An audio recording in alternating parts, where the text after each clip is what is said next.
Good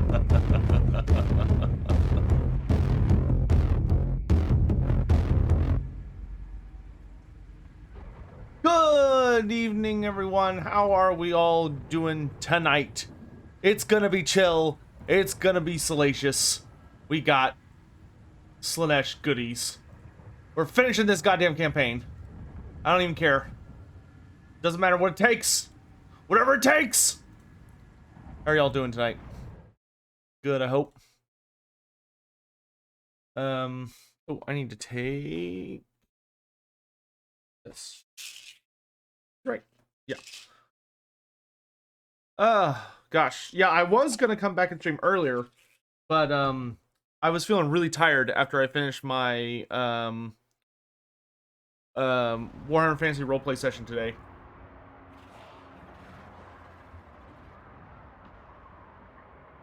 And because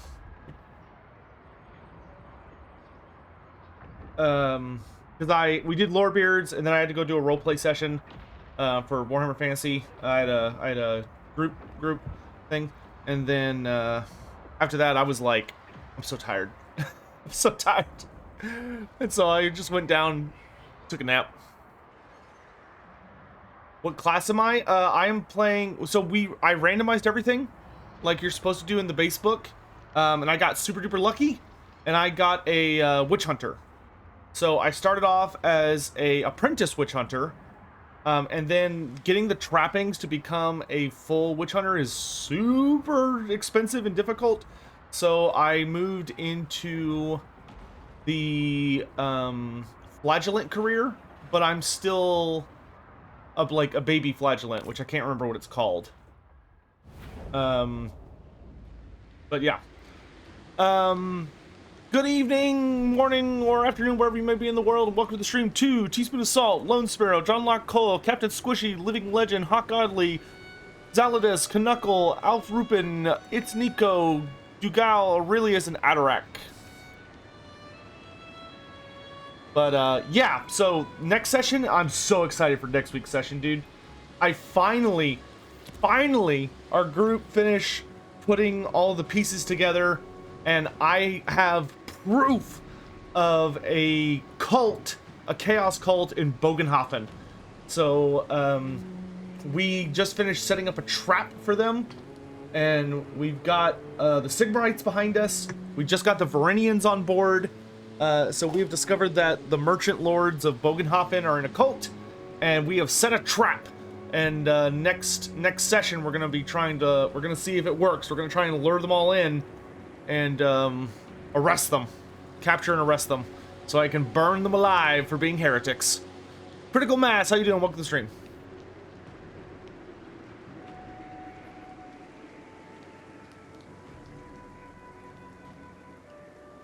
I don't understand how you can play just once a week. Well, I mean, it's a good couple people. I think we have 5 players and a DM.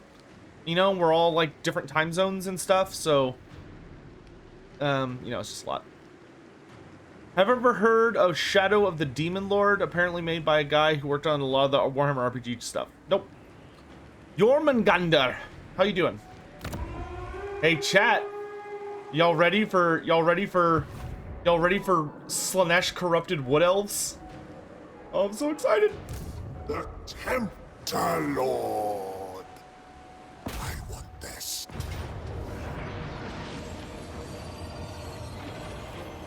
Eviscerate them. Ogres, my lord. I don't have any ogres. Loot.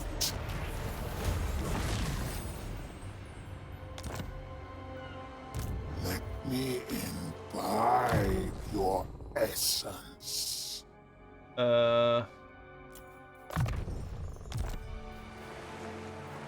Hunger for soul. Well, to be fair, we don't critical mass. We've been doing really good lately. But like last week the session was kind of awkward because 2 of the people didn't show up, and we were like trying to get something really important done. It was a little weird. But we've been doing what we can. You know, that's all you really can do.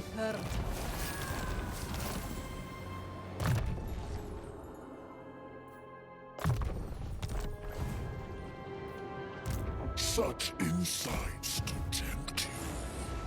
Taste thy pleasures. Most privileged of Slaanesh. Okay, Steerkar's got one more turn of healing, and then he's going to start rampaging south. I guess we could summon a disciple army with him. Depravity reigns. No reason not to. Of Ooh, Slaanesh. good one too. Slaaneshi wins. Herald of the Dark Prince. Alright, so I don't need my cultists in Elfland anymore. We can start corrupting other lands. Ooh, okay. Let's go to Altdorf. I know my place. Tender hand of atrocity. I don't think I intend on keeping this settlement. Yeah, I guess it can't hurt. If we lose it, we lose it. I'm not gonna worry about it. What negative trait do I have?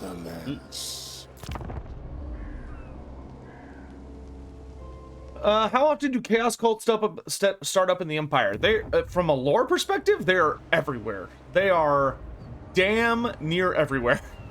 A lot of major cities even have multiple cults. Sometimes who are aware of each other, sometimes they're not aware of each other. You can have multiple cults of the same god, but they're still opposed because of like their own personal ambitions, or they have arguments or debates about various things. There are cults everywhere in the Empire. They are just all over the goddamn place. Where there are a large enough gathering of people, there will be cults. Slaanesh is delighted with our affair. No, I don't want to fight Scarbrain right now.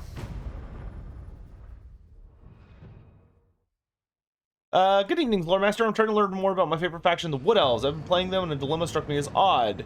What can I tell you about Aranok and the Vaults of Winter? Oh, the Vaults of Winter. So, the Vaults of Winter are a very, very spooky place contained within Athel Loren. That, the Vaults of Winter are essentially they're a cave up in the mountains I believe Aranok. And they are very problematic and unsettling and dangerous. And the main reason is that they have a deep connection to the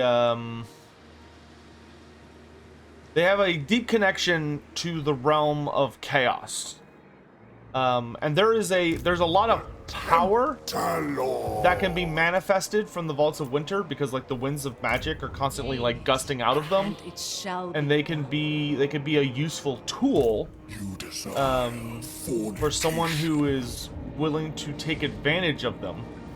However, it is a very dangerous proposition, and the main reason for that is ultimately. Oh, I lost some corruption. Dang it. Ultimately, the big issue with them is that, you know, it's a gateway to this kind of other realm. In fact, let me read you a little excerpt. I exist to serve and be served.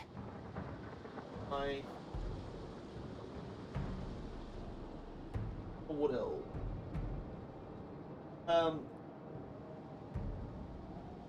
But it is a place that the Wood Elves have always kind of had a complicated relationship with, mainly because for the longest time they did not want to seal the Vaults of Winter in fear of ramifications that may have on the forest. Because in Athel Loren, you can't just get rid of something because you don't like it. It could have far further-reaching ramifications than that.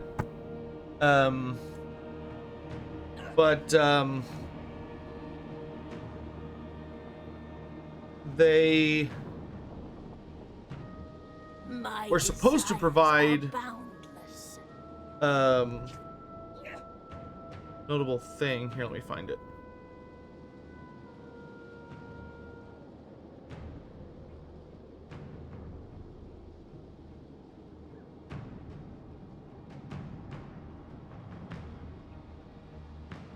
Yeah, so basically what it is that the Vaults of Winter, the Vaults of Winter have a very, have a kind of give and take relationship with the land of Aranok itself.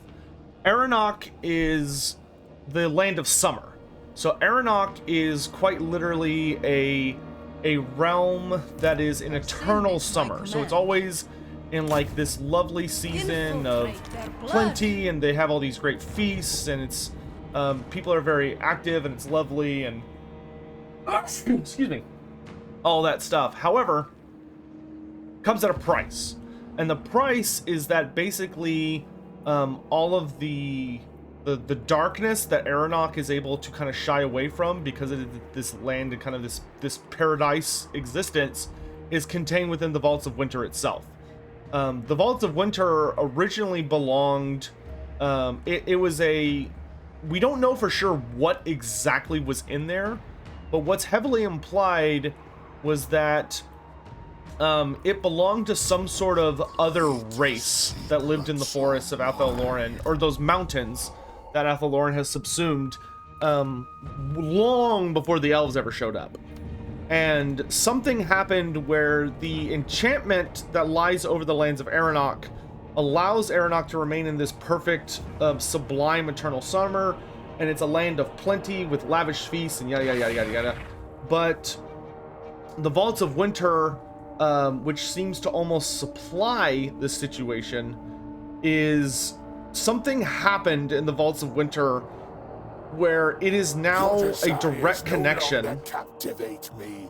It has a direct connection to the realm of Slaanesh, which may have to do with how Aranok is able to be a land that has all this plenty and glorious, these glorious endless seasons of beauty and all this stuff.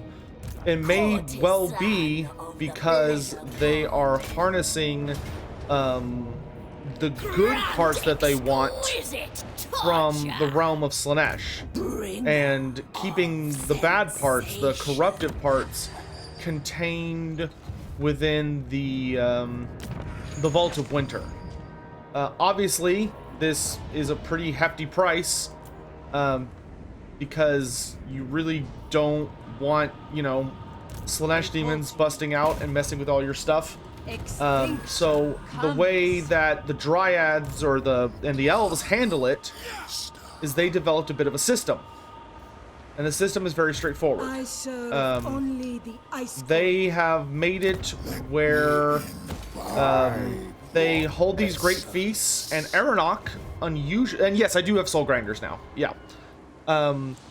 The wood elves will happily invite, Aranok especially, will happily invite people, wanderers and strangers, into their land to come visit, to come join with them, to feast and be merry. And so people who get lost in the forest will find their way to Aranok, which is a welcoming land compared to the much more harsh aspects other places in Athel Loren. However, it's a trap, because what they do is they feed you and they get you drunk, and they slip little things into your wine and all this stuff, and they basically do everything in their power to manipulate and confuse you. And the reason they do that is so they can eventually, once you are drunk, you've been properly kind of drugged essentially and glutted on all of this food and wine, and you've given in to all this excess and indulgence, the wood elves, the dryads, will take your body and leave you, they'll put you in the Vault of Winter right at the entrance and leave you there, and demonettes will basically drag you in. They'll manifest just enough where they could drag you in and you get devoured. So the wood elves have been sacrificing people to the Vaults of Winter for thousands and thousands of years, so that they can continue to do what they want to do without having to suffer the consequences, which is obviously super messed up. But you know, wood elves are going to be wood elves. So that is kind of the big thing they've been up to. However, this there was a interesting big development, which the big development that went down was that the are any of these people I'm about to actually kill? Yeah, you. Which was, there was an incident where things got bad enough, and the power of Slaanesh kind of became ascendant, that the warding around the Vaults of Winter broke, and this outpouring of demons came, demonettes and demons of Slaanesh came pouring out of the portal and started like attacking everyone, and they killed a bunch of people. And the Lord of the Realm was a noble, a wood elf lord by the name of Maldry Dawnspear. And Maldry fought as hard as he could to contain the demons and push them back. However, he was unsuccessful, and he was captured and tortured horribly, and just he went through immense suffering before he finally died.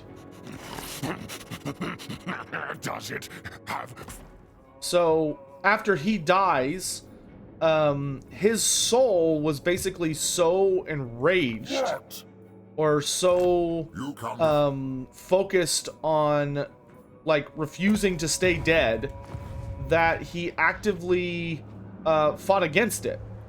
And instead of, you know, his soul being devoured by Slaanesh or being consumed by the forest to like perpetuate, you know, the cycle, he actually, through sheer force of will, like they do, his enraged spirit took over a dead tree, and he was reborn as a very powerful treekin, and now reborn as a Maldry Ironbark. He you know, brought the tree, he animated the tree with his own willpower, became a treekin. He was a very big scary treekin, and he marched to he went all the way up around the back of the mountains and went up above the Vaults of Winter, and shoved a bunch of actually no, first he went and confronted the demons, and now as a treekin he just massacred the demons, because he was now a magical creature in and of himself, so he could much more confidently combat them and strike them down. And because, you know, he's known as Ironbark for a reason, treekin are especially tough, so he was much more resistant to the damage the demons were inflicting on him. So he murders all the demons. He kills all the demons that are trying to that killed him, and then having properly killed all the demons, he turns his attention to the Vaults of Winter itself. So Maldry says, enough is enough. Like, our land cannot exist this way. This is wrong. So he marches up the mountains above the Vaults of Winter, and he starts throwing boulders off the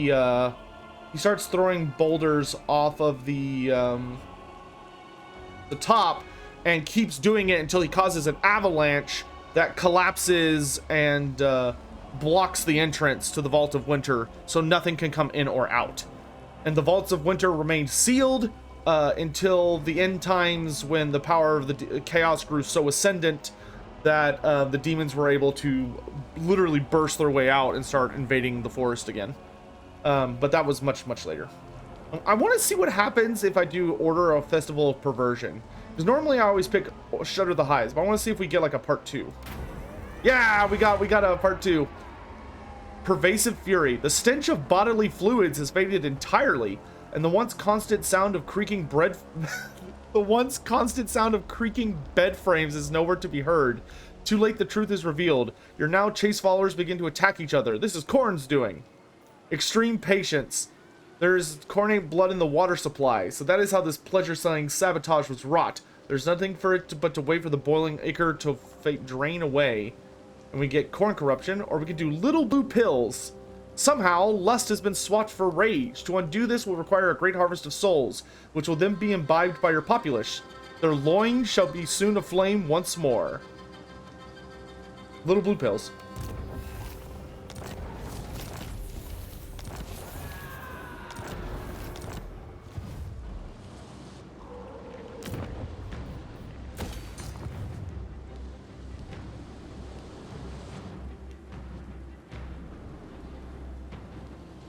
Where's my cultist? Do I please you? The cult grows. Tempter Lord. It's a miracle the rating didn't get raised, right? Time to savor. Kind of tempted to try and ambush them. To me.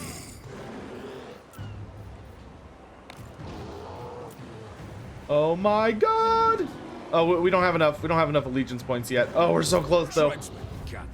I need allegiance points. In my excellence. Could try and ambush them, but if they come to me in this city, I should be able to just absolutely rip them to pieces. Your essence.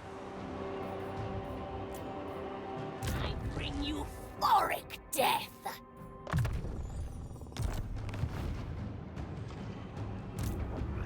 And we're gonna let attrition eat away at old Nurgle there for a bit. Delectable.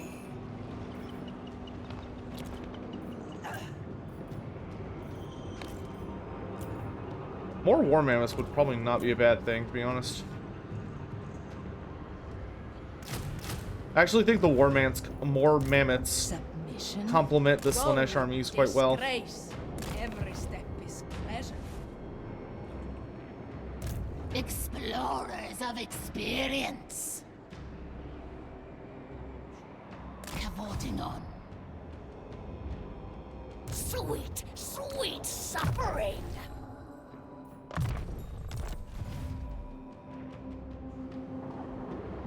No more. Demons rise up. You may touch me only We have Helm Rip.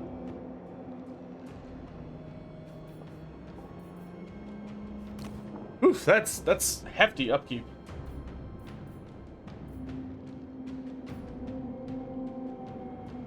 We could get one of these like higher level ones. Sin Dancer. grant exquisite torture. Cheers, Jin, Hades Death God, Adams, Johnny Thorson, Kanadis, good to see you all. Any cool stories / lore facts about Halfling field wardens? I don't know if I would say any like particular stories. What I can say confidently is that one of the things that I find very interesting about Halfling field wardens is that they are genuinely the most useful type of Halfling in existence. I mean, a lot of people like very heavily meme on Halflings, you know, for being like useless or yada yada yada. But the Halflings of the field wardens are actually much more useful than you would probably expect. They are like genuinely useful entities who are surprisingly deadly with a sling. Like when the Halflings show up and participate in a battle, bizarrely enough, the field wardens are probably going to be your most useful allies, your most useful servants, as opposed to the you know, pretty much any other type of Halfling, which are all probably going to be useless, to be frank. You know, they're trying, but they're not going to be particularly helpful, because Halflings are very, very weak from like a combat standpoint. However, they are actually very competent from the standpoint of like skilled archers or people who are particularly gifted at like shooting or utilizing weapons that require accuracy. The new Lorebeards art is amazing. It is. Are the Halflings still around after the end times? We have not seen them, no.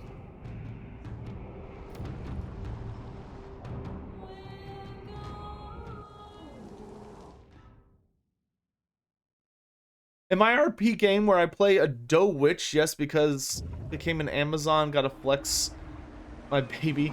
I searched a good while for a flower called a lunar bloom. When I found it, a ghost was bonded to it because of her pain and loss. So my question is that a real flower in the lore?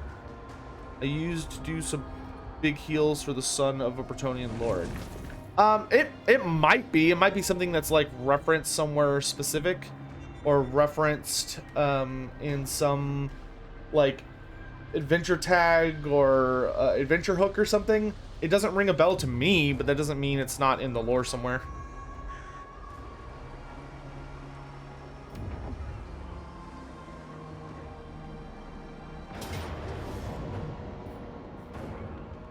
Bro, what are you doing? Oh, I'm super tempted to just let you die, but that would be very rude. But at the same time, do I really care? I'd much rather him come to me where I'm at my strongest, as opposed to trying to save your stupid butt. Yeah, no, I'm gonna let him die. I'm not coming out of my city just for him.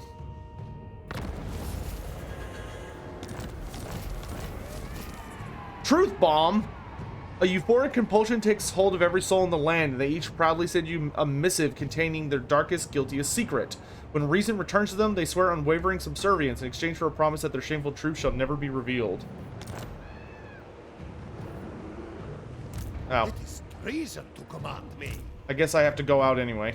Well, okay. Boyars bow to no one. Infiltrate their blood. I really want to infect him with a trait, but I think I'm just going to go out and kill him. The snow comes. Oh yeah, we definitely need to kill him, because he's got, like, more allies coming. Whoa! Thank you for the wall. Speak, the cult of plentiful excess. Cult of Altdorf.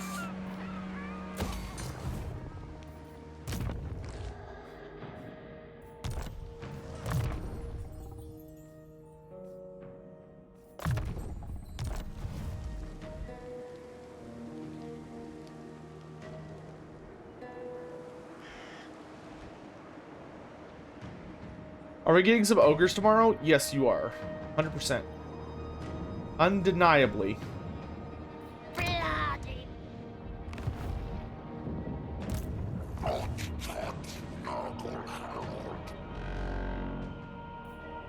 Sir, this is for Slaanesh. I shall spill your guts in such pleasing patterns. My sense heightened.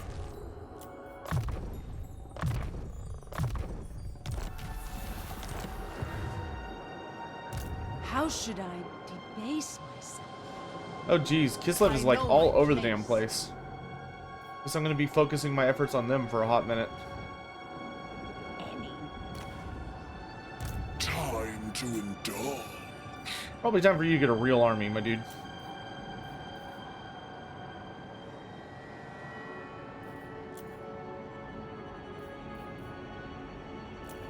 Come, my children.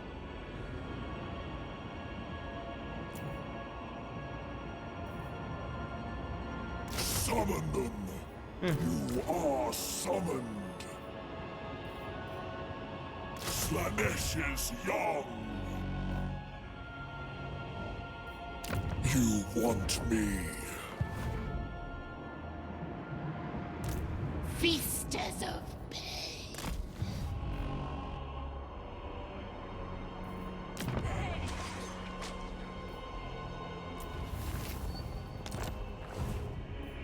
There will come a riot. Okay. I gotta march out and deal with these guys. Let's see. I'm gonna take your little Grom. Still got about a little less than 1,300 gold I could spend.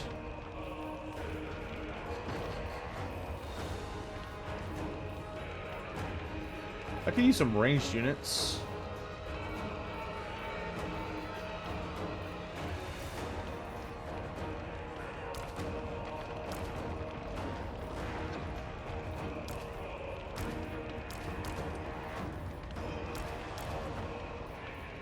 Or I could take his only anti-large away from him.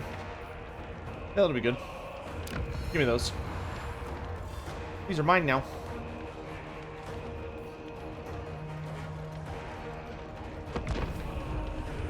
Can I post a clip on chat? Yes. Yeah, you can post clips, it's fine. If Slaanesh is the Dark Prince, who makes up for the King and Queen? Queen Zinch sounds kind of cute.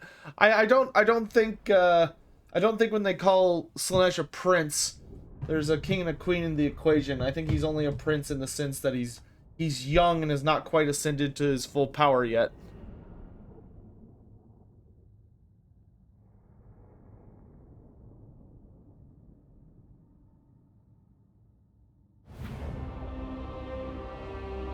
What clip is this? Check his building. Oh no, he still has the source building, but you can always just break it down and get free gold if you want. Speed units. I think someone was just like documenting that, essentially. Like just being like, oh look, Sotek says it's stupid that Tehinuan starts with the source building, which I stand by. Obicus, good to see you. Lore fact on halfling soldiers, not Lupin's Kroops and the halfling rangers. Those are halfling soldiers. There's really no such thing as halfling soldiers outside of the halflings, like the fighting cocks and the which are more of a regiment of renown as opposed to like a traditional unit type, and a like everything else going on with the halflings. Like they are not a fighting force. They're just not. They have a halflings really are very, very weak physically. Like they are much more equivalent to the strength of a human child than they are to the strength of like an adult human, which, you know, makes any matchup for them really spooky, considering that most things in the Warhammer world are stronger than humans, adults. But yeah, no, halflings get a pretty raw deal, to be honest. It's rough stuff. But it's just how it goes, unfortunately. They were never meant for battle. Like, they don't have wizards, they don't have like advanced weaponry. They're a fairly peaceful group. You know, they've always kind of, their biggest strength has always been that they're the breadbasket of the Empire. And oh, actually, there is a name for that soul grinder I need to do here in a minute. But yeah, halflings are not meant for warfare. They are small folk, meant for the more peaceful things in life. Exalted demonets of Slaanesh.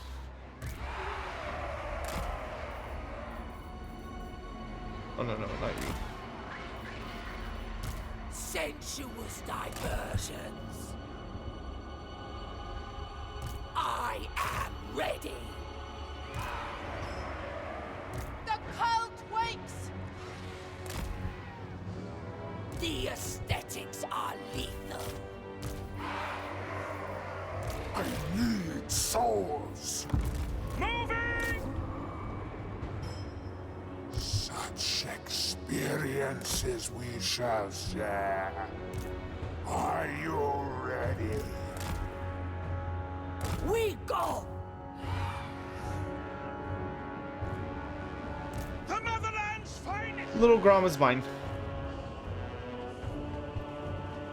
No! The halflings were created by the old ones, but they were unfinished. The halflings and the ogres were not finished by the old ones before the cataclysm.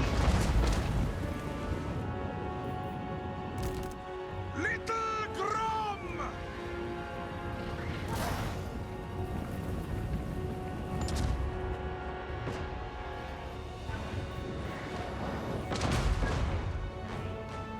Hey, I'm happy to sit back here and let my artillery do the work. Kai, no one faster.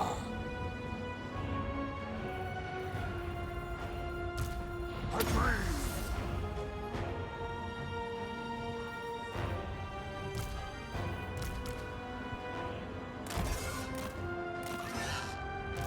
The pangs of suffering!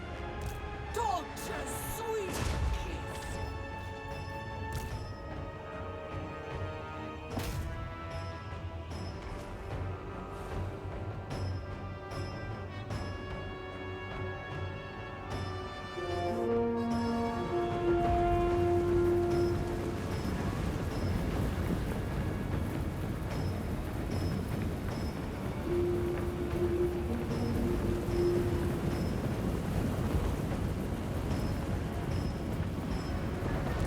Yes. By the hell forged. Stride.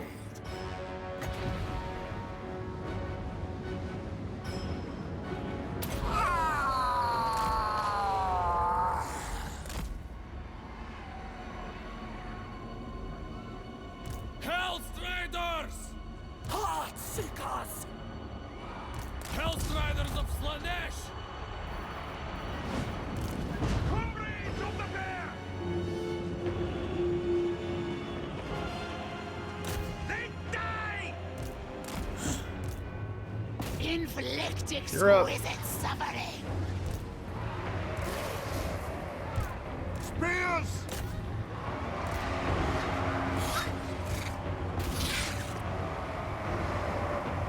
The maiden of ecstasy. Exalted demonettes of Slaanesh. Hellstriders! Demonettes of Slaanesh. It is done! Anything for Kislev! Attack! Slash! Tasmagoria! Power of Slaanesh! All right, ladies. Death. Supple Let's get to work. servants of Slaanesh.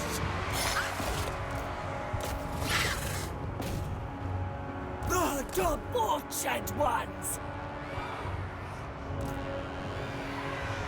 Bring them down! Supple servants of Slaanesh. Death through sensation. Spread decadence and depravity. Retreat! Faster! Unleash my power! The aesthetics are lethal. Sorcerer's lash. The darkest desires. Purple winds. Arch Tempter! Charge! Agonizing death. Good, yes. The debauched ones. Spearmen! A dark bargain! It pleases Slaanesh! Endless suffering. Kai! Move! Striders! I am irresistible! Moving! Glorious! Past! Quench the thirst!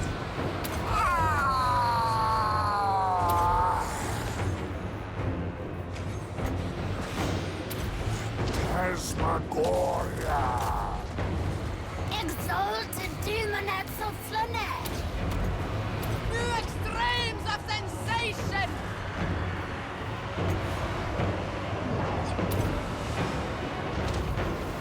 Sin and depravity.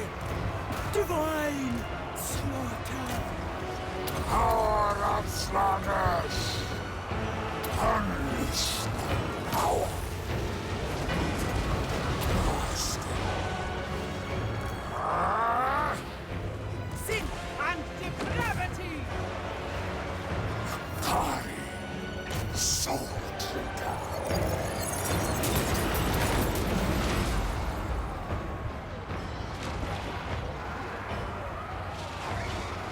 Try to see me focus on. I'm trying to make sure Nakari doesn't get killed. Slaanesh. And Kislev just has a lot of guns.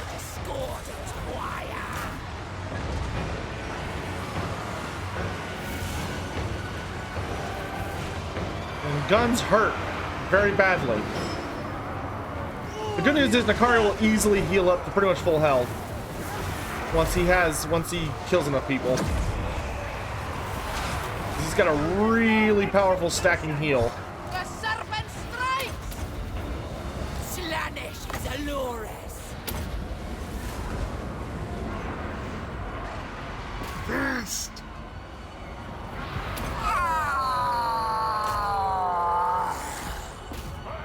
Especially because he deals damage over time when people have low enough leadership around him. Phantasmagoria!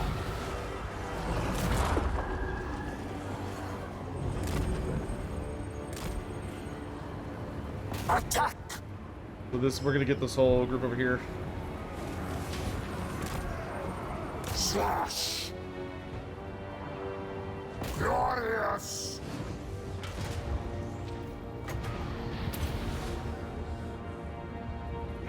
What do you want? Why am I moving so slow?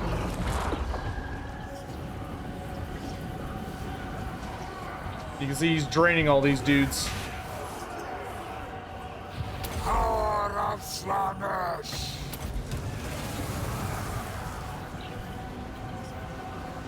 Do not touch the Kari!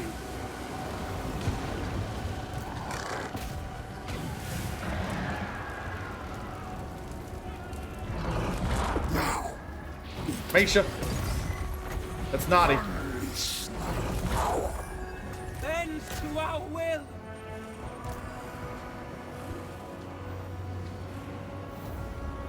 Onward! Ah!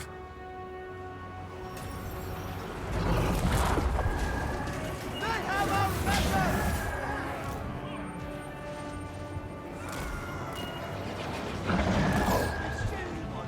The Kari moves. They shall acquiesce. Your desires are mine. Soul drinker. Torture's sweet kiss. Their weak flint. I need souls. Feast.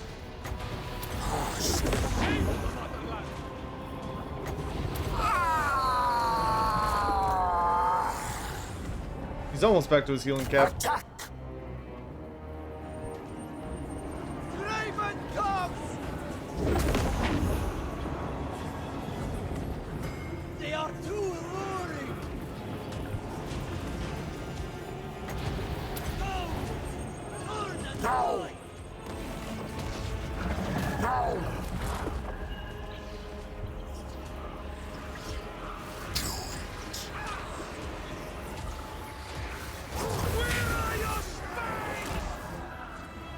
Move. Slash. Yeah, Nakari is absolutely a he's a glass cannon. Phantasmagoria. Like he can hit super damn hard, but Glorious. he can also, like, if you can get him focused on shooting, he will absolutely delete your face. Kari. Or wait, I mean his face will get deleted. Power of Slaanesh. We'll just speed up time.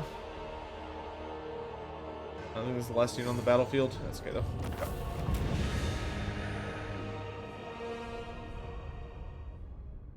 Oh, we lost a unit of fiends. Sucks. Alright. Huh. Have I ever played Soulbound? Yes. It's a pretty fun game. To play Soulbound, all you need is the core book, any supplement books you want. The more the better, in my experience. And D6s. You just need a shitload of D6s. Got 106 kills with their little Grom.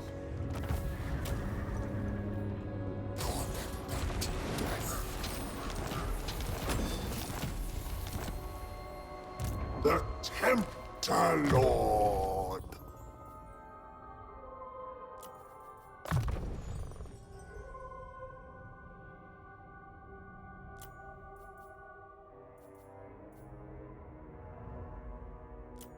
Where do you find the books? You can buy them from Cubicle 7's website. If you have like a local store that sells nerd stuff, like D&D stuff, you can usually find it there. Or you can also order it off of Drive-Thru RPG. I think it's the name of the website.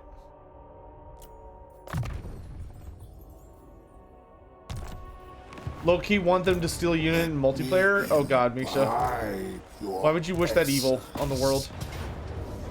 Slaanesh is already gonna be, like, toxic enough.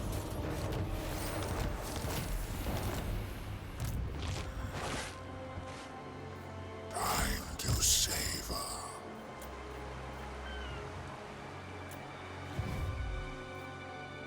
Just a sample.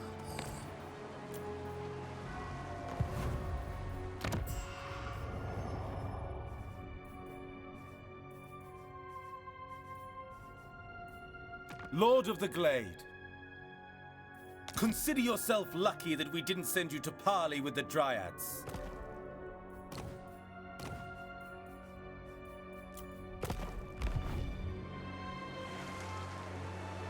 I must taste flesh.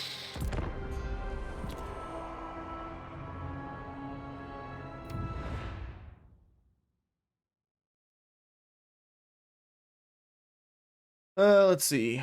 Are Medusas and Medusas on Bloodwreck Shrine sorceresses? They were sorceresses. In fantasy, they're not anymore. In fantasy, Bloodwreck Medusa were creatures. They were sorceresses of Grond who were really big into making them, using their sorcery and a lot of the rites and rituals they were taught to make themselves like insanely beautiful, like more beautiful than any mortal could possibly achieve. And they were so obsessed with enhancing their beauty that they pissed off authority. The goddess of pleasure in the elven pantheon, and so she cursed them to become hideous monsters. And they're not able to use magic anymore because they're like completely insane. Like the only part of their mind that still exists is that they are aware. They're just aware enough of that the fact that they used to be beautiful, and they no longer are. You know, they're hideous monsters now, and they're aware of it. Only just. But they're so they kind of have that always hanging over them.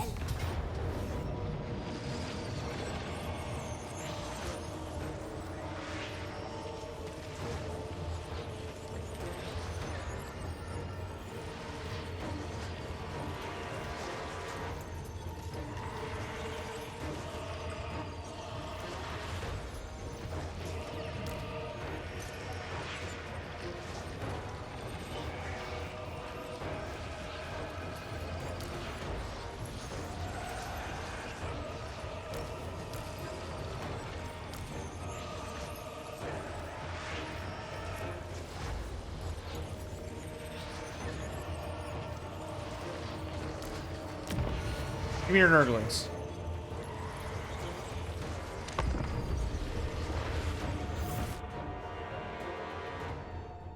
But in Age of Sigmar, I believe they have the ability to use magic again, and their origins are significantly different.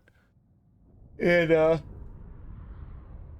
Sigmar, man, y'all are fun posting clips today, huh? What are some interesting things the Southern Realms have to offer from a lore standpoint outside of great regiments of renown? Well, the Southern Realms, if they did them the way I would like to see them done, they would offer a very unique take on like a mixture of human cultures, like human nations that are driven together in order to survive against the wider threats of the world. So they are able to use, they're able to rely on like really unique and bizarre units, but obviously they would also draw a lot of their abilities and themes from various other cultures. Most notably, we would have, you know, you'd have, you could do, if you had Astalia and Talea in there, you'd be able to kind of look at the history of Spain and the history, history of Spain and Portugal and all those places, to work on kind of deriving a interesting and unique feeling culture that isn't necessarily present in the current roster and such. You could also focus very much on actually, I think with my army it's better to punch in at one place. We could save my cavalry elsewhere to harass, but so I do need one group of cavalry on the other side of this lava pit. But and then Talea is of course all of your references to like Italy and Rome and everything. And then beyond those, you'd also have stuff like you also have like a big focus on you'd be able to have a large focus on dealing with you could have Araby as part of it, and have Araby like bring unique feeling forms of magic along with like a big focus and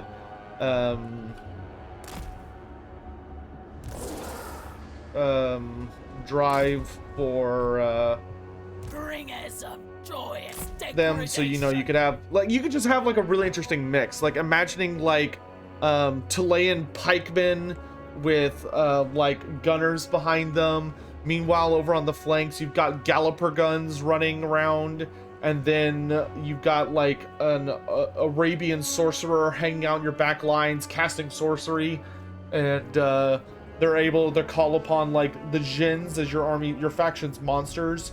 So you have like an elemental incarnate of beasts or an elemental incarnate of fire smashing against enemy monsters and running around the battlefield, kicking the crap out of everybody. Like, it would just be, I just think it would be a really good time. And it would have a very unique dynamic feel to it that you wouldn't be able to get with any other faction, because no other faction would kind of have that unique appearance and mix to them. That being said, I know a lot of people kind of want a lot of those races to be their own thing, which I can understand that. I just don't know if that's a realistic wish. Worship Shornan. Send in my legions. Repulsive and alluring.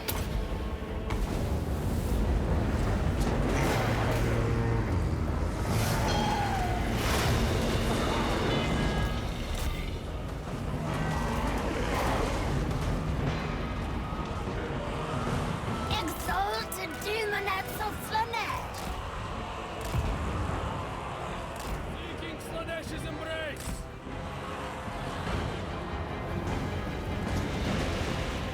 Marauders of Slaanesh!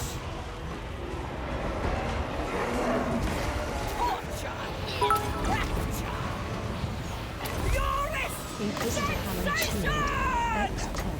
Would you intend to Decadence focus and for the next turn? subjugation! Stop those exalteds from shooting. Wish I could get armored skin wolves, but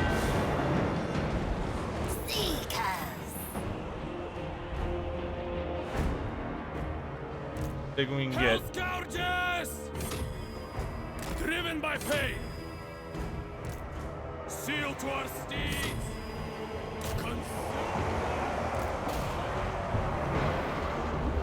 Herald of Slaanesh! I love this army. Avatar of torment!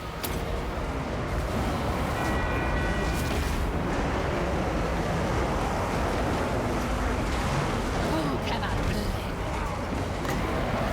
The darkest of desires. Marauders! Lacerate them!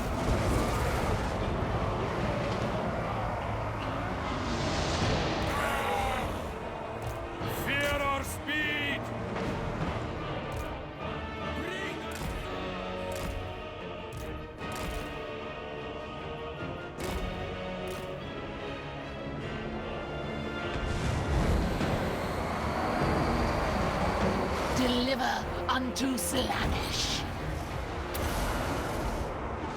Whips! Finding fresh souls. Marauders of Slaanesh!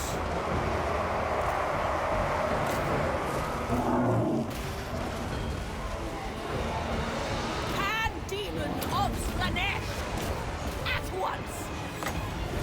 Slaanesh's burning kiss!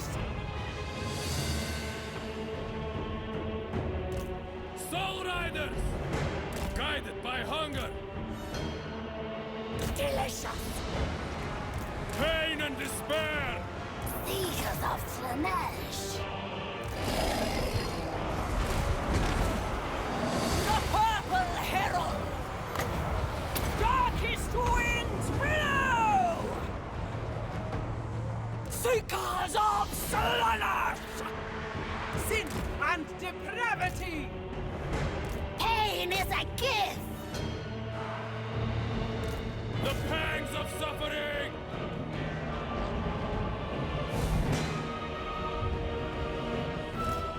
Whips!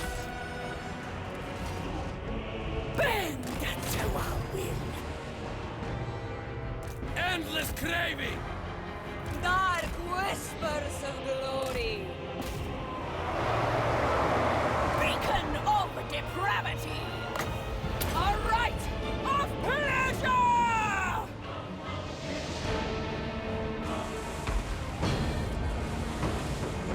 Just one more post and we auto win this. Herald of Slaanesh! This dance There we is go. not yet over.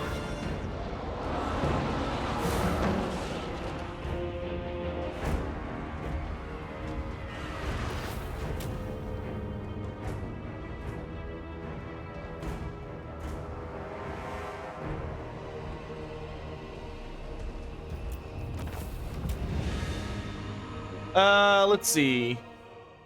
But yeah, I would really love to see the Southern Realms be something unique and pretty wild. It was Boris Boca that founded the Great Orthodoxy, an attempt to formalize the often savage and tribal rituals that gave thanks to the Kislevite gods, but were a risk of appropriation by the darker powers. In the decades since, and unyoked from the Red Tsar's influence, the Orthodoxy has had a swift rise to power, inveiling itself into every aspect of Kislevite life, much to the disdain of Tsarina Katerin, the daughter of its founder. Ooh. What trait did Slaanesh love in elves? So the thing that Slaanesh loves so much about elves is that because elves are such a long-lived species, and they have much more sensitive. Most privileged of Slaanesh. Oh, exalted seeker chariot! Oh, now he's a true Norskin lord. They have such sensitive senses compared to humans. They're very different from humans in the sense that elves are able to experience a much more wide range of sensations than we humans are. They have, and the thing about elves is because they're not truly immortal, but because they're like functionally immortal, elves have kind of a whole thing where they really go out of their way in kind of an attempt to alleviate the boredom, or to just because it just kind of comes with the territory of being functionally immortal. They're very, very big into exploring sensation and into doing everything they can to like experience new things and explore the world in unique and interesting ways. They're not really super big on kind of remaining remaining grounded. They like to constantly be on the move and evolving and exploring new tastes, new feelings, new thoughts, new desires, all this stuff. And so to Slaanesh, they're like the sweetest of wine. They're this uniquely lovely experience that he has come to value above all others. Because at the end of the day, the elves just have a much wider flavor, I guess. They have a much more complex palate than humans do. That's what he loves so much about them. It's not so much that like elves are like more like, it's not so much that elves have like a particular emotion or thing about them that draws Slaanesh's attention. It has more to do with that, as far as he's concerned, they're just a much more intoxicating concept. They're just a lot more interesting. Because they have a much wider range of experience and emotions, which Slaanesh just finds delightful.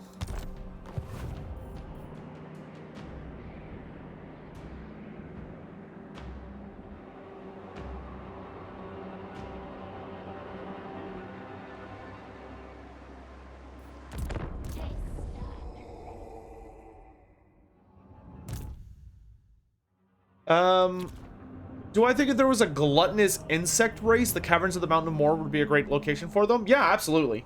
The caverns beneath the Mountains of Mourn are basically like almost a whole nother world because they go so deep. Like, they go deep, dark beneath the earth. And there's lots of like warpstone and other nasty shit down there, which would allow the creatures down there to like mutate or just grow to unnatural sizes. And there's so much mysterious, nasty junk down there that could absolutely boil up into, you know, revealing that there's some sort of race like that inhabiting the area. Mistress of the young. Herald of the Dark Prince. Courtesan of the Pleasure God. Absolute obedience. Much I yearn to go. Pure, unalloyed sensation. Rejoice! To my chamber of pain. I love how much experience she gets. This is nuts. Acolytes of Hedonism. Marauders! The Allure of Slaanesh. Is this the Chariot buff? Yeah, I don't know if I really want the Chariot buff. Then I want Missile Resistance and Speed. It will be drenched in bodily fluids. Thank you. I guess. Ma'am, this is a Wendy's. We're gonna need you to step outside, please. You got a case of what they call down bad. Slaanesh, the herald of Slaanesh. The herald of Slaanesh.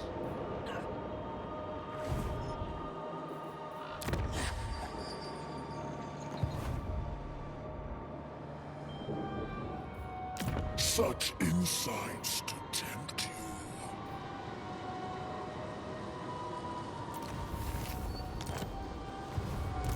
Tender hand of atrocity. Eternal taste.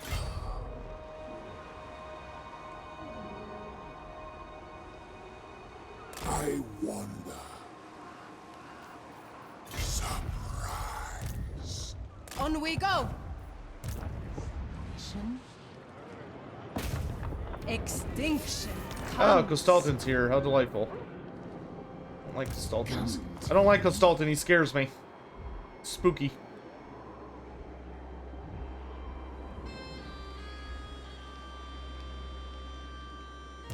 My divine master.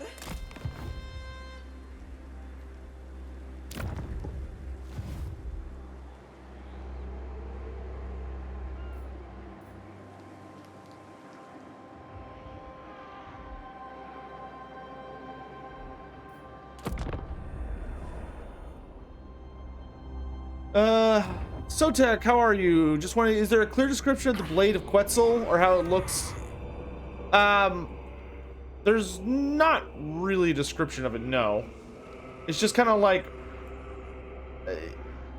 we really don't have any kind of specifics on what it would look like. It's kind of like whatever your imagination makes it out to be. Generally speaking, whenever it comes to like magical items in Warhammer Fantasy, very rarely are they described. If we're lucky, they might have like a picture. But most of the time they don't bother with descriptions. And like the Blade of Quetzal, whether or not that's even technically canon is kind of a matter of debate. I mean, obviously the Nakai we got does not carry a blade. He carries like a big mace thing. Yeah, there's not really any specific information behind it, unfortunately. Minlin's dead. Sad face. Boris has died. Let me Long live Boris. hide your essence. I love stealing the little Grom. It's hilarious. That will never not be funny. Nuclear high cheered. X10. The more endures forever. So it does. So it does. Got any random cool lore facts on any of the Dog of War units? Looking at them now, and I want. Probably a really cool lore fact about a unit that you is that in the city of Remus, there is a group of Talaeans who have stuck very. They're kind of like they originally they functioned as like temple guardians for the major cult in Remus, which they believe themselves to be the descendants of what they say are the founders of the city, who they kind of worship as gods, this brother and sister god pairing, who are very heavily based on the founders of like Roman civilization. But they because they're like temple guard, despite the fact we're kind of in the modern age where you would not expect, to see like Roman legionnaires running around, they are Roman legionnaires, and they use like Roman legionnaire themed equipment and armor and weapons because they use a very ancestral fighting style and equipment. So they're very, very powerful and spooky, and like good at fighting, but they use weaponry that we would typically look and go, oh, well, that doesn't match modern Talaea's aesthetic, because modern Talaea, it's like, oh, well, they're like, Renaissance, or they're like Italy in a different time period, but you actually still have those Romans, which is really, really cool for people. So I think there's a very high likelihood we will see them in the game at some point. Hopefully as they're like a Dogs of War race, or if we're super lucky, a Talaean race. Probably a Dogs of War race, though. And I think a lot of people would love to be able to have like actual Roman themed troops running around the battlefield kicking the shit out of demons and stuff. I could see that being very, very exciting for people that are big fans of that particular time period and stuff. But obviously you got other cool things like you got the Estalian conquistadors. So that the conquistador style of armor is still very prevalent within Estalia, which is really, really cool. Stuff like that. A little high, but still got some hits. What do the different legendary lords of the Order Tide think of Karl Franz? Karl Franz is generally considered a fairly interesting man by the various Order factions. Generally speaking, they tend to very much look at him as a very incredible statesman. He's not usually seen like as necessarily a great warrior or like an amazing champion, but everyone has a lot of pretty much everyone very much respects. Ooh, damn, that was a brutal cannon shot. Pretty much everyone respects him for he's very much a man of his word, and the big thing about him is that he's very genuine about his efforts to protect the Empire, and he is very skilled at kind of convincing people to at least negotiate with him, as opposed to just like flat out ignoring him, or you know, just being worried about their own stuff and not caring about what he has to say. He is considered in the modern time to be the greatest statesman in the world. That is his superpower, so to speak.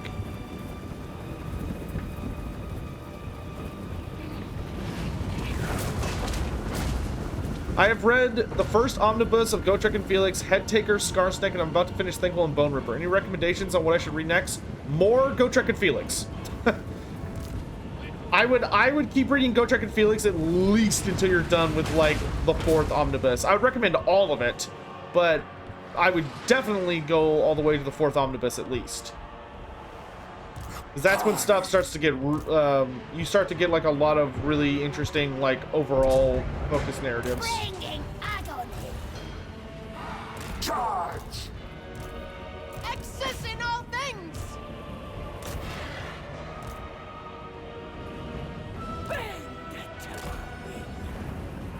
God.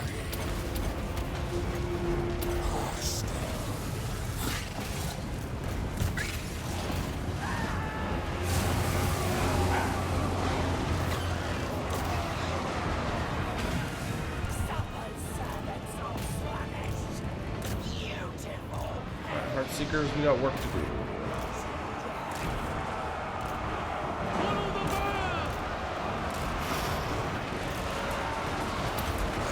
Tasmagoria!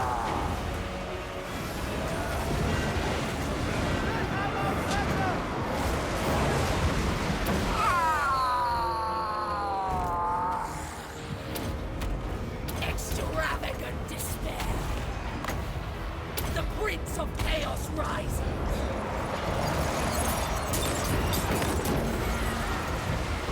Unleash power!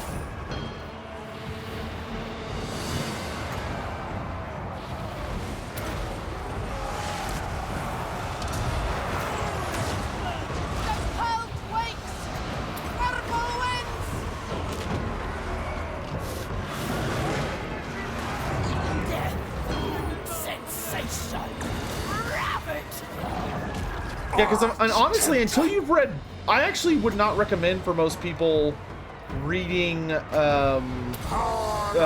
Thankful and Bone Ripper until you have finished Beast Slayer, or the Go Trek and Felix series.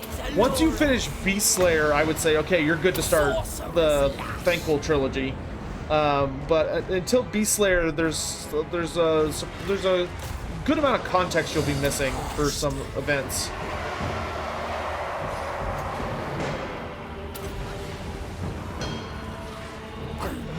Souls!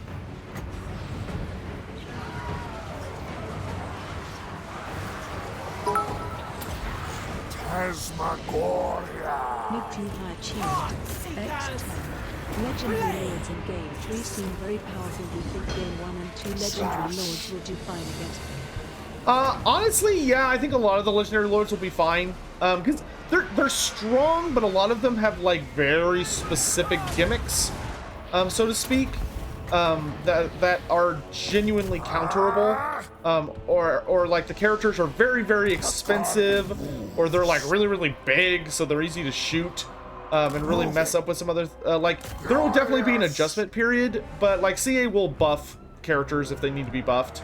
But it was the exact same thing with Warhammer 2. There were a lot of characters that came in Warhammer 2 that made the Warhammer 1 characters look like a joke.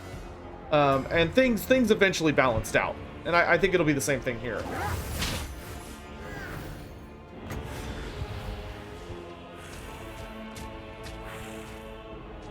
Yes! I'm gonna finish picking off some of these stragglers. Pain is a gift. Bring us of joyous degradation. Make them scream.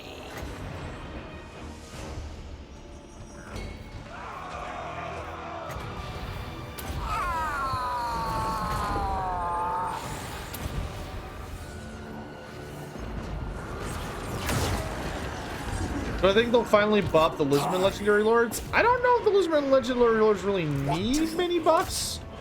Like some of them could definitely afford to be a bit better. But like it's a tricky thing. Like you kind of have to like let them play and get play tested a bit and see how they perform and then make tweaks and adjustments as you go. First.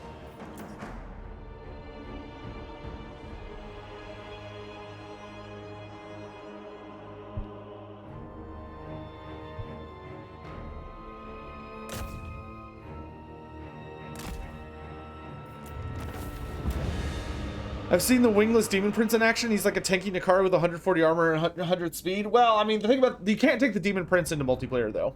Like the actual like ladder and stuff, you cannot play the Demon Prince faction, the Undivided Warriors.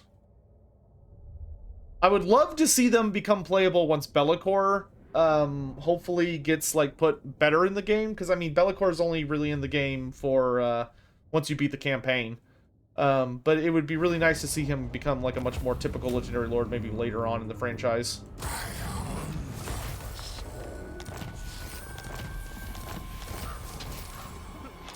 Okay.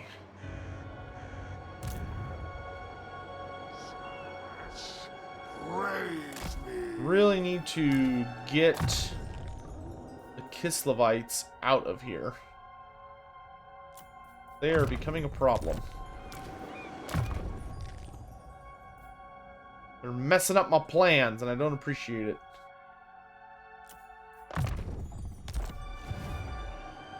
The Tempter Lord. Most privileged of Slaanesh. Okay, I control the Cliff of Beasts. Okay, we need to go this way. Depravity reigns. The herald of Slaanesh. The chariot is so stacked, dude. Divine immortality. Steercar has got a he's got a chariot. I'll give him that. Ah, the Slaaneshi district.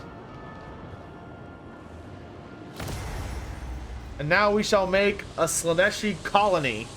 A colony of deviants seeking one final flesh of delight before demonesses awaken to feast on their wretched souls.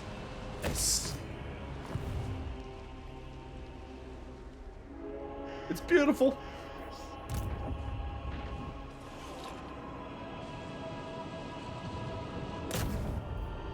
Extinction comes.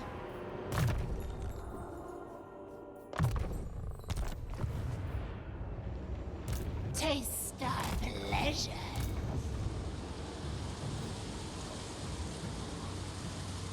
Oh, our capital's under siege. I was like, why is that? Really? It's a valiant defeat? I disagree with this immensely.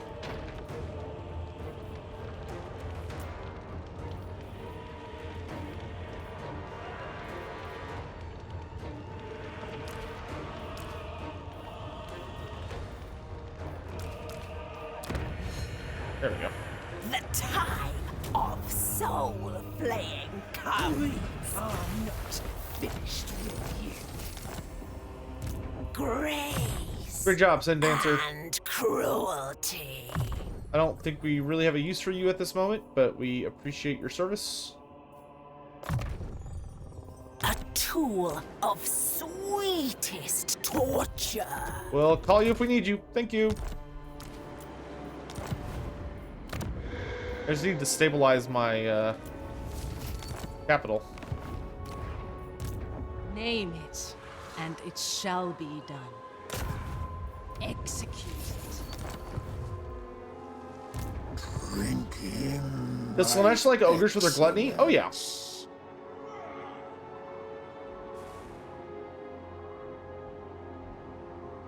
Slaanesh adores ogres, of course. Service me. Artisan of pain.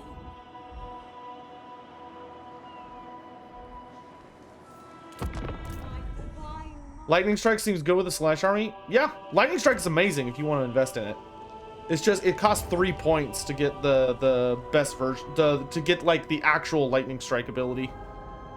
Which, man, if they keep Skarsnik with the trait where he gets lightning strike automatically, just for starting his campaign, like, he's gonna be so much scarier of a legendary lord than he originally was. Just because he doesn't have to invest any skill points in it. If you killed, let's say, corn, would rage and anger stop existing, or what would happen with those feelings that were feeding and making corn? If you were to kill corn, it would not stop rage and hatred and all that stuff from existing. You would simply be basically cutting down the conceptual conglomerate and sentience that is corn. All of those feelings would still, like, flow into the ether, and would still have, like, effects on what's going on in there. However, it might dramatically change what happens to them once they reach the ether. So instead of going to feed corn, if you found a way to kill him somehow, it is very likely that you would functionally be able to channel that rage to feed you instead. So you would probably usurp Corn's position and be able to take the souls that were once his to claim, and would more than likely that power would become yours. I don't think it's necessarily possible to kill a god in a vacuum, because as long as that god is still being worshipped, then people are going to, continue to worship them. So it's kind of one of those things where it depends on how the god dies, what led up to the god's death. If a god just drops over dead one day, then the worship of his people will probably resurrect him. It might not be the exact same entity. There might be things about his personality or his the way he functions that changes as it adapts to the new beliefs of his followers. But generally speaking, he would I don't think he would be too perturbed. To kill a god, to truly kill a god, you have to basically consume them. You essentially need to devour them. And supplant their power and authority with your own. Supreme Orders? dominance. Master, ready. Otherwise, I don't think you'll accomplish anything. Wouldn't killing corn mean becoming corn? Not necessarily.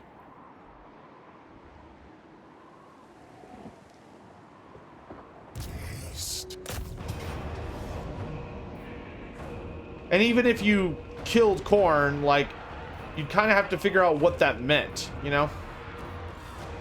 I could seduce his dwarfs.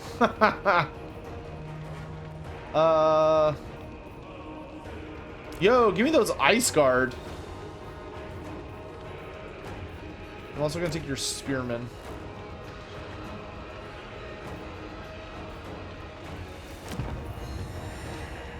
Hello, ladies. You work for me now. Is the laboratory a battle option in Game 3? Not yet, but I imagine it'll come at some point in the future. Has there ever been a record in lore of dwarfs diving into the Mountains of Mourn? Oh, yeah, there are dwarf holds in the Mountains of Mourn. There's a couple of them you'll see in Total War Warhammer 3. Most of them are hidden, or have been destroyed or taken by, like, the Skaven or Greenskins, or most notably the Ogres, but there are a couple that still exist. Yeah, the dwarves have had holds in the Mountains of Mourn for a very long time. Is the Book of Grudges that the dwarves use considered an excess feeling / trait? Does it draw Cornish Slaanesh towards it? You could argue that it does. Like, you could argue that the dwarves' obsession with grudges and, like, the need to, like, fulfill, like, have vengeance for their grudges and all that is essentially an obsession, and therefore, by definition, should be empowering Slaanesh. I think that's a very reasonable argument, even though it would, you know, obviously get your head chopped off by the nearest dwarf that heard you. However, you have to remember that just because something feeds a god does not, like, inherently make it bad or something that, like, needs to be not happening or whatever. The Warhammer world is very complicated, and there are lots of complicated things going on between, you know, all the different characters, and the gods represent, like, very nebulous and complex topics, which, you know, kind of makes the situation a lot more difficult the more you pile onto it. Generally speaking, I would say that you don't really need to worry about it.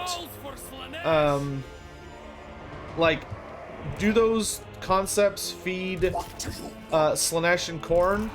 You could argue that, but it ultimately doesn't really matter. A lot of that stuff is kind of unavoidable.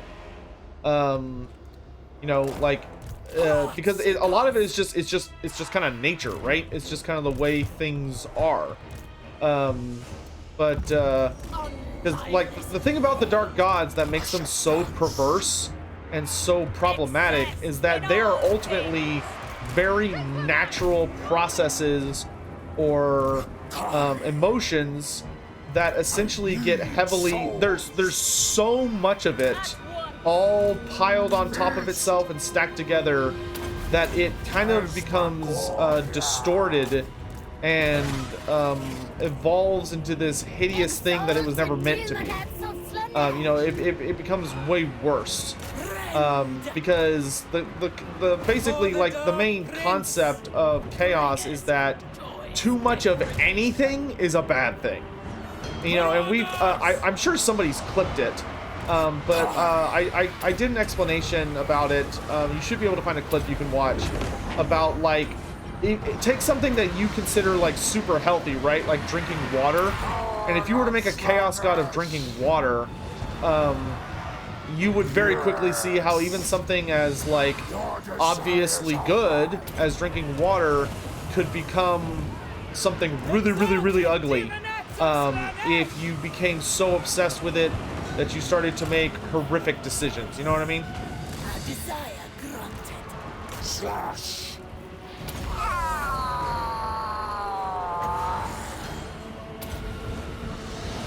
Pain is a gift.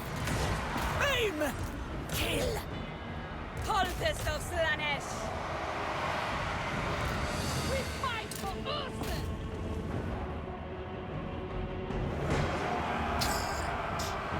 Yeah, thank you. Chaos God of Water. Unleash my power. Proud of that one. That was a good lecture. Bend to our will. The debauched ones. Decadent seekers. Arch tempter. Hostile.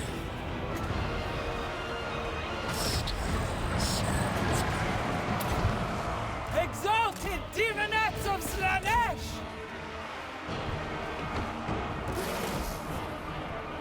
The call to waves! Sorceress flesh. The darkest of desires. Well, these warbears are getting ripped to pieces.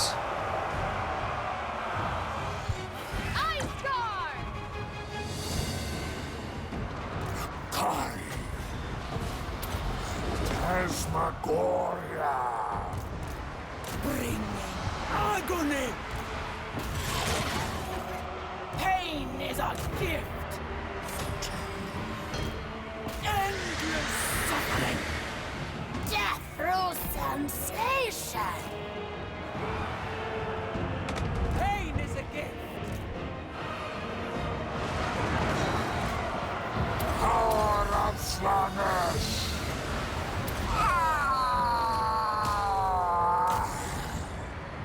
Heart seekers. There we fit. We go. Daggers and seekers. Heart Seekers of Slaanesh! I don't care about the bears, feel everything else. Dark Princess Servant! Marauders, stay behind. Exalted demonettes of Slaanesh!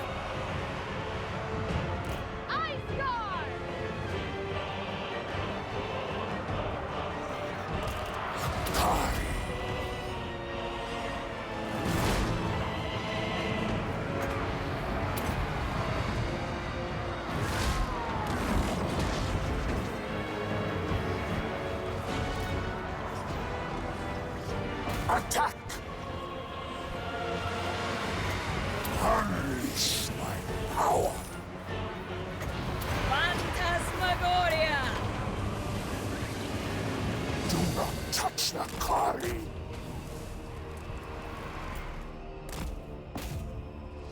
Your bears.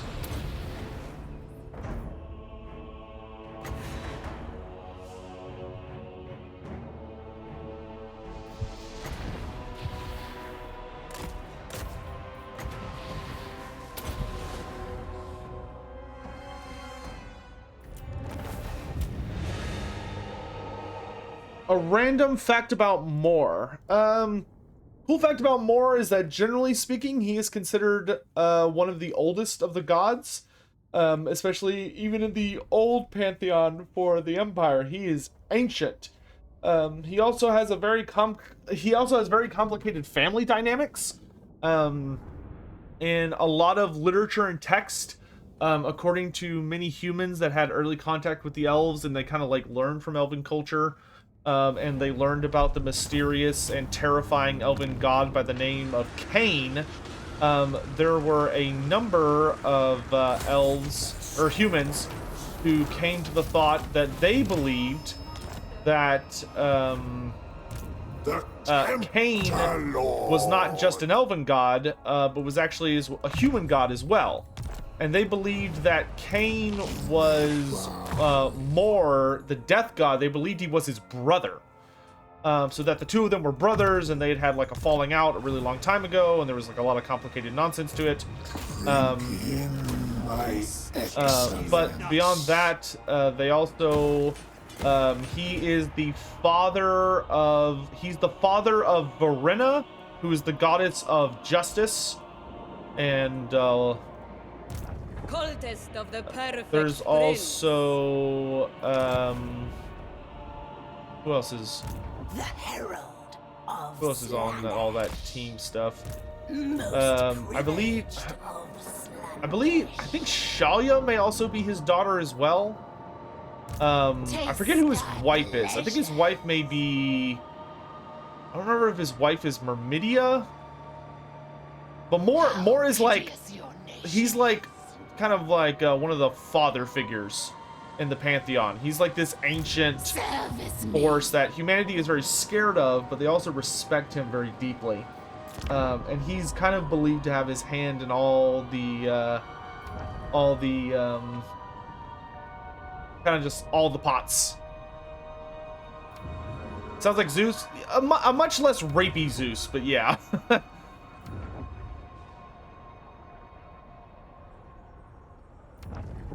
Deciding it could be that. It could be that. I don't remember the specifics of, well, you know what? How about I just look it up instead of just being like, oh, I can't remember. Take me like 2 seconds. Gods.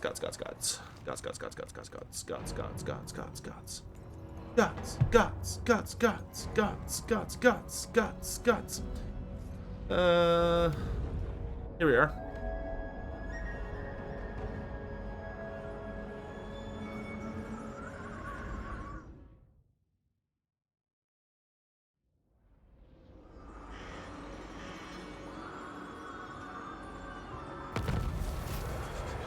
Cult of Moore, the god of death. Oh yeah, okay, so it's, here we are. Urbane Moore. So his name is Urbane Moore. Urbane. Urbane Moore, god of death and king of the underworld. Husband to Verena, brother to murderous Cain, and father of Myrmidia and Shalia. There you go.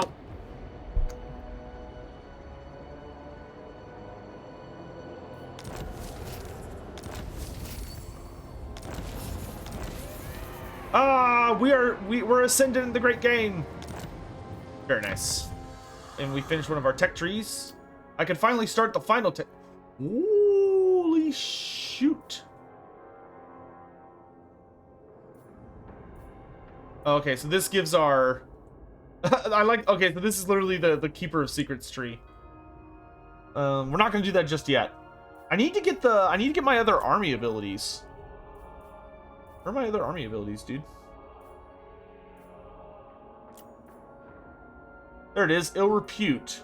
And Carnal Incense. Okay, let's get Carnal Incense first. And then we'll work our way up to Ill Repute. I am pleased. Is the safe word Ogre? No. Silly chat. I'm not going to tell you the safe word. You have to guess. And until you guess, it's not coming off. Most privileged of Slaanesh, handmaiden of dark delight. I miss being able to search ruins. I really enjoyed searching ruins in Warhammer 2 for free items. They will all turn to sin. Why would there be a safe word? Don't worry, you'll figure it out.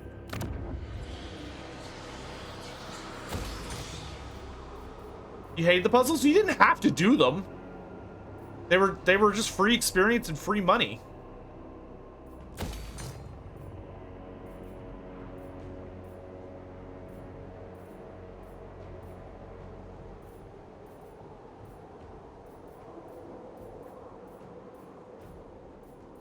Why would you hate on free money? Hunger for souls. You hated that it took a turn. Then don't do it.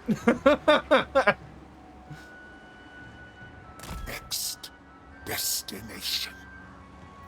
How far can I get and still do raid stance? Keep going. Raid it for me. Really want to take Ice Drake forward so I can reconnect Norska and really start pushing Kislev back. Pain. Snuff them out. Ooh, critical success on assassinating a level 16 character. Ooh, that's gotta burn, AI. That's gotta hurt. Oh, that is so brutal. A level 16 character permanently dead. And it Yeah, you can also shall send heroes to do it too, be. yeah. Extinction comes. Oh, that is, that's tasty. That's so good. Divine Master. Extinction comes. We're just gonna run around spreading gifts of Slaanesh as fast as I can everywhere. We got 3 turns till that's done. I need to what's to say about that? Name it, and it shall be done. A rebellion? A rebellion. The time does seem to have come to I need to deal with Scarbrand. I've been kind of just dancing around him, but I really do need to kind of pick him apart, don't I, chat?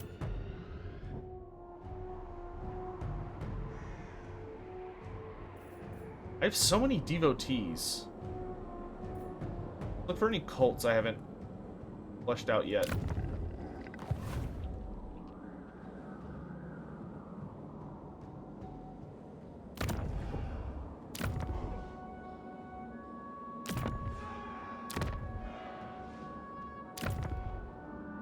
I should get a cult in Hell Pit. That would probably be smart. Oh, Glut Port has a cult. Just do that one, it's fine.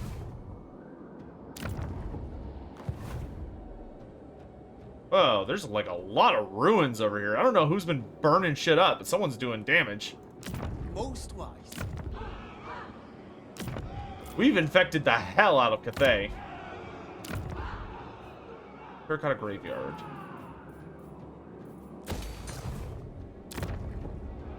Oh, and the Dragon Gate, that's right. Naturally.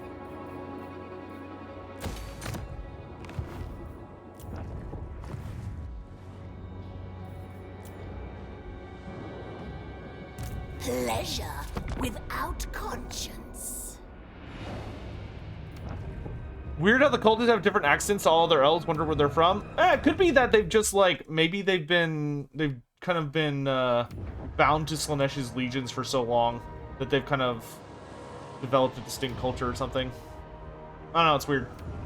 I should have asked Andy Hall about that last time we had him on. I would have loved to have asked about that. That was stupid of me. Simon Sack, good to see you. Welcome to the stream. Could the dragon siblings theoretically be as powerful as their parents with enough experience and training? Yeah.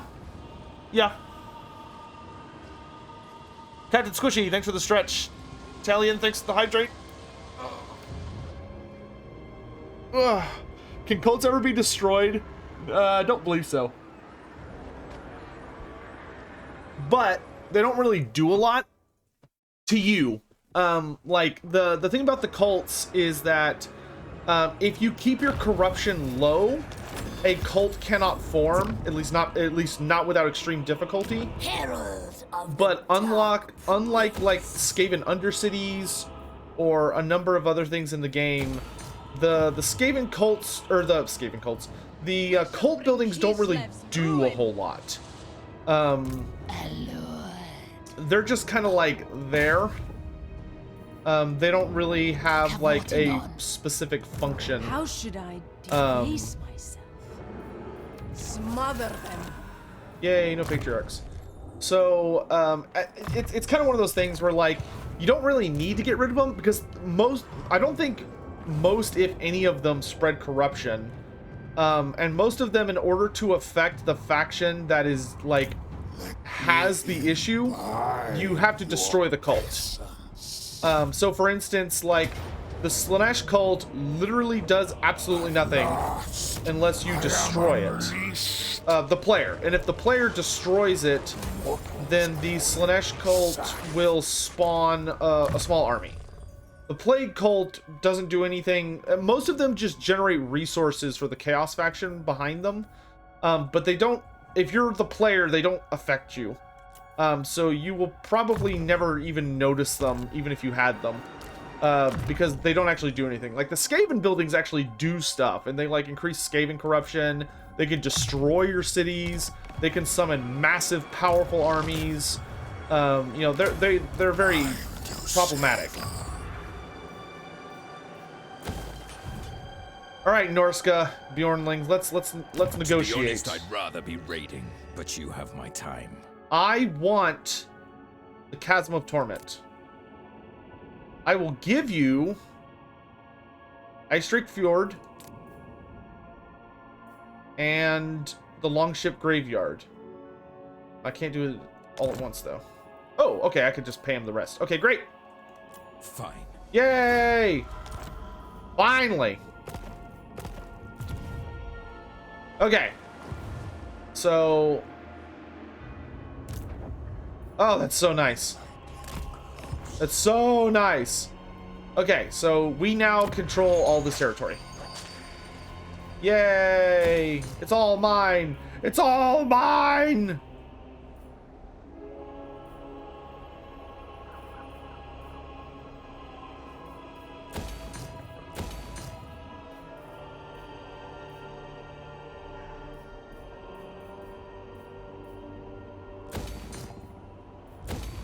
Give me all that money. You're surprised cults don't cause corruptions? I think it's a balance thing. If the cults cause corruption, then they would actually need to make sure that the player could do something about it. Because if they could cause corruption and you couldn't do something about it, that would be really bad. Like that would be an ugly situation.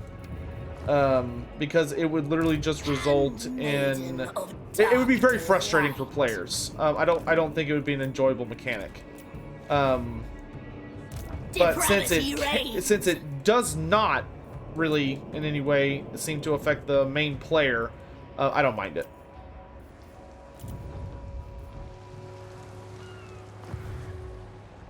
All right, I'm also gonna give the Bjornlings.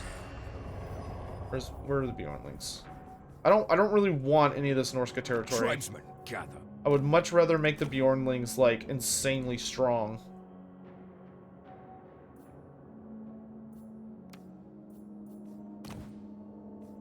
spoil and ravage.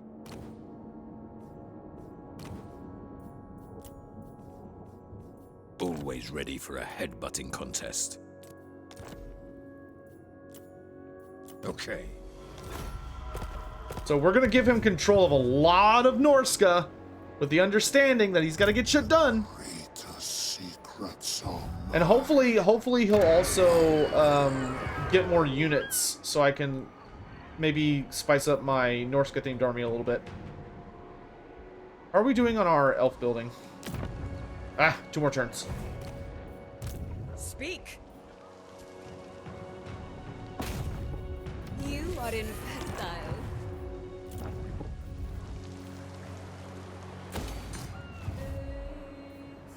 She says that way too cheerily. You're infertile. It's like rude. How do I imagine the Changeling playing? I do not think the Changeling would be a legendary lord. That would really surprise me.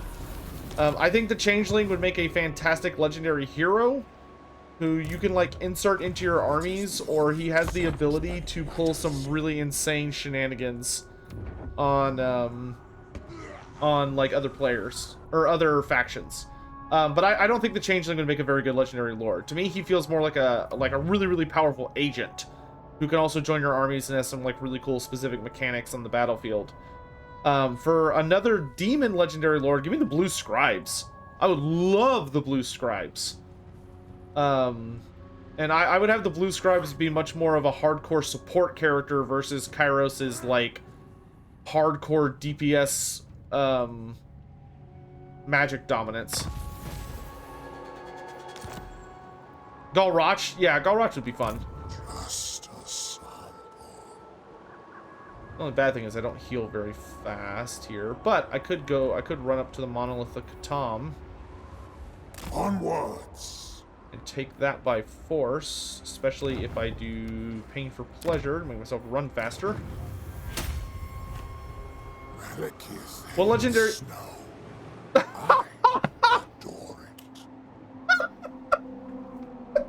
Did y'all hear what he just said? He goes, Malekith hates snow. I adore it. I can't believe he said that. That's really funny. Just like fucking Malekith.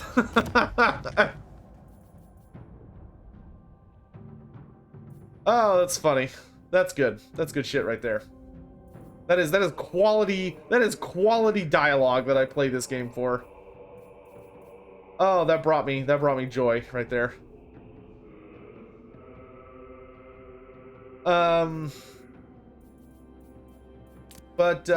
So for Nurgle, my prediction for the future is Festus the Leech Lord. Okay, for demons and warriors are different. That has been 100% confirmed. Like there is like slight overlaps between them, but they are functionally different races. Now that that's been confirmed, it makes it easier for me to do prediction stuff. The Jewel of Denial, just a flat 10% ward save. Wait, is that worse than this? Yeah, dude, why is these so bad? What the fuck? The Ring of Sensation and the Jewel of Denial are like literal garbage. Oh my god. I don't want any more Rings of Sensation. They're terrible. Oh, Rock of Inevitability is actually pretty good. I mean, I already had the Portal Glyph, but I could give it to one of my other characters. So for demons, I believe Nurgle is going to get Epidemius, who's like a Herald of Nurgle on cocaine.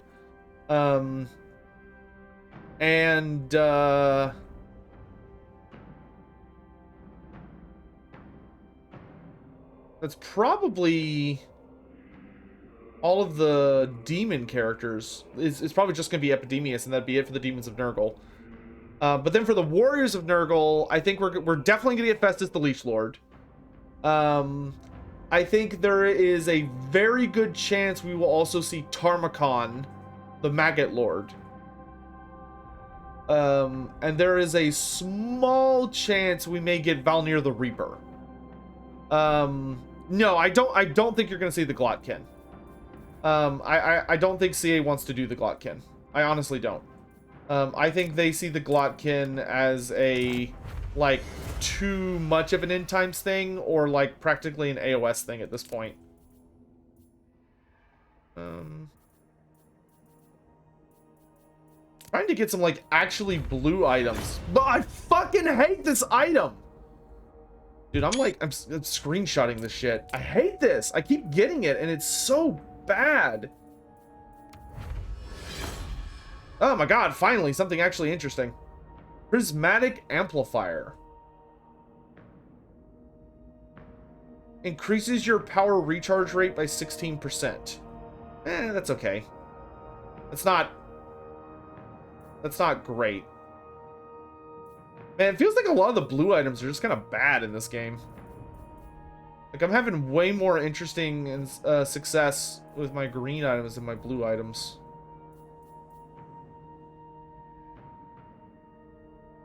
But yeah, like the ring, the 2 rings we got were absolutely shit. Did someone data mine the Nagash faction icon? I don't think it was a data mine. If I recall correctly, because I got messaged about it by some folks. If I recall correctly, I don't believe it was a incident of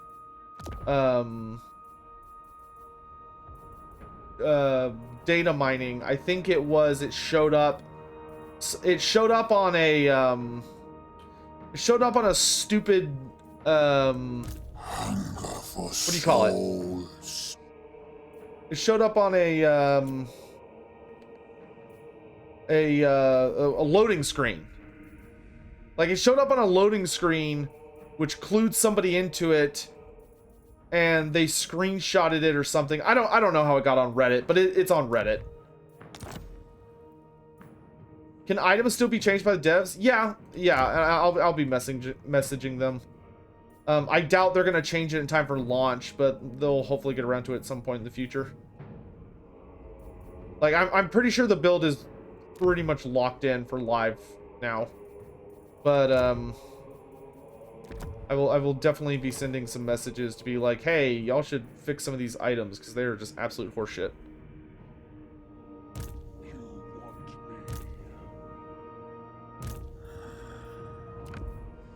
Time to savor.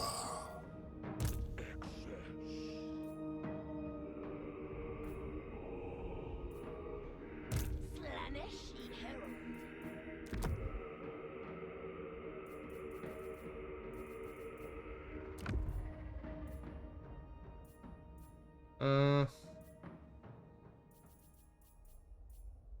You may bow.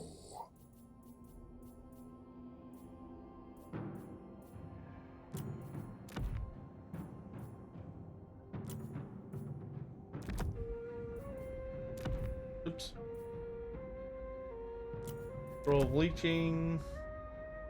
And talisman? I don't think I have any other talismans. Oh yeah, I do.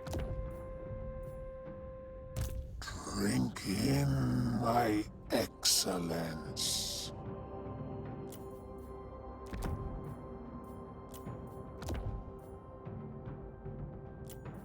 Trying to get some items distributed here. Pleasure without conscience. Vatarius cheered. X10. Let's fucking go. It's Ogre Monday. It's Ogre Monday!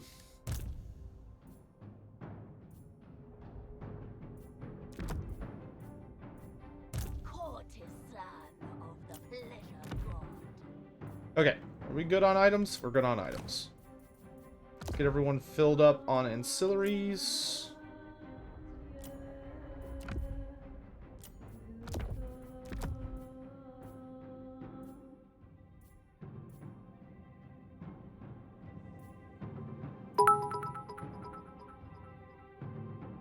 Inquisitor Hammond cheered.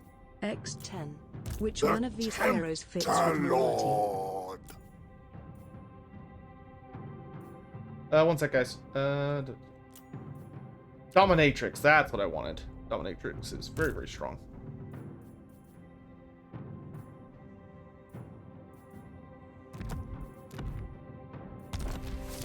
It is treason to command me. What was that other item that was absolute garbage? That one. Screenshot both of those. So I can report them. Can I get some cool cyber facts about Luther Harkin and Count Noctulus? Your choice for which? Knight of Corton. Probably my favorite thing to tell people about the two of them is that, first of all, Count Noctulus is not who he says he is. Count Noctulus is actually pretending he actually changed his name. Count Noctulus's actual name was Nicholas von Karstein. And he, as it sounds, was a member of the von Karstein bloodline before he decided that he did not want to be lurking in their shadow any longer. So he went through a whole harebrained scheme that ultimately resulted in him summoning or performing a big ritual that teleported his castle into the Maelstrom, or the big whirlpool, the Galleon's graveyard, and from there he was able to take it over. But he's a very interesting character who's very conniving and schemy. So he had a big name change, and then Luther Harkin. A lot of people think that he's like a founder or like a von Karstein, but he's not. Luther Harkin is actually a blood dragon. Not only is Luther Harkin a blood dragon, Luther Harkin is one of the OG blood dragons.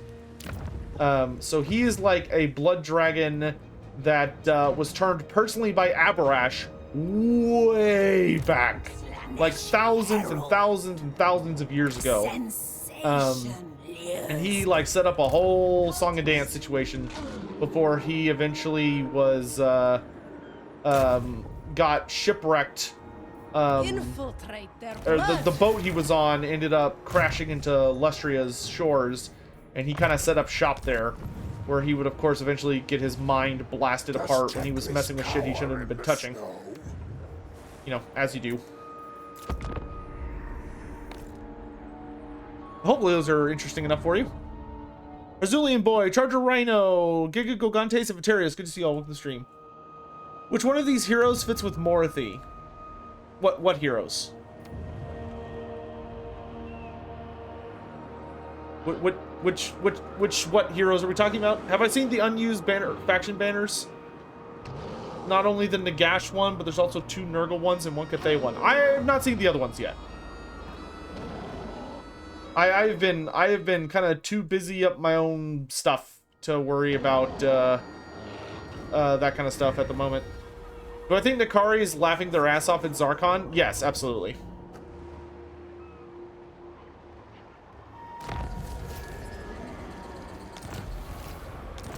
Yo, Goldtooth is dead?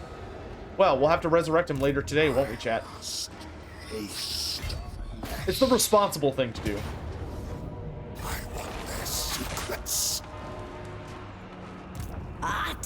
Yeah, F in chat for the fat boy. May he rest in nuggies.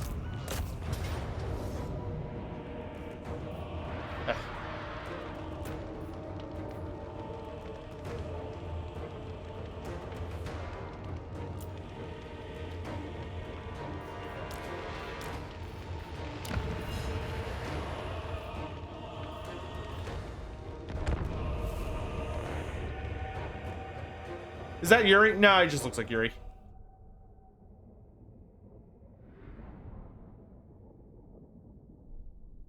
A lore fact about the Vampire Coast. Fun fact about the Vampire Coast.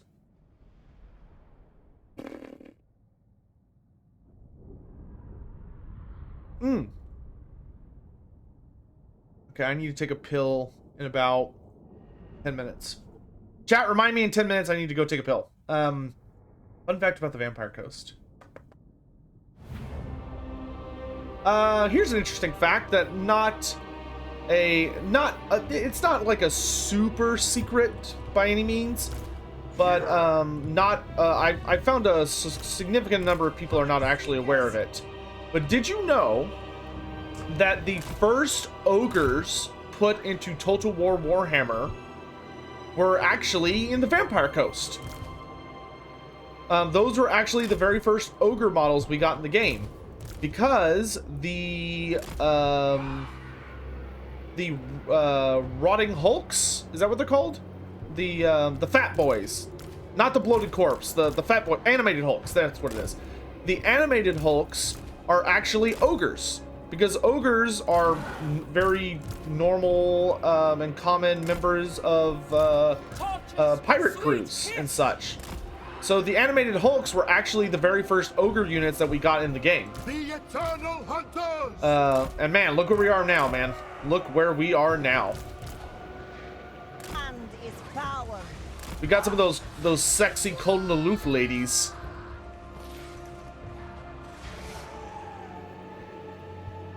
Y'all can go over that way and die for all I care. I just took you so the AI wouldn't get you. Hey, Geki Gogantes, thanks so much for the 6 months, my dude. I really appreciate it. Thank you so much. Half a year on Ogre Monday. Perfect. Perfect. Excess in all things. Searching on.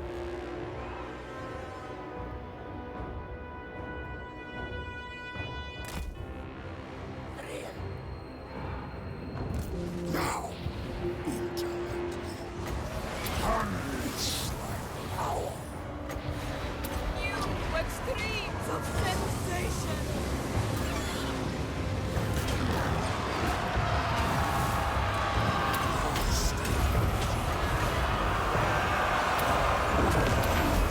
Phantasmagoria. The serpent strikes. Scourge! Worship Journal. Extravagant despair. Dark whispers of glory. Decadent seekers. Sin and depravity. Sin and depravity. Feaster of pain. Marauders of Slaanesh! Kill! Kill! Cultist of Slaanesh.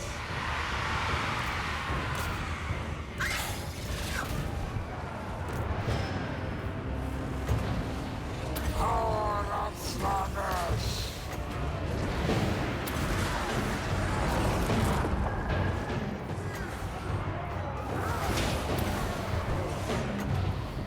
I am not done. The deepest pleasure. You silly goose, you haven't captured your or your base. Of pain. The Kislevites. Kari. Marauders!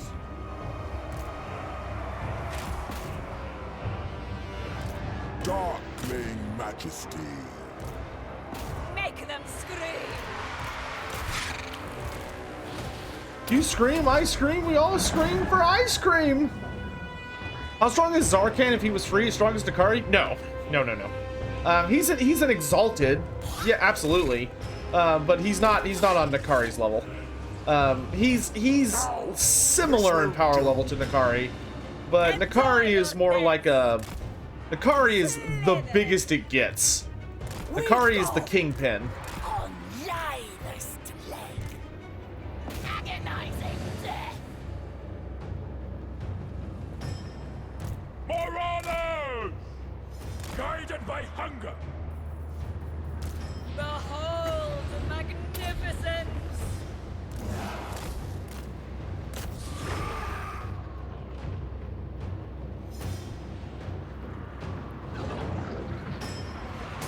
Demonet of Slaanesh. Worship Journal. Phantasmagoria. Seeking sin. These Kislevites really do fight to the bitter end, don't they? Oh shits. No one faster. There we wait.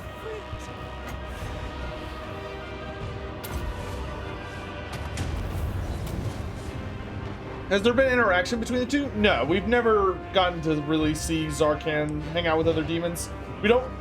The lore really doesn't focus on Zarkan too much until he becomes one with Malice. Like, we know little tidbits about him beforehand, but we don't know about his interaction with any other characters.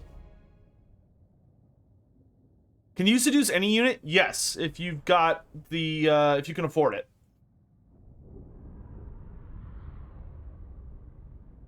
Of all the vampire bloodlines, which would be the most chill to be around and not just try to kill you immediately? The most chill to be around would probably be a Lamian. Lamians have like a very strong sense of culture, and they tend to be pretty good about they really don't like to kill someone unless it serves like a particular purpose. They're usually not ones to just like wantonly murder. Like some of them can be jerks, obviously. But generally speaking, they tend to be more focused on... They tend to be much more focused on, like, accomplishing specific goals. And, like, you could very successfully, like, have a Lamian girlfriend or a Lamian wife, and you'd probably live a pretty normal life, assuming that she didn't get, like, wrapped up in a really nasty plot or something. But like a lot of Lamians have very carefully integrated themselves into various societies, and they basically hide in plain sight, so to speak. Which you know, is very clever. But is a potent sensation. You know, it's just kind of one of those things. But yeah, Lamians are very. Most Lamians are not there to rip your face off. They're there to accomplish like a specific goal, or they just live in the city and they they gather information and rumors and all this stuff for Neferata, because Neferata is like really big on having like a very comprehensive spy network, because she likes to keep tabs on everybody and know what's going on, who's sleeping with who's up to what. Because that gives her a lot of power and also allows her to kind of keep an eye on the old world. But at the same time, like, Lamians are much easier to deal with than other vampiric lines, because they tend to be much more grounded as far as like their goal. They don't really have a vested interest in like ripping your butthole in half and spreading you over the room. Unless, you know, you're into that kind of thing and they're doming for the night. But, there have been Lamians who have lived, like, pretty okay lives. And have, like, staying out of trouble. And they absolutely can have, like, romantic partners that are human. Obviously, it's complicated. And it comes with its own dangers and issues. But it can absolutely happen. There we go, chat. We got our first unit of Weight Watchers. Oh my gosh, it's happening. Do I need to go over here to help him, or has he got this? Such insights to tempt you. Oh no, he's taking hideous amounts of damage. Oh my god. It's just like an army of nothing but little grobs. I will not betray my faith. Your pain. Courtesan Ludicrous. Here, we'll send this army to go help. I yearn to go. Only absolute supplication will suffice. Pleasure without conscience. Oh, 10 minutes, thank you. Okay, let me finish getting Nakari set up. Okay, I think I'm gonna go ahead and bite the bullet here and get rid of our marauders. How will we slake the craving? I don't know, you figure it out. And we're gonna grab another unit of exalted demonettes. Of unchecked slaughter. And I really wanna keeper of secrets. So I'm getting a keeper of secrets. 6 turns though. We'll get a. Yeah, okay, we'll get the keeper. We'll get the keeper. Like, we'll have to wait a bit, especially after the portal's open, but it's okay. We'll be alright. It'll be worth it. Divine immortality. Name it, and it shall be done. Extinction comes. You get a My trait. divine And you master. get a trait. Extinction comes. Take what else? I am, but I'll clear space for them as we take them. But I can only have 4 wood elves in my entire army. Let me imbibe your essence. Not sure what I'm going to switch. I think we're going to get rid of the chariot. Time to decouple. The chariot doesn't really work with the way I'm building this army. We should be able to get another unit of Way Watchers next turn, because I think we're generating like 2 or 3 allegiance points per turn. Consider yourself lucky that... Yeah. How many are we generating? We're generating 3 per turn, so we can order another We can get another unit of Way Watchers next turn. Okay, I'll be right back. I gotta grab a pill I gotta take.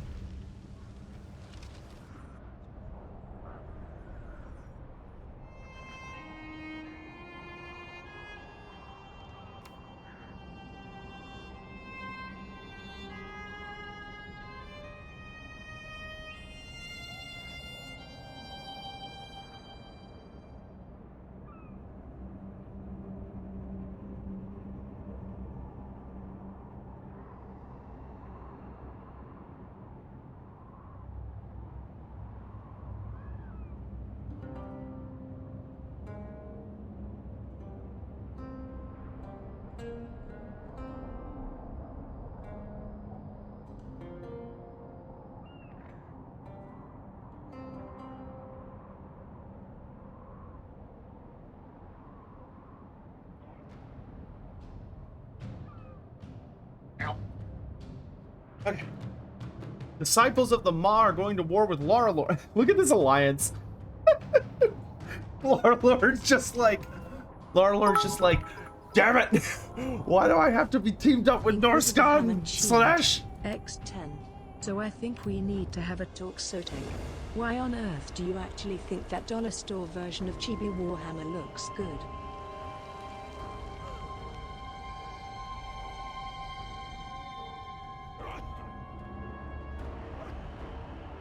Ugh. Okay. Ugh. I didn't say it looks good. I said it looks adorable. The Chibi Warhammer thing, it's not good. It's not. It's probably terrible, but it makes me laugh. Opportunity. All right, so I've got 5 turns. I'm not going to be able to go into a portal. We just got to hope for the best, as much as I don't like doing that. And the good thing is the widows are expanding now as our slaves. Good, my children. Good. Pleasure. Okay, I want you to run up here and seal that portal shut so the wood elves don't get attacked. Why can't we vassalize ogres? We can, we just can't force them. We don't have power over them like that. I must taste flesh. No, what you must do is learn to chill, dude. More Way Watchers! Most privileged of Slaanesh. The good news, though, about the ogres going to war is that that actually does give us something Feasters of to attack them over. the screams shall fill the Nice. void.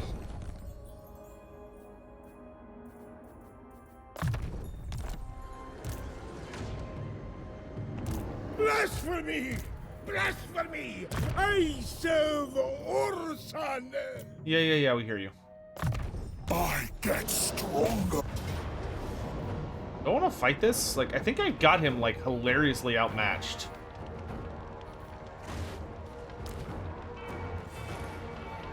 Yeah.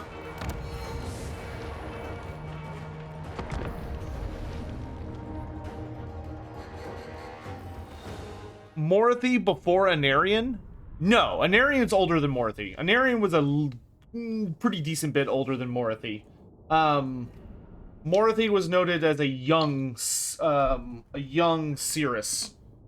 when she was captured by Slaanesh demons.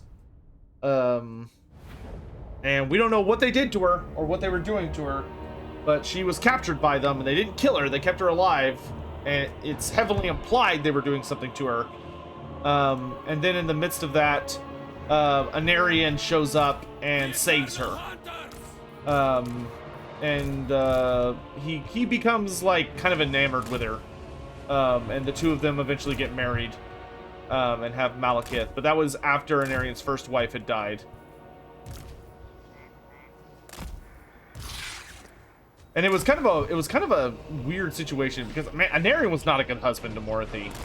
Like, a lot of people like to give Morathi shit about, like, you know, like, oh, she's so, like, over the top evil and all this other stuff, or like yada yada yada. But like, Anarion was like basically an abusive husband. And plus, like, he never really loved Morathi. Like, he liked to do things to Morathi, but he didn't really give a shit about her. He was kind of like a damaged person at that point. You know, he wasn't really all there anymore. Luscious deviants.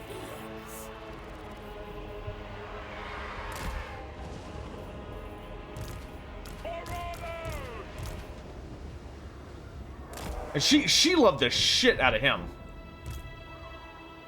But by the time Anarion met Morathi, he like already drawn the sword of Cain. Like, he was already like scary Anarion rather than good noble hero Anarion, you know? But it's a sad thing. Like, don't get me wrong, Morathi's evil as shit, but she also didn't really deserve that.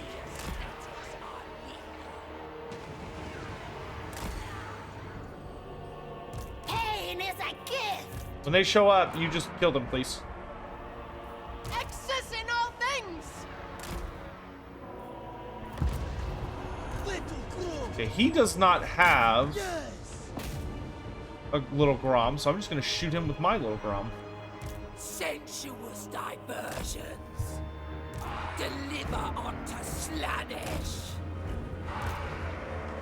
Guided by hunger. Are there any instances where we see the Chaos Gods talking directly to characters, where we, the readers, see what was said? Yes. There's actually a very interesting example that I would sell my soul to get. And because it's like one of the most...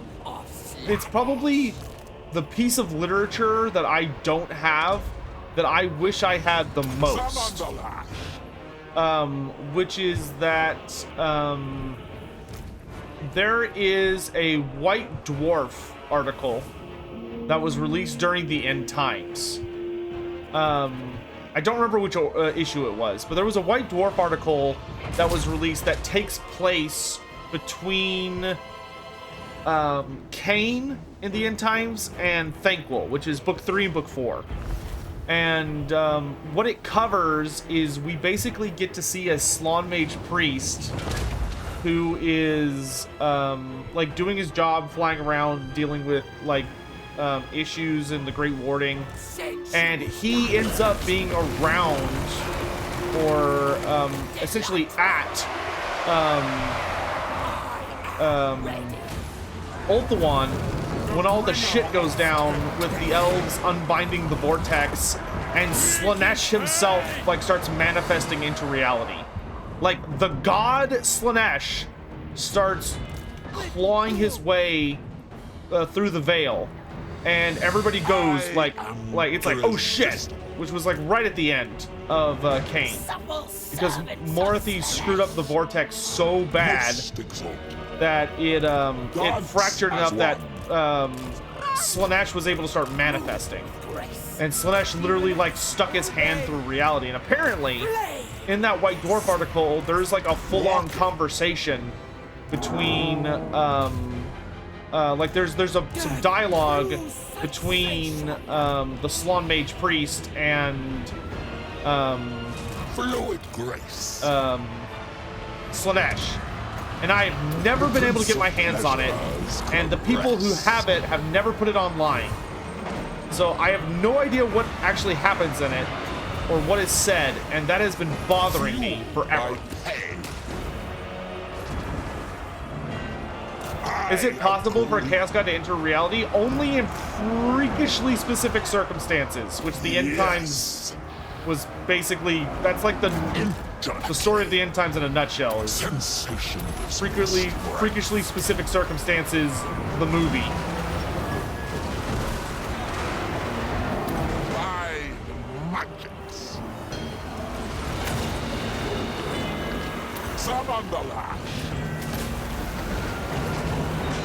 Here, Mammoth, have an attack buff and go crazy. Who doesn't love a Mammoth with 82 melee attack? Bend to our will. Soul Riders. Exalted demonettes of Slaanesh. Divine magics. Torture the Kislev. The debauched one.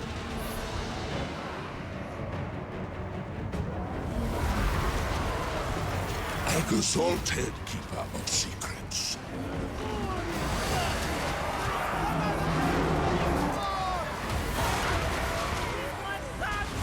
Your secrets spill.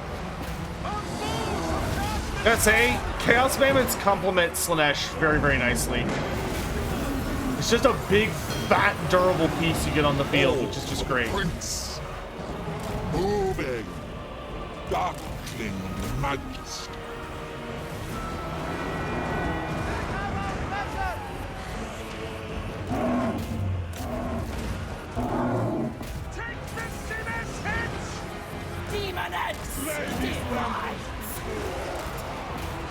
See ya, Consultant. Goober. The Prince of Pleasures caress. 21 melee defense. Soul falls Consultant. How does your healing activate again?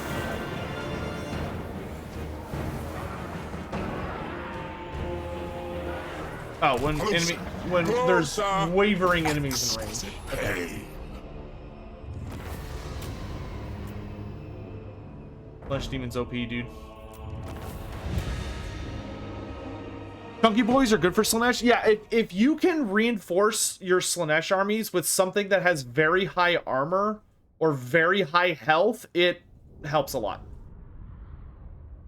Isn't Warhammer Plus putting up Old White Dwarfs? Maybe I can find it there one day. Maybe. I need to look up which one it is.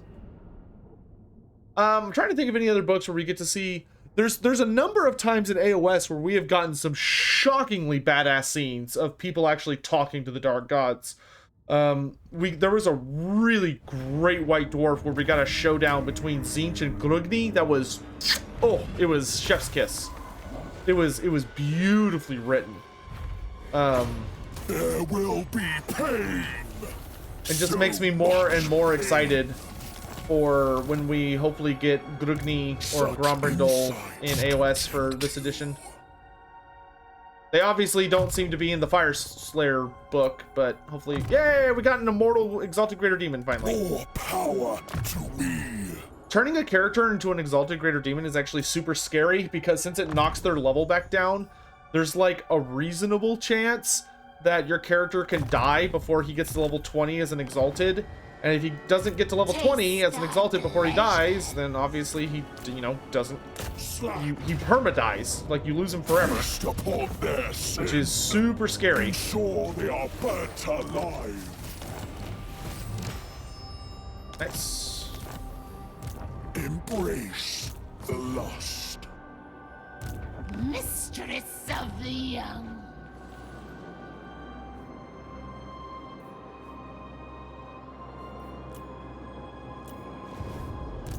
most privileged of Slaanesh. You got like one more good turn of healing. Name it, and it shall be done. Extinction comes. How my skin tingles in snow.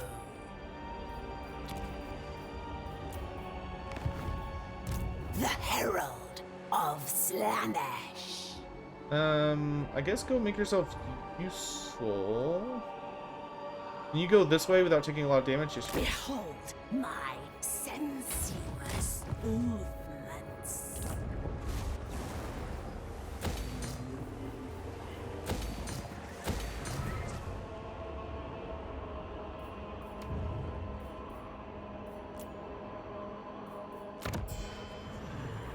Elves, do you have a mission for me so I can get more points? No. Lord of the Glade, consider yourself They hate me so much. It's so funny. They're just like, God, you're so annoying. We hate you. And I'm just like, okay. Dominance! Welcome. Mayhaps we can barter for the souls of those you represent. Yes. Has there been any badass Seraphon moments in AOS? Oh, dude. Obicus. Dude.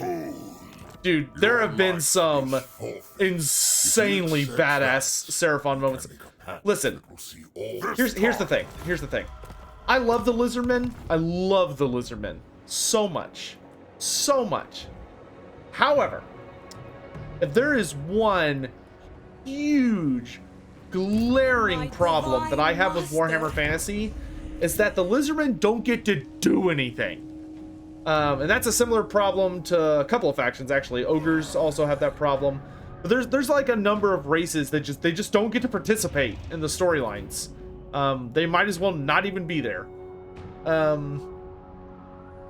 However, in Age of Sigmar, that's not the case. Every single faction gets to be super important to the story.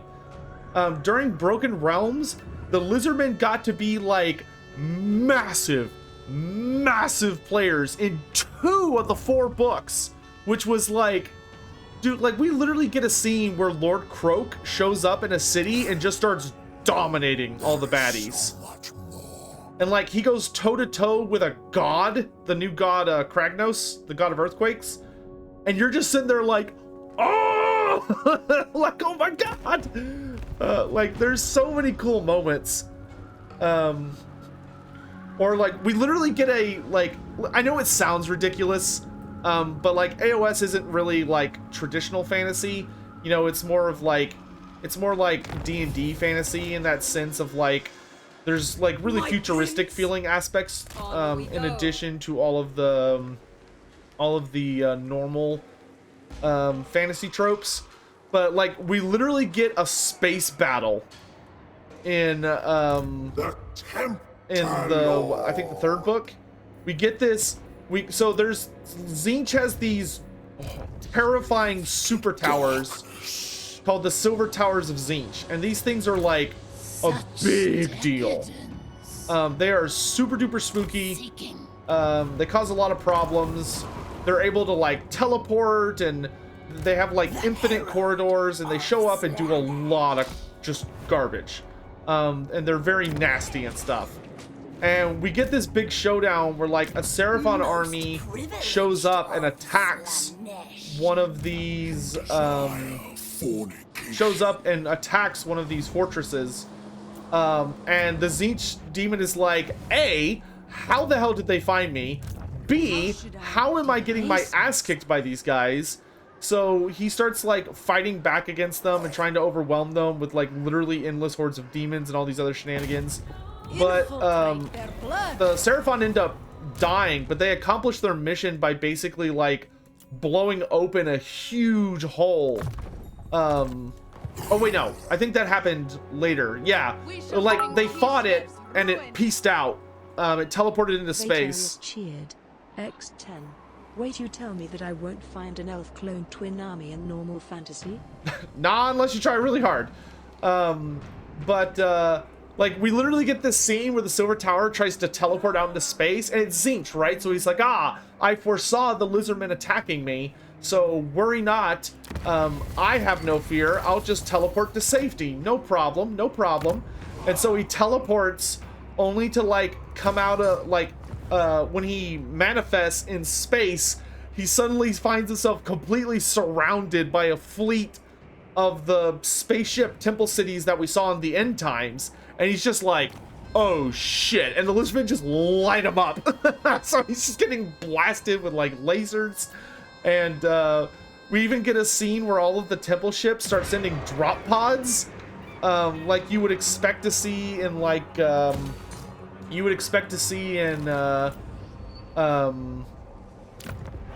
do you call it? 40K, right?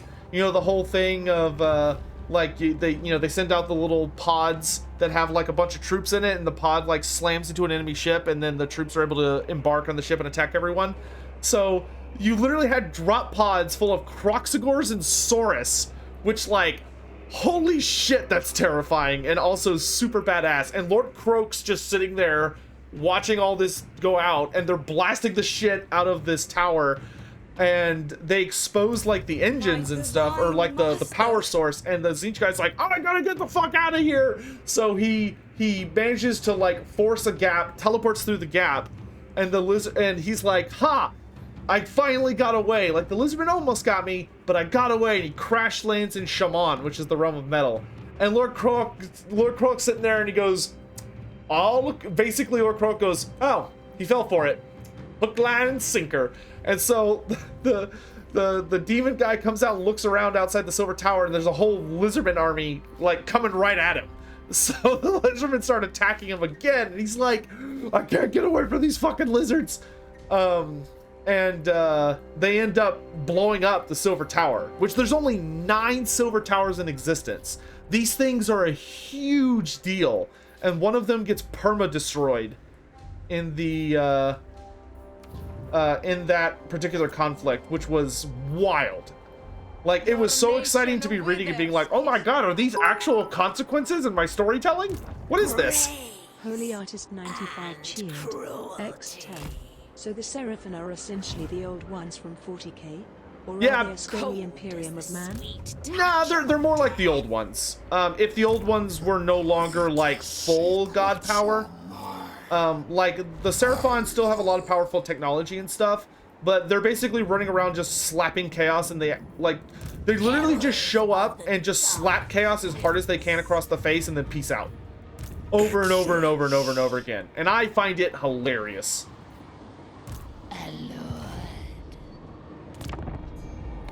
Because every time someone shows up and literally slaps chaos across the butt as hard as they can, it's just hilarious to me. Inquisitor Hammond cheered. X10. Will I get my name put in the Great Golden Plaque of Grudges if I use a Necron Catacomb command barge as a magical Slan frog floaty chair? Hammond, no, of course not. No, Hammond, you're already on the Great Golden Plaque of Grudges. You've been there, like, for a while, dude. Like, literally, as far the worst position we have, you are right there. You got nothing to lose. Pill time. Okay. Which other weapons besides Galmaraz and Dwarf Ancestor weapons should get a buff now that there's so many super weapons in Warhammer 3? Gifts don't interest me, filthly. The Slayer of Kings, maybe, if you like. If you wanted to be like, hey, like, I don't know, like, I feel like there are certain weapons that it's fine for them to be really, really super powerful because a ton of factions are able to get access to them. I think those weapons are more justified being super powerful because everyone can have access to them. Like, obviously, Galmaraz is, like, freakishly strong, but... Wait, for real? They are one people.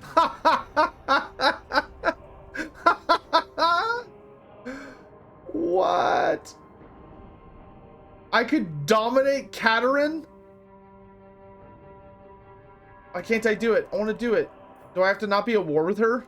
From lowliest farmer to mightiest witch, all Kislevites stand against you. Yeah, they're at 100% seduction. Oh, I want to do it. I want to do it. I don't know why I won't. I don't know if I can. Or like what I would have to do. It has to be a non-playable factions. Oh, that's so funny we got up to that though. Such insights to tempt. Oh my god, that is hilarious. Embrace Like even if we're not able to do anything with it, that's great. Depravity reigns. I gotta deal with all these damn portals that are opening up everywhere. Depravity.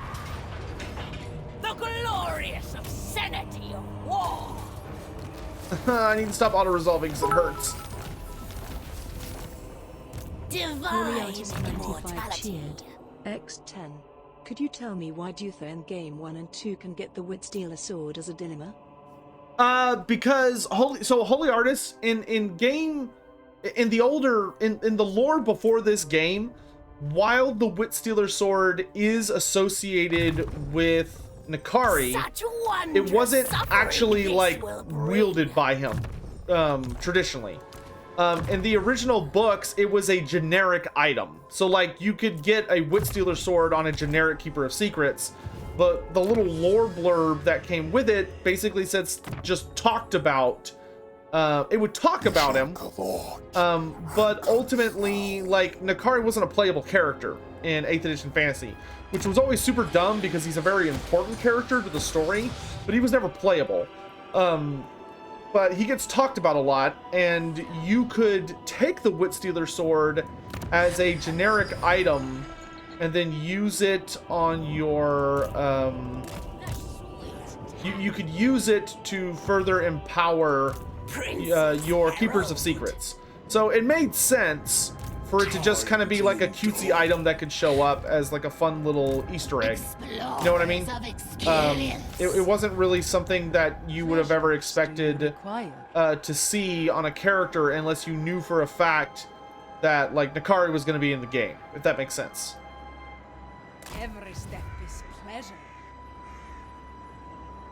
The herald of Slaanesh delights without boundaries.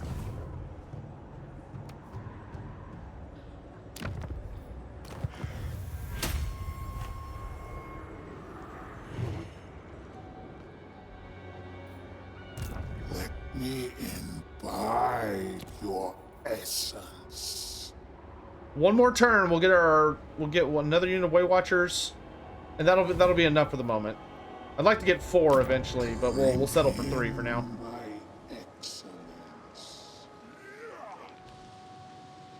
Cultist of the perfect. Oh, good. He prince. closed the portal himself. I'm gonna close this one.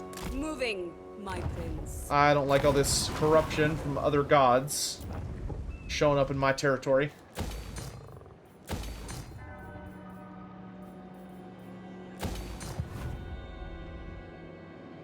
That's a Slaanesh portal, which is good. Well, it's not great, but it's better than the alternative. Tender hand of atrocity. Take them unawares. Man, Kislev is just plowing their way up here without a care in the world. I have to punish them for that. No, I didn't pick the wrong one. I picked the one that locks that faction in place, locks this army in place and generates goodies for me. Because they're a summoned army, so I don't give a damn about them. Hunger for souls. They can die, and I do not care. Artisan of I yearn to hear you speak. And Kugoth is on he's on the brink, man. Give me more money. You serve your prince wisely. Holy Artist, good to see you. Did Gromberdil confront Malekith at any point in the lore? Not really, no. We did get a single scene where we got to see the two of them literally exchange like a handful of words very, very briefly, but it was super unsatisfactory, and a lot of people, myself included, were very disappointed by that scene. Because it really felt like they just didn't really try that hard, which was really, it was super disappointing, to be honest. We basically get a scene where Malekith almost gets killed by a vermin lord. Like, a vermin lord throws something at him, and it nearly hits him, and Grombrindal deflects it. And then Grombrindal basically kind of mutters, or he says something that allows Malekith to realize that A, Grombrindal is a real thing, which he thought Grombrindal was just a myth, and B, that Grombrindal is actually his old friend Snorri Whitebeard, but Grombrindal vanishes before he can like really say anything to him. Like, it's literally like, it was so low effort. Like, but that was, like, we were in the shittiest part of the end times when that happened. Roll of Empires, thanks so much for being here, dude. Have a great day.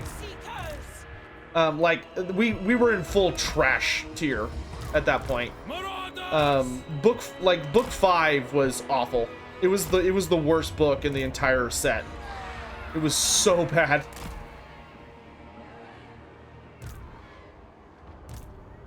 Shouldn't have any spells? Weird. Yay, we finally unlocked narcissism. The Purple Herald! I accept temptation. Of course! Okay, I took away all of his anti-large, so he does not have any anti-large. So our Seekers should be able to just run over him once things are distracting enough.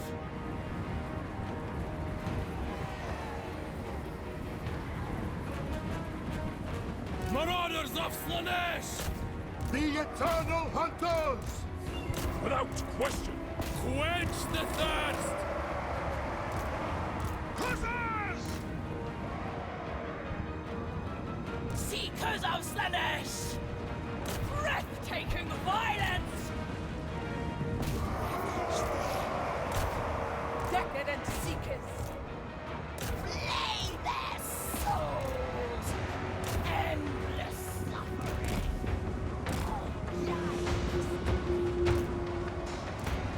Seekers! Surging off!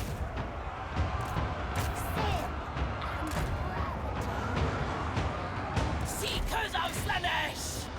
There! Yes, yes! Whips! Agony and ecstasy! Seekers! Bend to our will! Sin and depravity! Rend! Seekers! Make them scream! Retreat, comrades! We earned it. On the hunt! Marauders!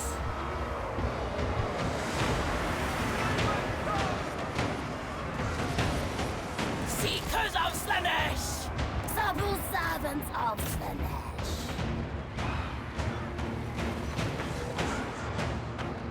We flee! Demonette of Slaanesh! Agonizing death! What does narcissism do? It locks a unit in place.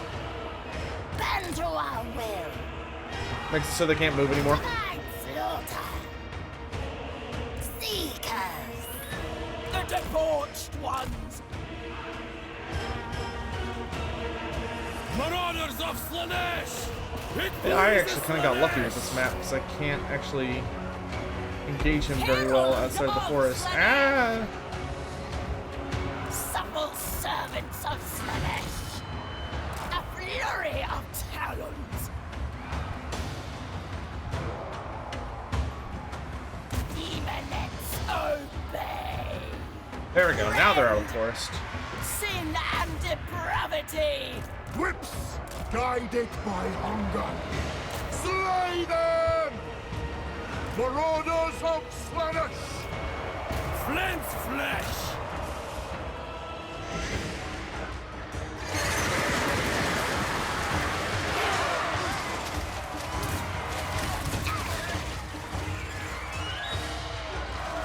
Demonettes of Slaanesh! Hellscape! Kill!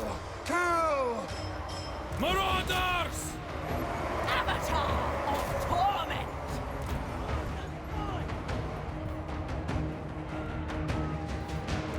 Seekers of Slaanesh! Decadent seekers! Unlive the slain! Ravage them! Hell Scourge! Divine slaughter!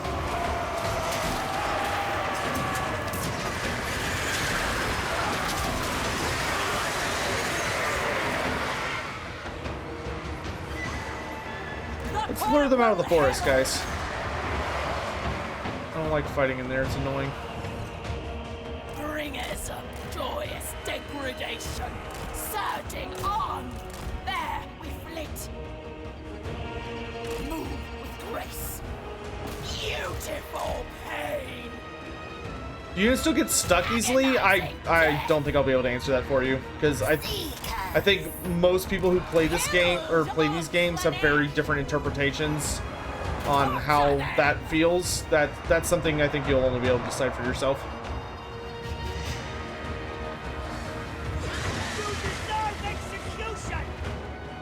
Tortuous sweet kiss! A captivating part!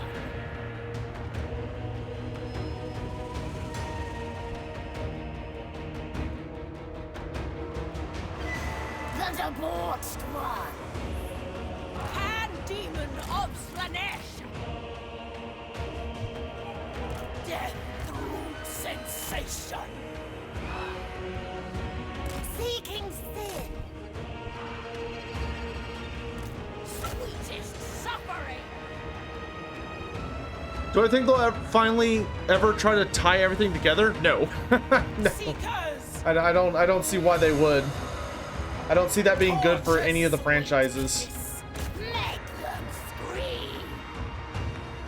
None can resist. Like, they all have their own unique defined rules. I don't think mixing them would add anything of value. It would just make everything really messy. Finding fresh soap!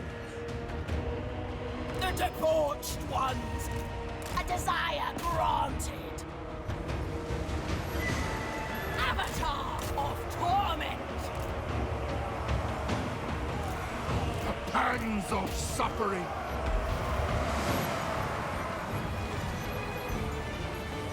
Seekers! Pain and And Horseman's despair. Speculum, I would love if you gave that to me.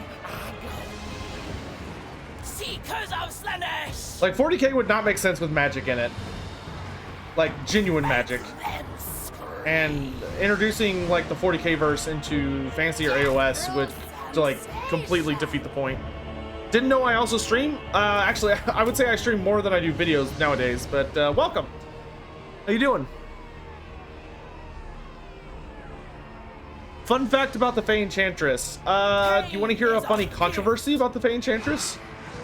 Is that Games Workshop has been very inconsistent about one particular aspect of the Fey Enchantress, which as a lore person makes me go nuts.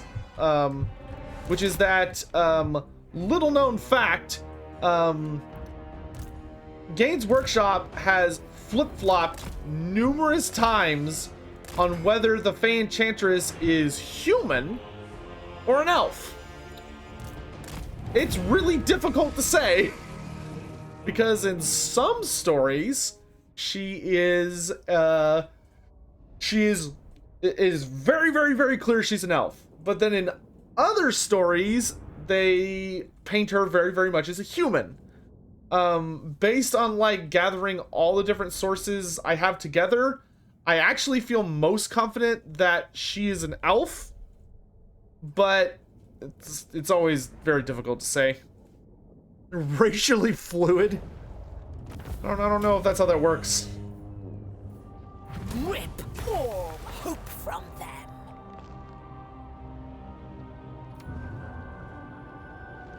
Come at me with your slogan, corn follower. Let us get that out of the way. Come at me with your slogan? Hey, Corn. Say the thing. Go on, bitch, say it. You loser. Do I own any steam tanks? No.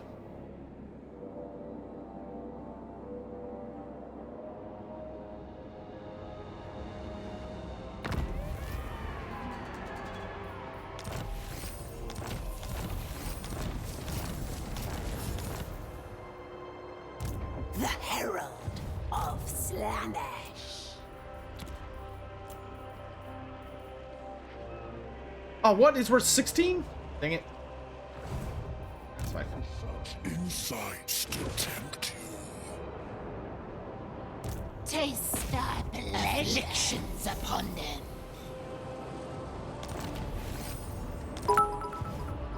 Slaves to dump. Inquisitor Hammond cheered. Such agonies Okay, hear await. me out, Sotek. Total war. No. A war No. the entire, No. the magical incarnates. No. Nope. The whole Nope. Don't even want to hear it. Nope. Nope. Nope. Nope. Nope. Nope. Nope. I Nope. desire. Are there pixies in Warhammer? There are creatures that are similar to pixies. If you're talking about like little fey magical critters, there are creatures called spites. And spites are native to Athel Loren. And they are really, really big on they're mischievous little shits. They're small, they can shapeshift a fair bit, but most of them appear as these small little humanoid creatures. What did it even say? Privileged of Slaanesh. No, I don't think I would want an end times saga situation. I think everything Warhammer Fantasy related should just stay in the Total War Warhammer main games, and they should just have a good time with it and do their best, and we get what we get, and it ends where it ends, and that's all there is to it. Prince's Herald. Am I gonna buy new armies when the game comes out? Yes, that is yes, very much. Yep. The embodiment. Meowing. So, Ready to defend. I could trade with Miao Ying if I wanted to. You caught death by meeting me. Surely you understand this. I stand apart.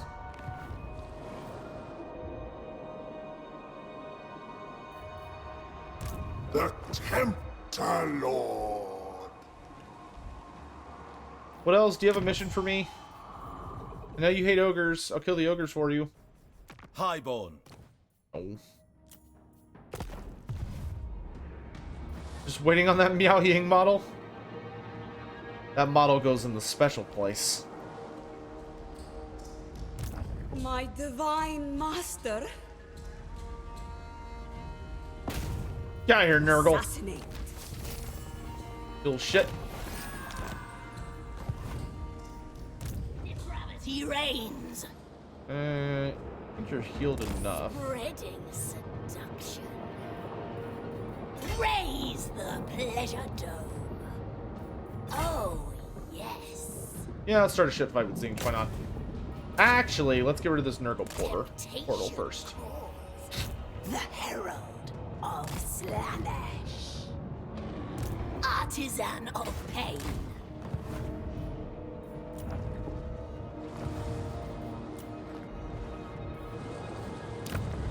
So good.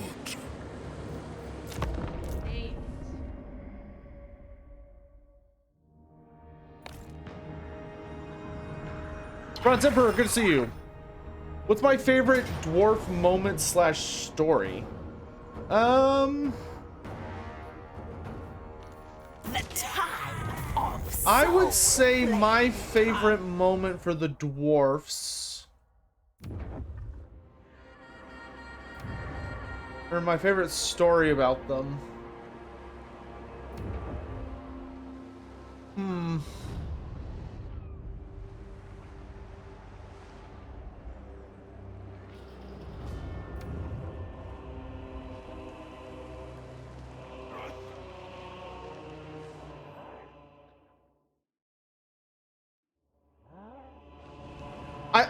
you know, there was a lot of really, really bad moments in the end times. A lot of moments that were like super irritating or annoying and stuff like that. But we got 2 just kick-ass scenes with the dwarfs. And funny enough, they were both with Thorgrim. Though Belagar got a lot of cool, well, all of them got some really cool moments. But the 2 that will always stick out to me are when Thorgrim killed Gorfang Rotgut in the prequel to the End Times, which is just a book called Thorgrim, or it's more of a novella. And then when Thorgrim kills Queek Headtaker. Those scenes are so good. They are so good. I just absolutely adored them. They did. Whew, they did a marvelous job, and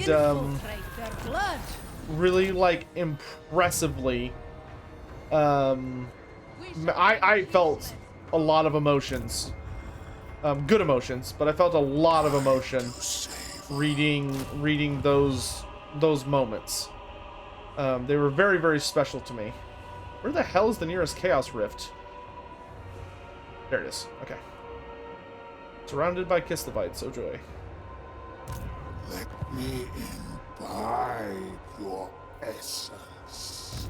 Taste our pleasures.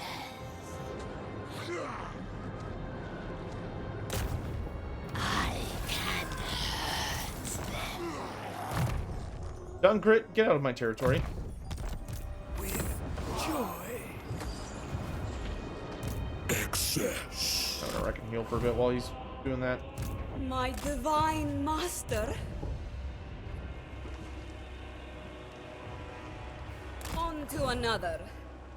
My divine master. Executed. Name it, and it shall be done. You are...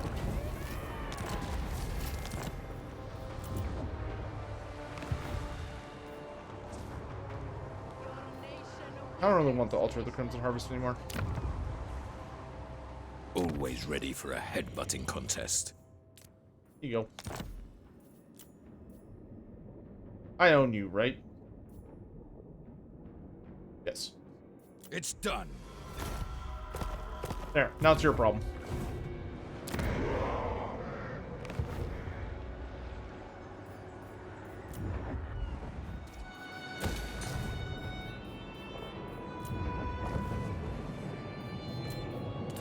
Divine immortality. Son of a bitch. Of sensation. New York got something.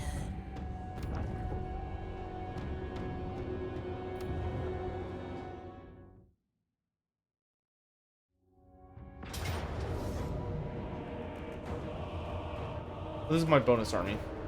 I don't care what this army does. Bye-bye. Unspeakable depravity awaits.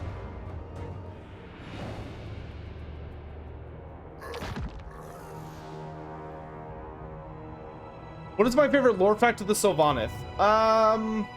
My favorite lore fact of the Sylvaneth so far has to be the resurrection of Drycha. When they initially revealed Drycha Hammerdreth, there was a lot of debate about whether it was the same Drycha from Warhammer Fantasy or not. So when we actually got a lot of really good deep dives into who she is and like what motivates her and what's going on in her head and all this stuff, her character is really... There's a bit of mystery to it, but it's very, very sad as well. And I really like what they've done with Drycha. And that it is the same Drycha, and that the fact that Alariel was kind of pushed to the point where she kind of like had to go make a deal with the devil, and she pulled out Drycha's heart seed and planted it in the most hostile, brutal place she could possibly think of, hoping that it would cause Drycha to like be reborn as something that could handle dealing with the forces of chaos. And man, she created a monster. I just got an achievement. What achievement did I just get? A soul brittle as ice. Oh, okay. Recruit a keeper of secrets. Blasphemy! Blasphemy! Prince's herald. Artisan Nox of Cheer. pain. X10.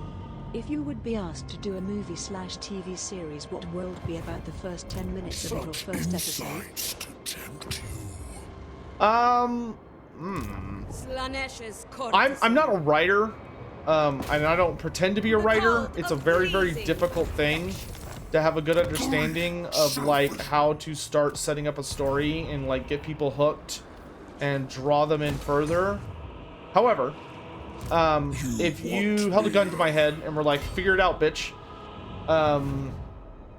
then what I would probably say is I feel like the best way to establish the universe and tell a story would probably be to start with the Empire. And I would probably do like an intro movie that gives you like a good 10-minute build-up and fight scene about Sigmar Heldenhammer. And the third battle of Blackfire Pass. Like, it would, you know, it would probably start with like showing like the celestial, like the twin-tailed comet and how that heralded the birth of Sigmar. He was born to a tribe, and it kind of just gives you like some very quick story beats, and to really give you a feel for like who he is and like kind of the universe you're dealing with. It kind of builds up to giving us that, you know, how he like you know, he grew up in his tribe, and we get like a feel for what humans were like back then. And then he builds up to saving High King Kirk and Ironbeard, so you introduce the Dwarfs. And then, you know, you get your, you know, they talk about, you know, the great, when he formed the Empire at the Battle of Blackfire Pass. And we get like a really big, kind of like how Lord of the Rings started with that really, really big fight against Sauron at the beginning. Something like that, but probably maybe a little bit longer. But just something that's like, hey, this is the world you're dealing with. Here's the situation. You know, I think that would be a good starting point for people to be like, okay, this is cool. I'm into this. And then you can kind of go from there to start expanding and exploring other parts of the universe and explaining what the hell's going on and all that jazz. Okay, I've got a couple of redeems here.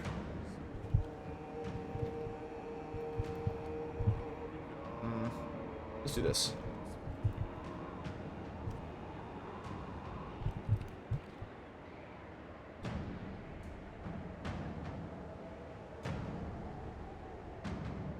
We'll just do favorite of Slaanesh. That's easier. Okay, answered that. I find the Chaos Undivided incredibly uninteresting in fantasy, but this is complete opposite in 40k because there are so many different interpretations of the concept for the Traitor Legions. Do I feel the same? No. No, I don't feel the same at all. I love Undivided Warriors of Chaos in fantasy. I think they're a super duper interesting group that have a lot. They tend to have a lot more interesting and personal motivations, in my opinion, as opposed to being purely motivated by motivated by like matters of like, oh, they're just doing what their god tells them to, or they just have a specific creed or something. They tend to be a lot more individualistic and a lot more difficult to predict. If anything, I tend to find Undivided Warriors to be exceedingly more dangerous than their non-undivided counterparts, because it is it's very hard to predict and be able to tell what they're gonna do and what's going on, and like what their motives are, and what kind of powers they're going to be bringing to the battlefield. I feel like they're so much more open and interesting. But it's just my opinion, though. I can see why, compared to 40k, you may feel like it's stifled. That's not how I feel, but I could see why you would feel that way if you're looking at it from a 40k perspective. Force of Empire having an identity crisis? Yeah, I know. Getting a custom wallpaper made with Chaos fighting Empire on one side, but I don't know who I want on the other. I'm in between Dwarves, High Elves, or Kislev. Any suggestion? A custom wallpaper, Empire and Chaos on one side.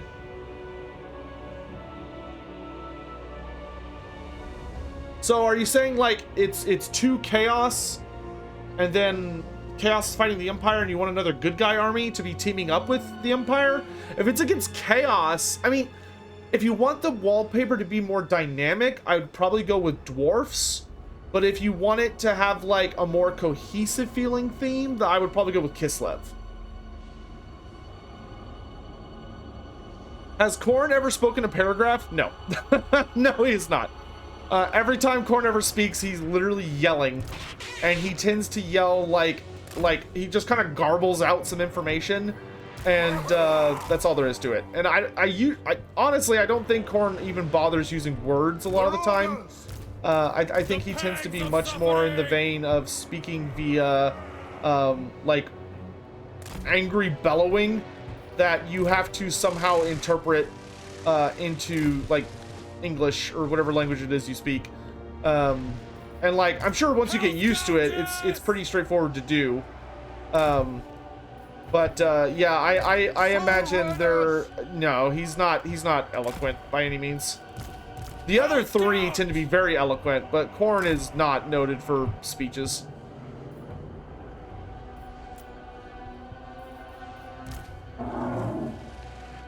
Mammoths, you shall ride with Styrkar. Pain is a gift. None can resist me. Oh, the chariots. How I adore them. Captivating and horrifying. Dark whispers of glory. You'll lead our Norskins. This will be exquisite. I need to get you on a chariot, but now you'll be over here. How fast are you? 79? Yeah, that's acceptable speeds. This is kind of like our super punchy core. Dude, I'm still so pleased we got unique soul grinders for all the different versions. Like, oh my gosh, they're so great.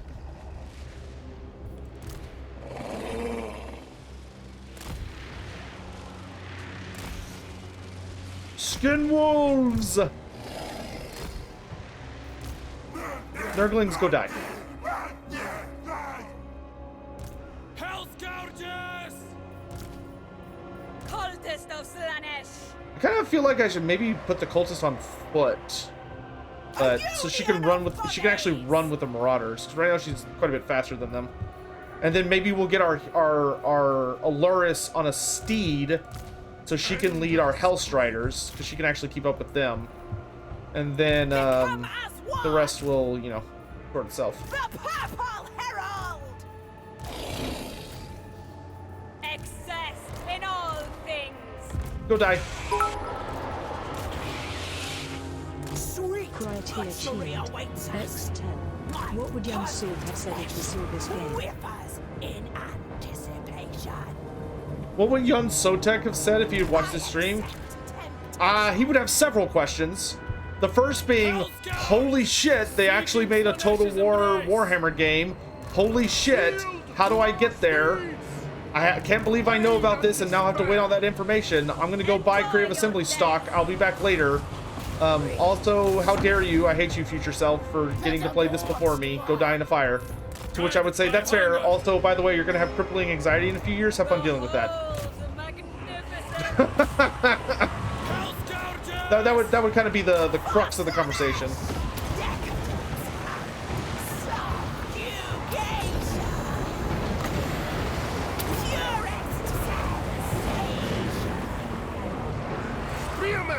Driven by pain. Holy shit, I have a beard? No, I'm pretty sure he'd say something like, ooh, is that really the best our beard gets? And I'm gonna go, yeah. He's gonna go,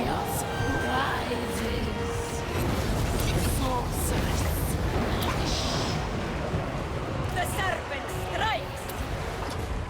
trying, man, but I don't make the rules. Can you seduce any units? Yep. As long as you can afford them. We hunt! Maiden of ecstasy. The darkest of desires. Oof, okay, that Drinking pain! made me pucker my butt for a second. Mammoths, come on, boys. Come on.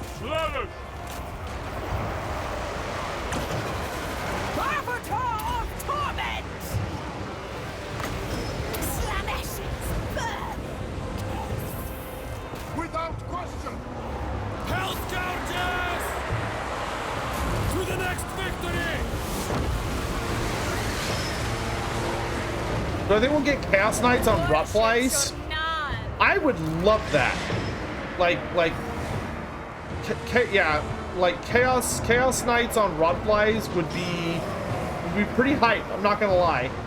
I don't think we're gonna get it, but I would love that. I would love that very, very much. Like, I would really like to have an elite unit for every Warrior of Chaos God faction, and Nurgle is the only one that doesn't really have one. Like Slaanesh, you have all the Hellstriders, which they're not like super elite, but there's also quite a few variants. And they do have some really nasty rules. The Hellstriders are very, very good if you can use them efficiently.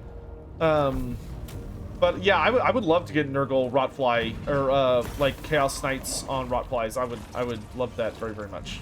Peel off their skin. Most privileged of Slaanesh. She gets so much experience. It's crazy.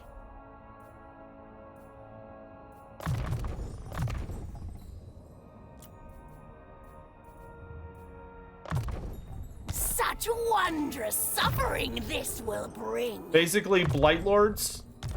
Yeah, basically. But I don't think they would look the exact same. Okay, you're gonna be on a steed. Artisan of pain. Valiant defeat. What? Are you smoking, game?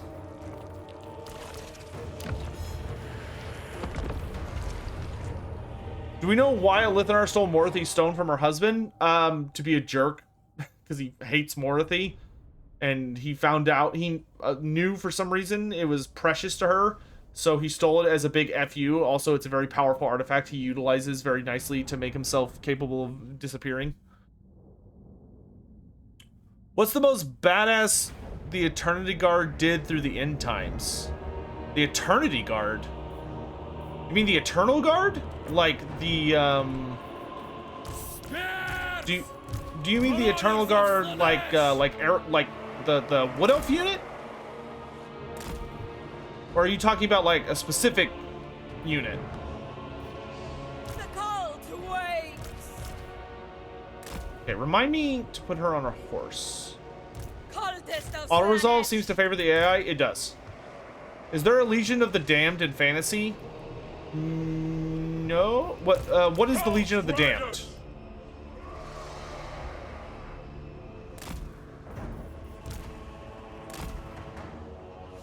This will be exquisite. Exalted demonettes of Slaanesh. Can you get like the... Oh no, this is the Hellflayers are the medium version. I was thinking of the...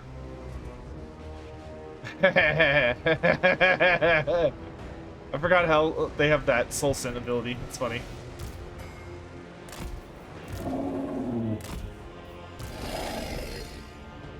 Actually, it's probably better to have the mammoths go with the squishy marauders. And we get our big horde of skin wolves. I really wish I could get armored skin wolves, but the AI just does not seem to want to give them to me.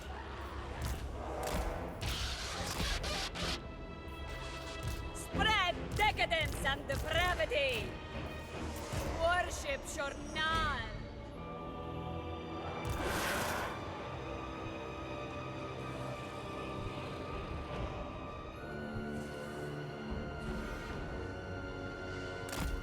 None can resist me! Cultist of Slaanesh. Thrill to every wound. Delight in every scream. Ascend through torment. Dude, if I saw this shit coming at me, I would leave. Look at these things. There's no way I'm fighting this garbage. No, thank you. The serpent strikes. That's gonna be a no for me, dog. The aesthetics are lethal. Delighted to. The dark princess servant. The aesthetics are lethal. Okay, everybody get close. Purest sand. 40% charge bonus. Make them scream. Dude, look at the look at the soul grinder just.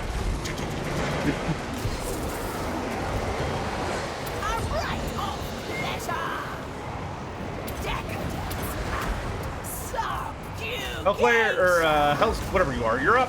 The pleasure is all mine. Bend to our will. Ravishing slaughter. Purple wind. Slaanesh and Loren. The darkest desire. Paramour of Slaanesh. Seekers of Slaanesh. Flow like wine. Torture's sweet kiss. Hand demon of Slaanesh. Darkest winds blow. Decadent seekers. The debauched ones. There we flit. Luscious demons. Extravagant despair. Hear the discordant choir. The Prince of Chaos rises. Marauders! Consume them! All scourge! Worship your nod. You know what? Let the Defiler take care of it. Thank you, honey. Thank you. Driven by pain! Slaaneshi hero! Slaaneshi's birth! Finding fresh soul! We hunt! The call to wait. Enjoy your deaths. Phantasmagoria. I am ready!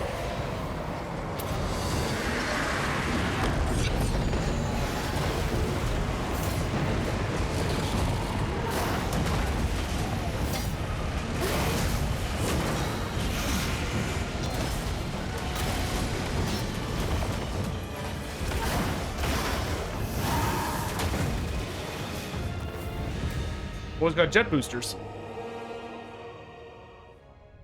Oh, the Eternity Guard is in Malekith's bodyguard in the end times. Not really. They get mentioned in kind of the, and they did that a lot in the end times, is that they would kind of like in a pre-battle screen show you like, oh, here's some units and some got unique art and some stuff. But no, they didn't really like have a big moment or get to do anything super interesting. Like they, they fought well and stuff, but they weren't able to have like a huge big moment or anything like that, unfortunately. But I'll send you your points back. I don't want you to feel like you wasted your points on that. Run slow, agonizing, beautiful deaths.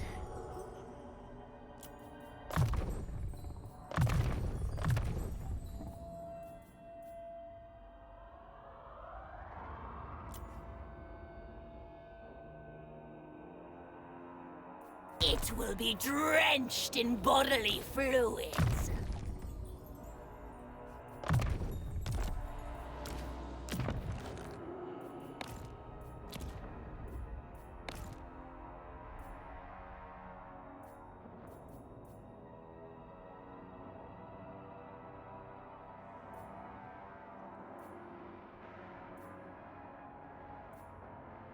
I guess the Chaos Dude doesn't really have a downside. It'd be more thematic for her to be on foot, though, and I do like my thematics.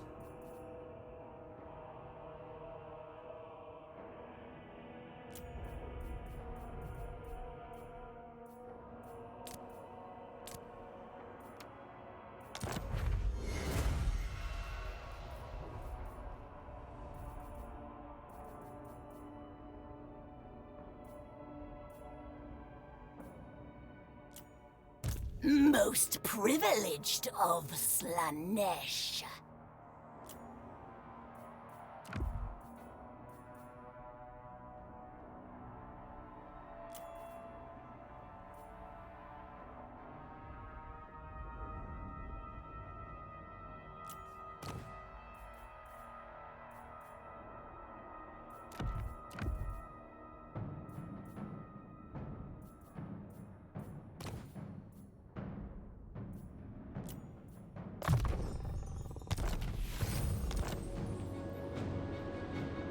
What's the scariest dragon that ever existed in Warhammer? Slaanesh Herald. The most powerful dragon that we know of in existence would be the supposed father of dragons. Which the supposed father of dragons was Kalgalanos the Black. Which I'll give you, one guess who that's based on if you know your Tolkien. But Kalgalanos the Black was said to be the father of dragons. And he was colossal. Nightmarishly colossal. And he, supposedly, he was just like, he was basically a god. Much closer to a god than anything else that we would understand in fantasy. Which he has, he's kind of a contemporary of the Celestial Dragon Emperor. But where the Celestial Dragon Emperor seems to be much more magically inclined and has developed a lot of really unique powers and has found very clever ways to manipulate the winds of magic. Kalgalanos the Black was just fucking huge. Like, he would dwarf any of the dragons you would ever see in like a Total War Warhammer game. They would be pathetic in size compared to him.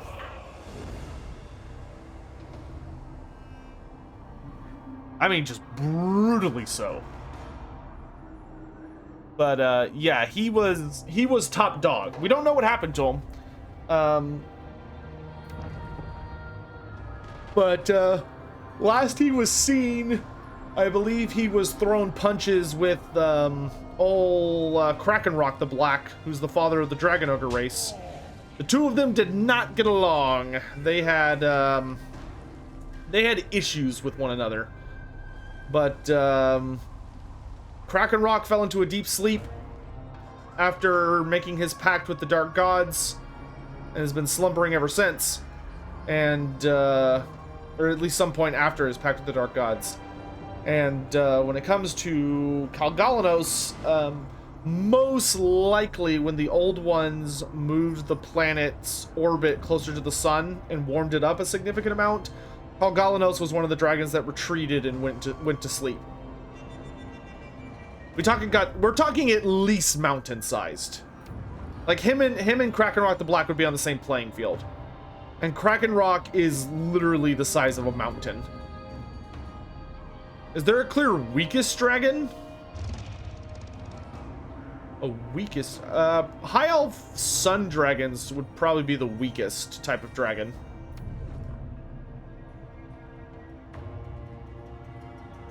Unrelated question. I heard the Fey Enchantress has had a human husband. Seventiel, I would need to see a source on that. I've read a lot of Bretonnian lore, and I do not recall ever seeing anything about the Fey Enchantress having a hubby. But it could be I missed something. That being said, how often do elves and humans fall in love in fantasy? Very, very, very, very, very, very, very rarely. It has almost assuredly happened before, but it would be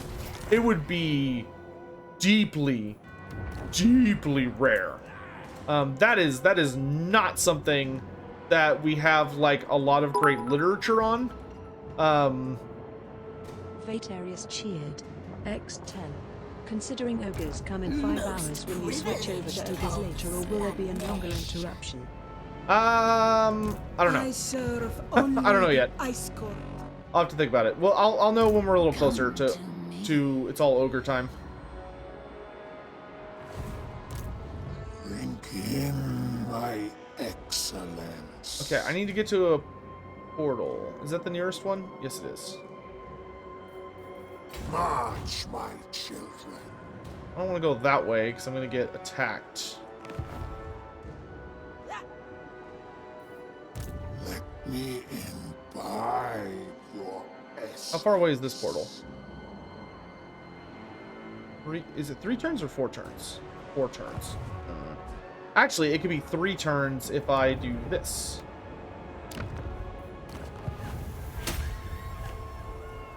That gives me extra campaign movement. Yep. This would only be 2 turns. But if I go this way, it would be 3 turns. So it's 3 turns no matter which way I go, really, unless I want to get attacked. So we're going to go this way. Destination. This way's safer. Is the review embargo today? Yes. I have not made my review yet. It's something I will do later.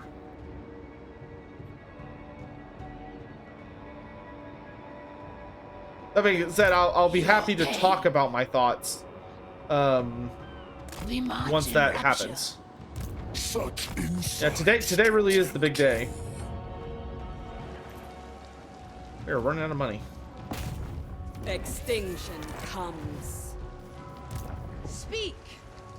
Go with grace!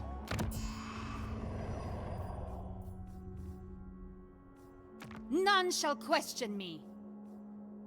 Is there anybody I can force to be a vassal who I've not done that to yet? Yes, there is. Speak.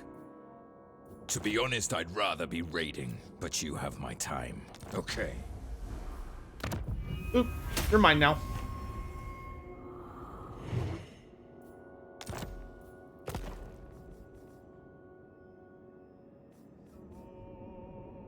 Goody.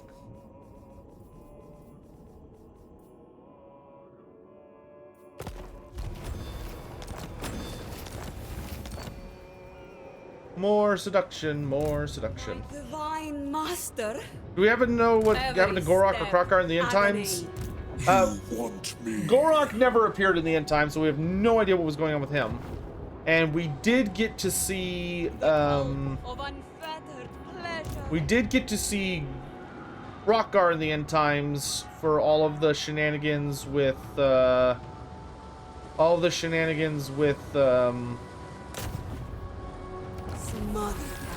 that happened in Lustria, because he showed up and played in those events.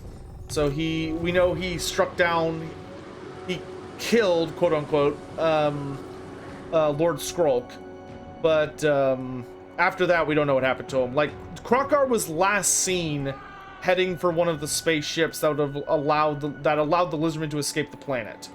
So the last time we saw him implies that he made it safely off the planet into outer space, or whatever you want to call it.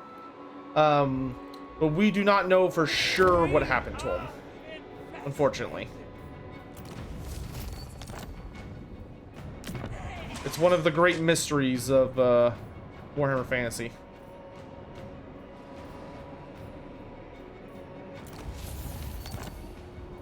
Bloody rebellion comes! Rejoice!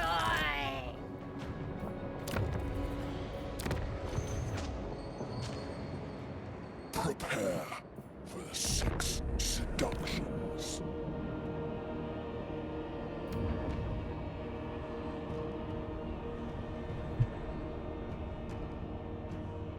Do you think they could ever represent or mention thunder lizards? And what do I know of the great device of the beyond?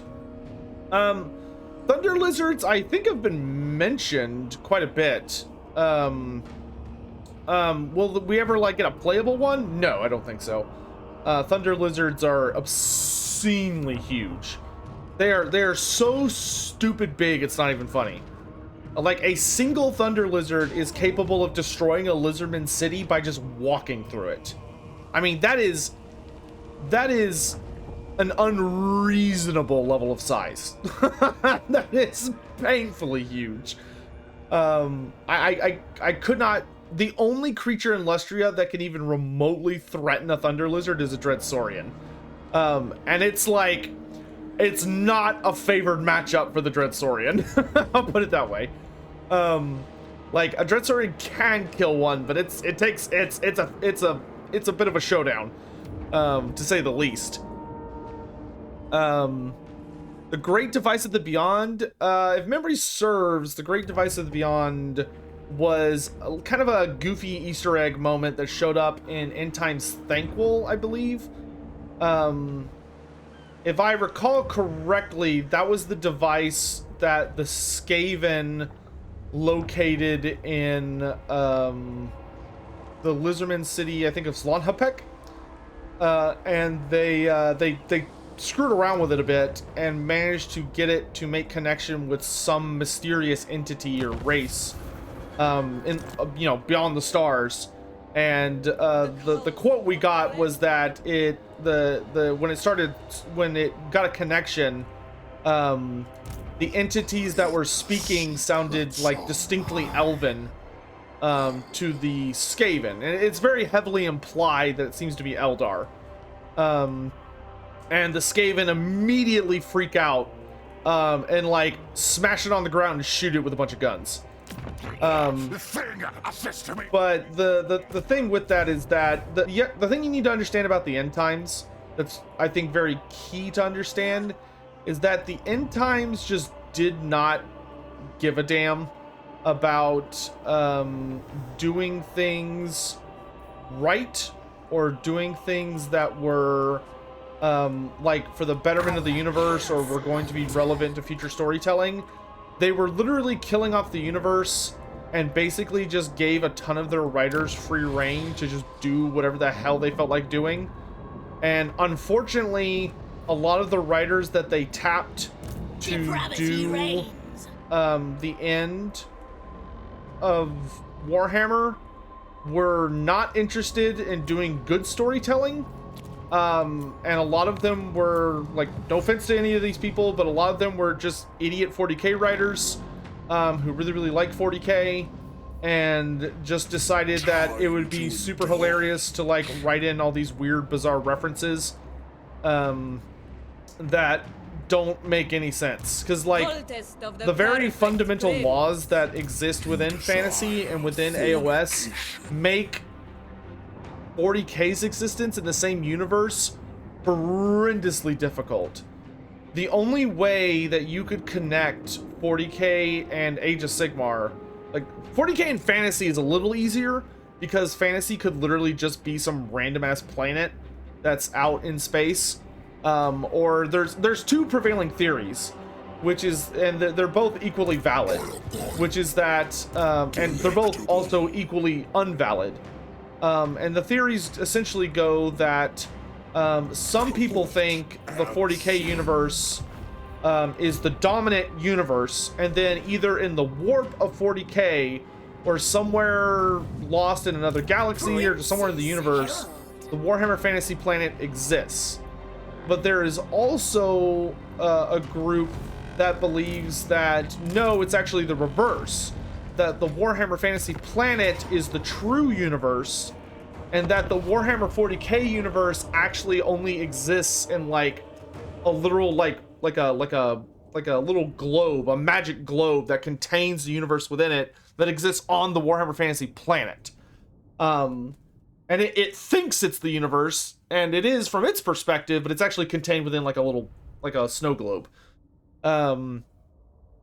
Personally, I don't think the universes are connected. I think the only way you could theoretically connect them would be that you would have to literally kind of go in and scrub.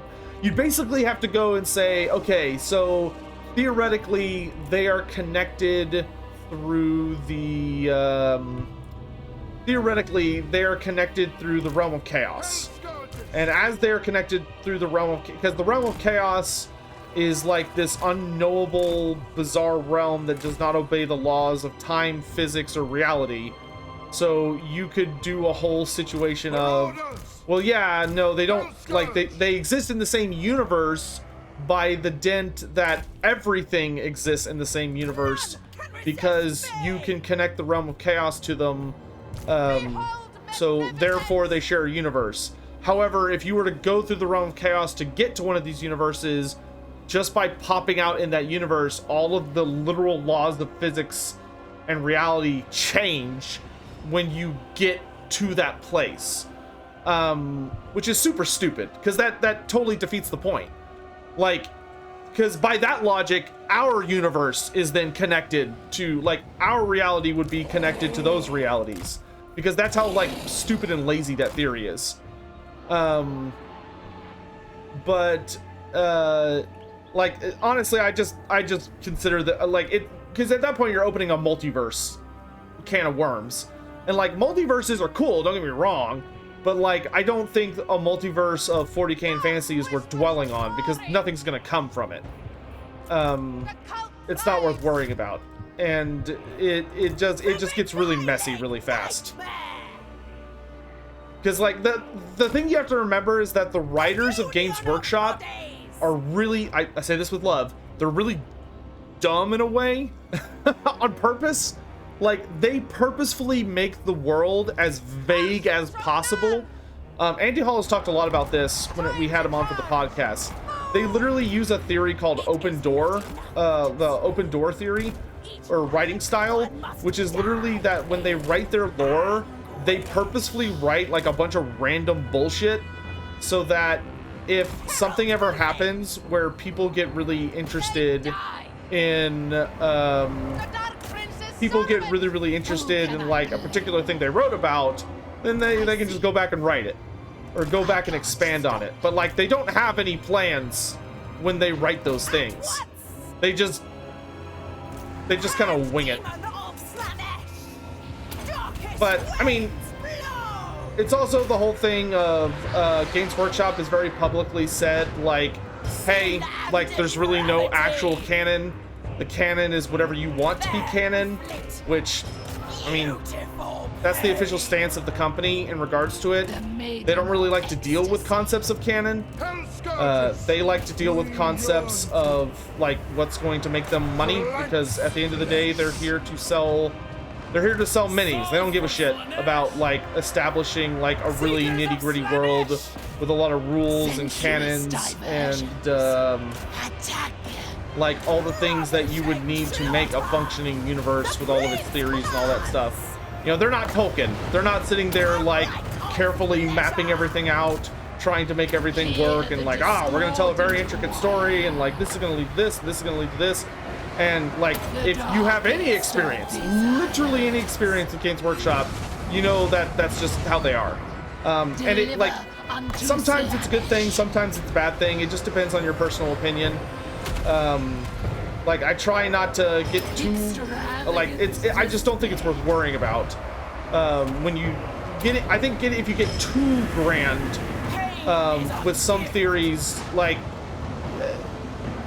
you're just kind of delving into such a hard level of fan fiction that, like, can I disprove everything you're saying? If you're like, yes, Warhammer Fantasy and 40k are 100% connected, undeniably. I could bring out a lot of stuff and say, nope, I think this is not correct. I think that they are not connected, and here's all my evidence. But like, there's not going to be like a hard answer, and it depends on how you determine canon personally. You know, this is something we talk about on my YouTube channel, is that how you determine canon and fantasy is going to wildly change how the universe works and like what the lore will be. Because if you're writing like, let's say you're writing a lore video, right, on the Lizardmen. Let's just say the Lizardmen. If you're writing a lore video on the Lizardmen and you take the perspective of, okay, every single book that's ever been written is canon, and I'm gonna try and tell the lore based on that basis, you are going to like have a horrible time. Because even just taking the Lizardmen from 5th edition fantasy, which is essentially when they came out, and going to 6th edition fantasy, it is a massive change. Like, there are some insanely hard retcons that happen to greatly develop the race. And some races are way worse than others. Like Chaos, or take the Undead. If you go back to like the super old editions of Warhammer Fantasy, the Undead were like a Chaos aligned race. Like, they were very heavily associated with Chaos, and it was very, the lore was like a lot simpler about like what are good guys and bad guys. But like, if you went out and made a lore video about that, you know, hopefully you'd be able to find an audience of people who go, oh, you know, this is interesting and I like hearing about this and this is cool. But you're also going to get people that go, well, this is stupid. Like, I picked up a Black Library book yesterday and I read a story about Nagash, and he doesn't fit what the hell you're saying at all. Like, what you're saying is totally wrong. But that's just because the two of you are determining canon through a different way. So, you know, that's why, like, I do my best to determine canon based on, like, the rules that I have found work the best for me, and try to tell stories that line up very nicely with like what's going on in the Total War video games and like what's going on in the modern canon. Long story short, the End Times was a huge pile of garbage. I do not think the Warhammer Fantasy world and the 40k world are connected, except for in really stupid, except for in very, very thin, easily done, and also easily ignored Easter eggs. They make Easter eggs to show up in each other's business, and that's it. It'll never, ever be anything more than that. You're never gonna see like a Primarch in fantasy. You're never gonna see Lord Croak teleport his spaceship into 40k space and start blowing up demons. Like, that's stupid. That would be super fucking stupid, and it would hurt both franchises very, very deeply to try and do that. I think that would be a massive mistake. The universes are great and they're awesome, but they should remain separate. Because, like, have you ever watched a video of like a content creator who likes fantasy, or, well, let's be real, I don't know any fantasy channels that have done this, but the 40k channels really like to do this. And have you ever gone like seen a 40k channel do the thing where they're like, what would happen if the 40k planet, or if the fantasy planet was in the 40k universe, and the 40k like the Emperor of Mankind like wanted to take over the fantasy planet, what would happen? And like, I hate those videos because they don't understand anything about fantasy, or like they understand it at like a super basic level and they get a ton of shit wrong. And they're like, ah, yes, well, we have guns, and so that would, like, you know, we have super sophisticated guns or virus bombs or exterminatus, so there's nothing fantasy could do about that. Boom, fantasy loses, the end. And nope, that's not at all how it would go down, because you really don't understand how stupid magic gets in Warhammer Fantasy, especially when like apocalyptic events are about to go down. Because fantasy, like, their technology is a lot simpler. That's true, but in fantasy we have multiple wizards that exist in the setting who can cast spells so obscene and so over the top that reality itself just like starts breaking down, which is stupid. It's stupid. Like, I'm not arguing it's not stupid, and there's a reason those characters don't get a lot of screen time, because if they did, the universe just doesn't make sense anymore. And like a lot of, like, you know, a lot of those characters have silly weaknesses. Like, it's like, oh, you've got Lord Mazdamundi, who's freakishly strong, but at the same time they're like, ah, yeah, but he, you know, he sleeps for like thousands of years at a time, and he's super busy like contemplating plans. Like, he's got you know, he's got other shit to worry about. He doesn't have time to deal with all your bullshit. And it's just it's silly. It's very, very silly. And to me, that's what makes it pointless, is that you can't compare them. They're just too different. The fundamental laws of those universes do not agree with each other at all. Like, they don't fit. The puzzle pieces don't work together. They don't play nice together. And I just don't think there's a way you could force them to play nice. You have my time. I mean, even like trying to establish, I think the simplest thing would be to have an argument of fantasy and 40k being in the same thing. You'd have to be able to answer, okay, how does a psyker interact with a wizard? Because the psykers have no fucking idea what the winds of magic are. They don't use the winds of magic. Accepted. To them, the concept of the winds of magic doesn't exist. But in Fantasy and Age of Sigmar, it's literally like the building blocks of the entire universe. And it's where like all mages get their power, and it's how wizards can literally rewrite the fabric of reality. So you have to solve that equation first. And until you solve that, nothing else matters.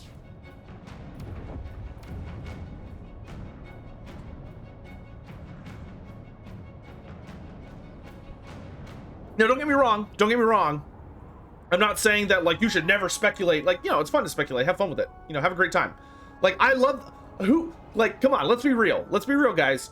Who would not pay infinite money for there to be a storyline where like a space marine vessel, like a space Hulk full of shit, right? Like full of a ton of stuff, crash lands on the fantasy planet and the Skaven find it, and the Skaven start reverse engineering everything, and we see what the Skaven turn into with 40k technology. Like that would be nuts. You know, the Skaven would be awesome in 40k. But you like, I don't think they need the Skaven in 40k because I feel like they overlap a little too much with the Tyranids, to be honest. That's kind of like a mass swarm race, but from like a gameplay standpoint. But yeah. Anyway, that's just my thoughts on it. The morning after, in a moment of indulgence, you grant one of your followers the honor of becoming tonight's concubine. Basking in the afterglow of pleasure and suffering beyond all mortal imagining, they henceforth carry themselves with unshakable confidence, convinced of their own greatness. Damn. Good for you, Ame. Good for you.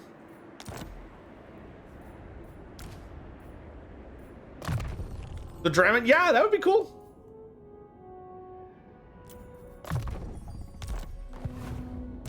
Herald of the Dark Prince. Boyars bow to no. And these Kislevites are coming from so many gosh damn directions. And what's annoying is I've got all these, like, rebellions happening all over the damn place that I don't have time to deal with.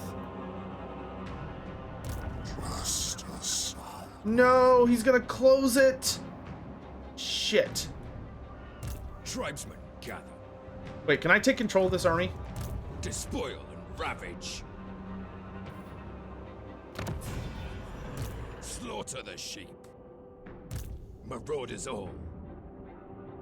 That's... No, because that's its faction leader. Damn it! Well, this is a problem. Azray.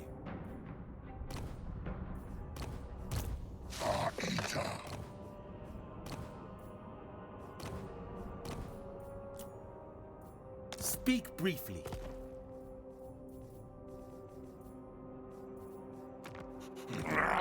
Skaven with gene seed? Oh lord. I don't, dude, I would be honestly kind of afraid to see what they could do with rat ogres. Dominate. Like what kind of shit Clan Mulder would make with Space Marine gene seed. Talk about a nightmare scenario. The Wood Elves hate me? Well, I did enslave them, so you know, what are you gonna do? Okay, let's get cheaper chariots. No, I lied. Let's get cheaper Hellstriders. A fine boon. Okay, so I'm gonna just tell him to attack that. And then I'm just gonna hope... You may bow. Get out of my way! Such insights to tempt you. Do I need the Veil of Nightmares? Yeah, I do. Damn. Okay. So good. Where is Ame?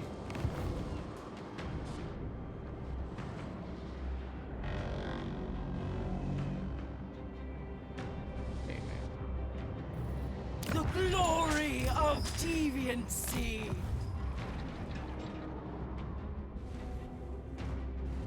Can you produce an army? Handmaiden of dark light. That is perfect. Don't stop. On cloven foot. Who's the broest bro to ever bro in Warhammer? Corhill? In my opinion. Corhill, the captain of the White Lions. Dude literally can, like, wield the power of friendship and also has, like, a super bitchin' giant axe. Want me? He can ride a lion chariot. This way. A white lion chariot. Like, he's just awesome, dude. Taste thy pleasures.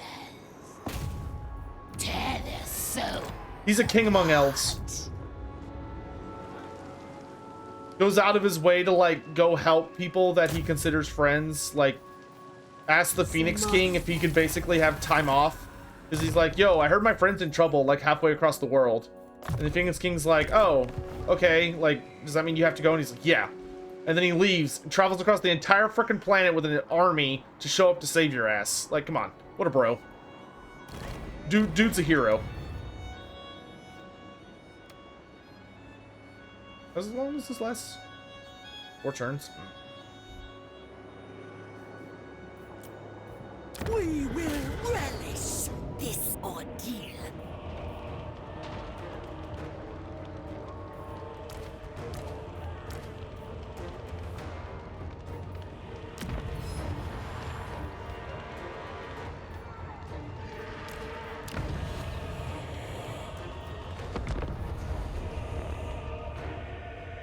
Is there a chaos language, and do all the gods and their demons speak the same language? Yes, it's called Dark Tongue.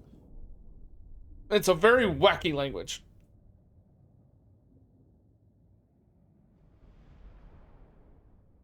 Let's see. Are dwarves 5 feet tall? Generally speaking, they're in that ballpark. Usually, they're like, what is the range? Hold on. I actually have this. What is the average height of a dwarf?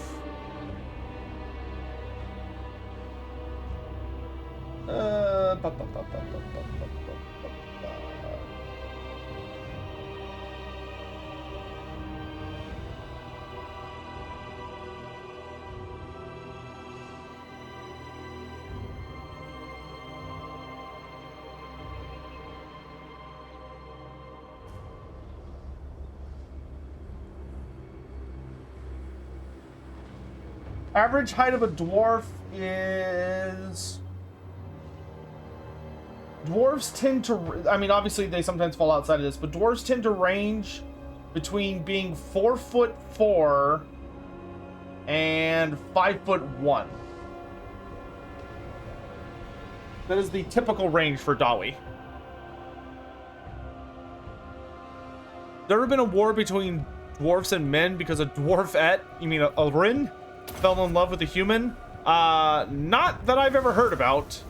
I wouldn't put it past possibilities, but dwarfs are very, they are very, like, their society revolves very heavily around protecting the women, the Rins, and being very, very careful to, like, make sure they're safe, and also, like, because so few dwarves that are born end up being girls.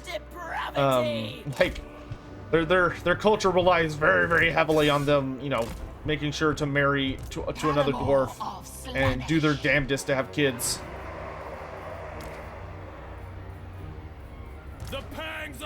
Regardless of what they actually want.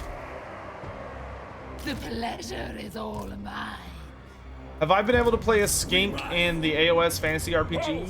I have played a Saurus in the AOS thing. It was a lot of fun. I had a very good time playing a Saurus. I probably should have played a skink because, but I don't know. I had a really good time with the Saurus. Like, it would. I normally play a character that's like, I tend to play very like diplomatic characters who do like, because I really enjoy doing like heavy role playing and stuff. But playing a Saurus was actually kind of hilarious because I actually spent like a substantial amount of the early campaign not being able to speak the same language as my party. Like, I could understand what they were saying, or I could generally understand like what they were trying to communicate, but I had to communicate. I had to find other ways to express what my character was thinking, while also still doing my best to roleplay him as an actual Saurus. So, like, you know, he was very blunt, and, like, had very, like, simple, communication styles, unless it was, like, something tactical. Like, if it was, like, a fight or tactical information, then that was something he was a lot more expert in, and had a lot more, like, freedom as far as how I could try and communicate with them. Eventually we discovered a way to actually have, like, normal communication, but it definitely took a little bit. Sensuous diversions. It was fun though. I had a ball with it. Oh, she has the Locus of Grace? Jesus. Okay.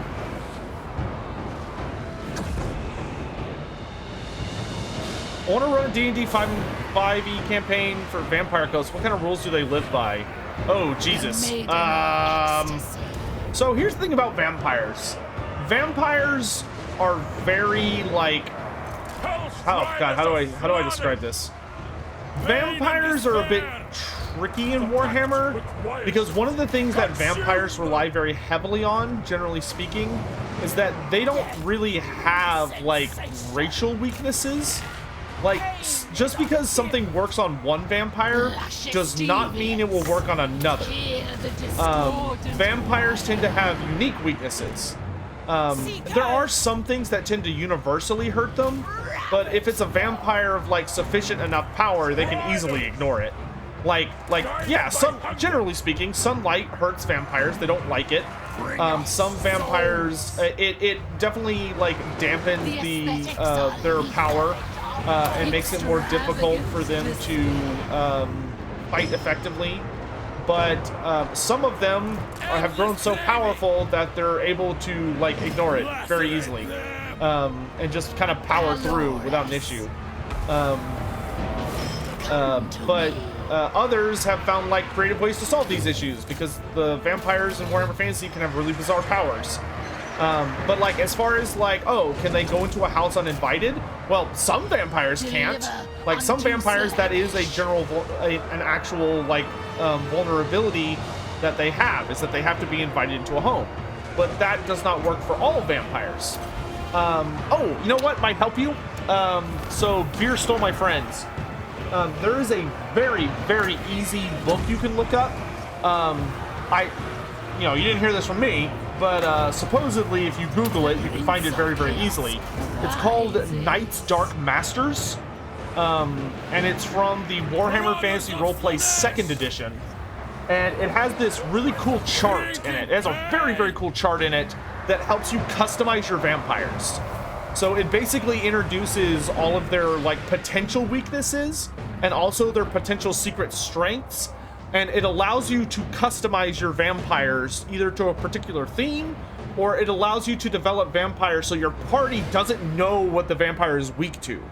So they either have to, like, they can try and test out, like, kind of generic things like garlic or wolfsbane or sunlight or, faith and stuff, and see if that works. But there are... they could try, like, hunting for rumors to learn about, what weaknesses the vampire may have, or just, like, have to track down, like, other vampire hunters who have dealt with them in the past, or maybe have dealt with people that they have turned into a vampire. Because one vampire, when they give someone the blood kiss, typically their descendant will have very similar weaknesses. Not always, but generally speaking. So there's no simple answer to the Vampire Coast. And the Vampire Coast is especially complicated because Luther Harkin's out there. And Luther Harkin is a weird vampire. He breaks all the rules. That being said, if you want just kind of, like, really general speaking threads, the big three that vampires tend to really not like is the big things vampires tend to really not enjoy is sunlight. Though a vampire of, like, medium to high strength can usually deal with it. Extreme faith. In Warhammer Fantasy, it's very specifically Sigmar, because Nagash cursed them with Sigmar-related issues. So because of Nagash's curse, they are very, very weak to the faith of Sigmar. But they're also, generally speaking, very weak against other specific faiths, especially, like, death gods, like Moore or Gazul for the dwarves. But, like, death gods tend to have a lot of power that they will lend against vampiric foes and really mess them up.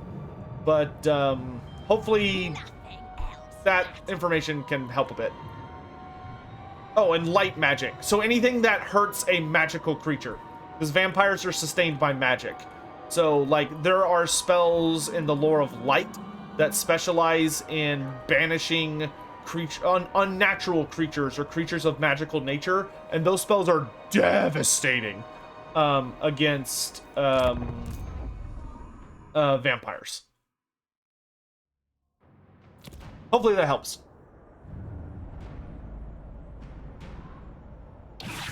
What are some characters that could beat Cetra in a one-on-one? Beat him? I don't really think there's anybody that could just, like, flatten him. Like, just outright. But there are some characters that I think would have a pretty reasonable chance of beating him. Krokgar. Let's see. Krokgar. Mazdamundi.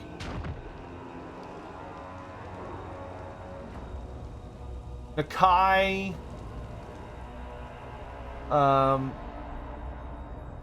Any of the big four greater demon characters would be a pretty fair fight. Be'lakor, Archaon, Kolek Suneater.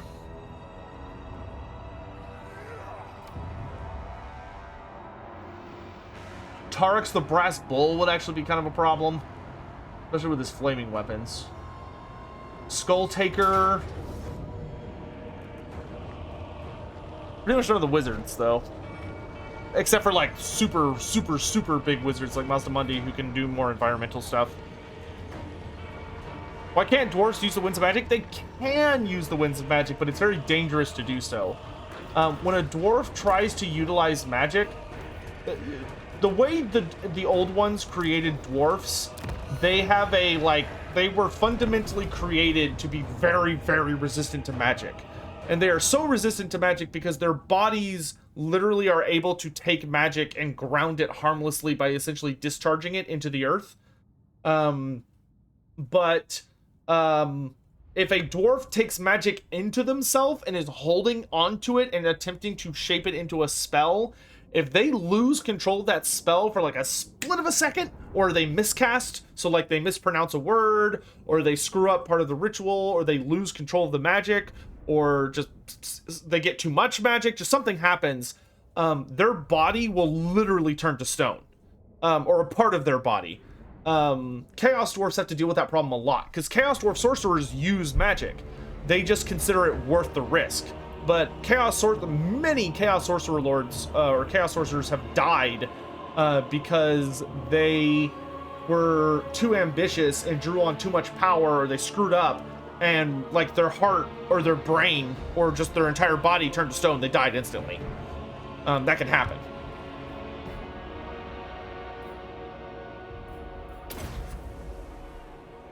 But you know, you gotta risk it for that biscuit. Kitsune Adventures. On the topic, you talked about the universe separate. GW Rogue Trader. On the topic, and you talking about the universe are separate, GW made it so after Rogue Trader, when they were connected and the Warhammer world was trapped in the war. My lore question is, why is Skull Taker in... Oh, okay, so this is I know this is stupid, but it is what it is. There are two different blood demons named Uzul. There is Uzul the Skull Taker, who is one of Khorne's mightiest champions, who is a very terrifying herald of Khorne that runs around challenging people to duels and killing them. He is separate. Then there is Uzul the Greater Demon. Uzul the Bloodthirster, who fought the second ever chosen Vandal, and Vandal defeated him and bound his essence and his soul, everything about him, into a demonic blade called the Slayer of Kings, which Archaon, as the current ever chosen, wields in battle. They are two totally different guys. They are not related at all, other than they have the same name. But other than that, not related at all. I know it's confusing because they're both Khorne demons and they're both named Uzul, but they're not the same guys. Top 10 most powerful weapons in fantasy. Oh god. Off the top of my head, the Widowmaker, which is known as the Sword of Cain, which is known as the Widowmaker. The Slayer of Kings, not in any particular order. The Widowmaker, Galmaraz, which is the Warhammer, the Skull Splitter. The Slayer of Kings, which is Archaon's sword. The Revered Spear of Talanksha, which is a Old One weapon wielded by Krokgar.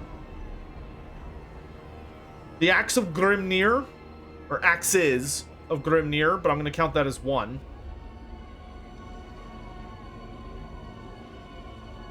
I already said the Sword of Cain.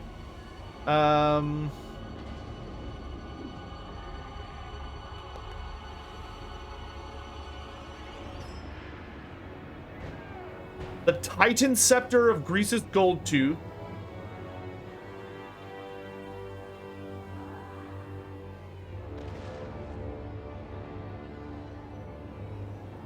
I'm trying to think of the most devastating weapons. Lord Skrolk's Plague Flail, the Rod of Corruption. That thing is nuts.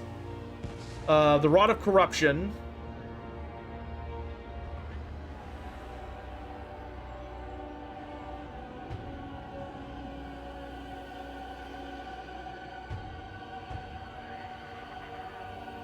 It's not technically a weapon, but honestly, I would kind of count Cetra's Chariot of the Gods. Cetra's Chariot is... if we're not counting the Chariot, then the Blessed Blade of Thra is pretty nuts.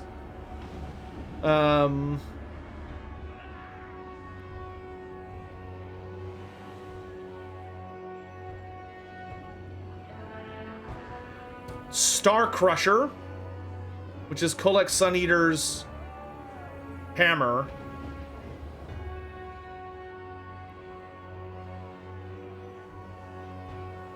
And then probably Slaughter and Carnage, which is Skarbrand's axes. When it comes to weapons that have like appeared, you could encounter in the Warhammer world, those would probably be the top 10.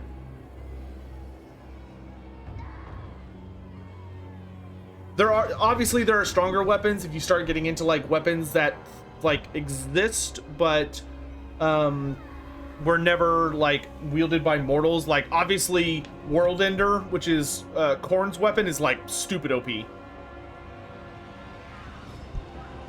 But that's a god weapon. I'm not going to deal with that. What about the Sword of Daith? The Sword of Daith didn't actually do anything. It's not the Sword of Daith was not a magical weapon. Originally, like in the OG lore, it didn't do anything. It was literally just that it was a blade that was forged for Durthu that allowed Durthu to wield a weapon. But the blade itself didn't actually do anything. It was just a giant, cool-looking sword built by the Elven Smith God, essentially. But like, as far as like what were its powers, it didn't have any. It just kind of was. It was just there. Creative Assembly, when they made Total War Warhammer 1 and they added Durthu into the game, they upgraded his sword in order to give him a magic item, because Durthu didn't have any magic items originally. Oh, dude, I didn't even think about shit. No. God damn it. Man, I forgot about a couple weapons.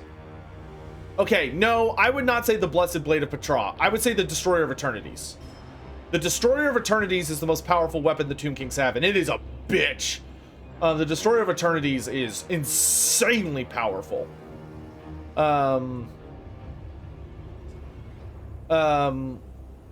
the other weapon I forgot that is stupid OP, I would probably... Oh, damn, who would I kick off the list, though? Oh my gosh. So I would kick off the Blessed Blade of Thra for the Destroyer of Eternities. And I would also have to kick off... Oh, shit, dude. Well, there's the Warp Blade, which was used to kill Nagash. That thing is nuts. Okay. I would probably have to kick off... The Fell Blade. Yeah, I'd probably have to kick off... I'd have to kick off two people. I don't know who I would kick off, because I don't even remember who my list was. But the Fell Blade and the Blade of Realities also have to be in the top 10. Those weapons are like... They are terrifyingly spooky. Dang, that's tough. Yeah, I don't know. It's hard. Destroyer of Eternities, the AP weapon for the Mortuary Cult, yeah. That weapon is bonkers from a lore standpoint. Because so there are about 3 weapons in Warhammer Fantasy that are specifically notated as having the ability to destroy your soul. So like, they won't just kill you, they will literally like eat your, like they will rip your soul out and you're obliterated. Like you cease to be.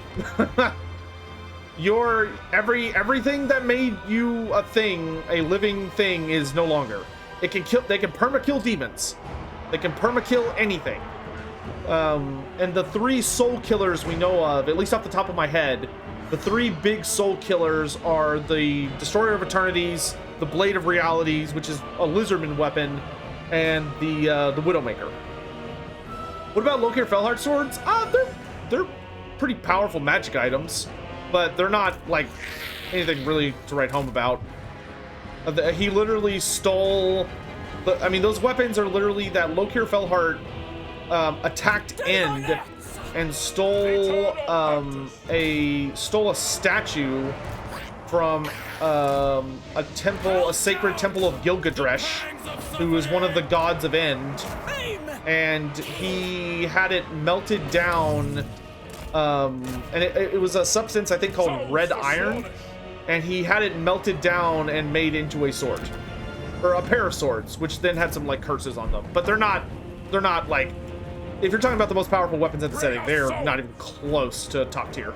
They're strong, you know, they're good, but they're not like, you know, they're not like you're dead for eternity.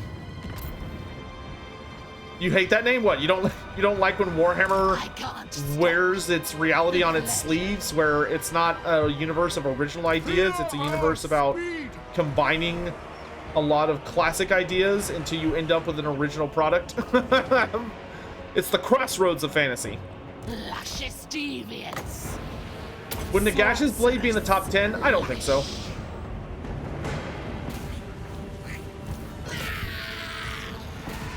Marauders of Slaanesh! Gilgadresh is stupid. I don't see how it's any more stupid than like Luther Huss or Tic-Tac-Toe or Seeking Slaanesh's embrace. what are some of the other really stupid names out there? You got Tic-Tac-Toe. You got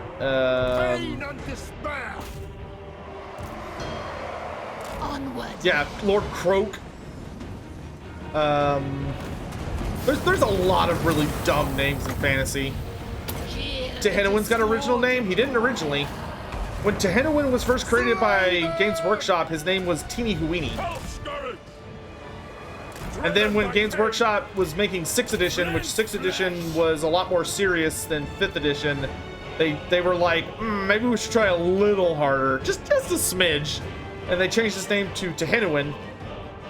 And that name stuck. Why is Luther Huss stupid? Because he's based on Martin Luther. He's just Warhammer Martin Luther. That's all he is. Dance upon their corpses. Repulsive and alluring. What? If you know the story of Martin Luther, then congratulations, you know the story of Luther Huss. Just switch out the church for the Sigmarite Church.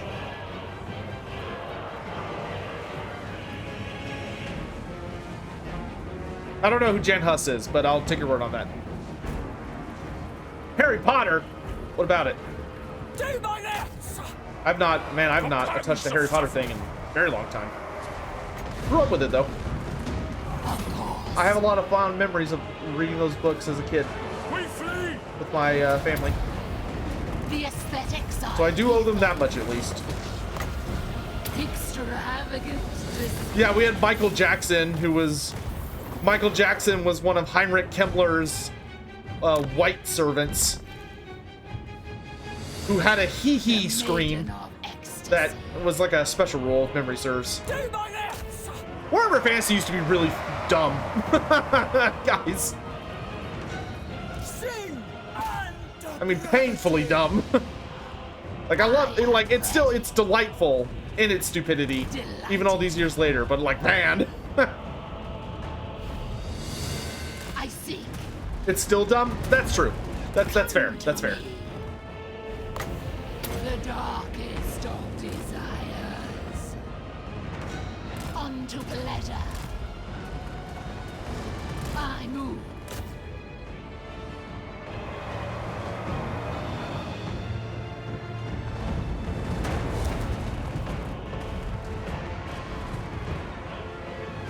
Stupid Zinch demons. Sensuous diversion. Come into my house. The Prince of Chaos rises.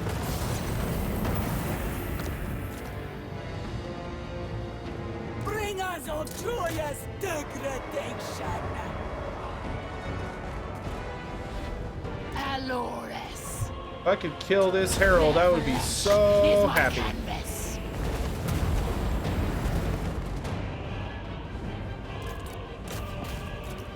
Deliver unto Slaanesh.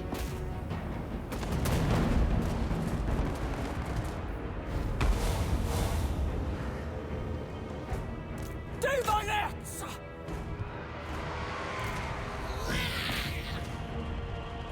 Enemy lord is dead. How delightful. Slaanesh.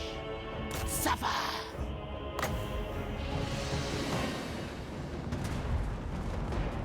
Pain is a gift. The aesthetics are lethal. Inflict exquisite suffering. Kill them. Hell scourges! Driven by pain. To safety!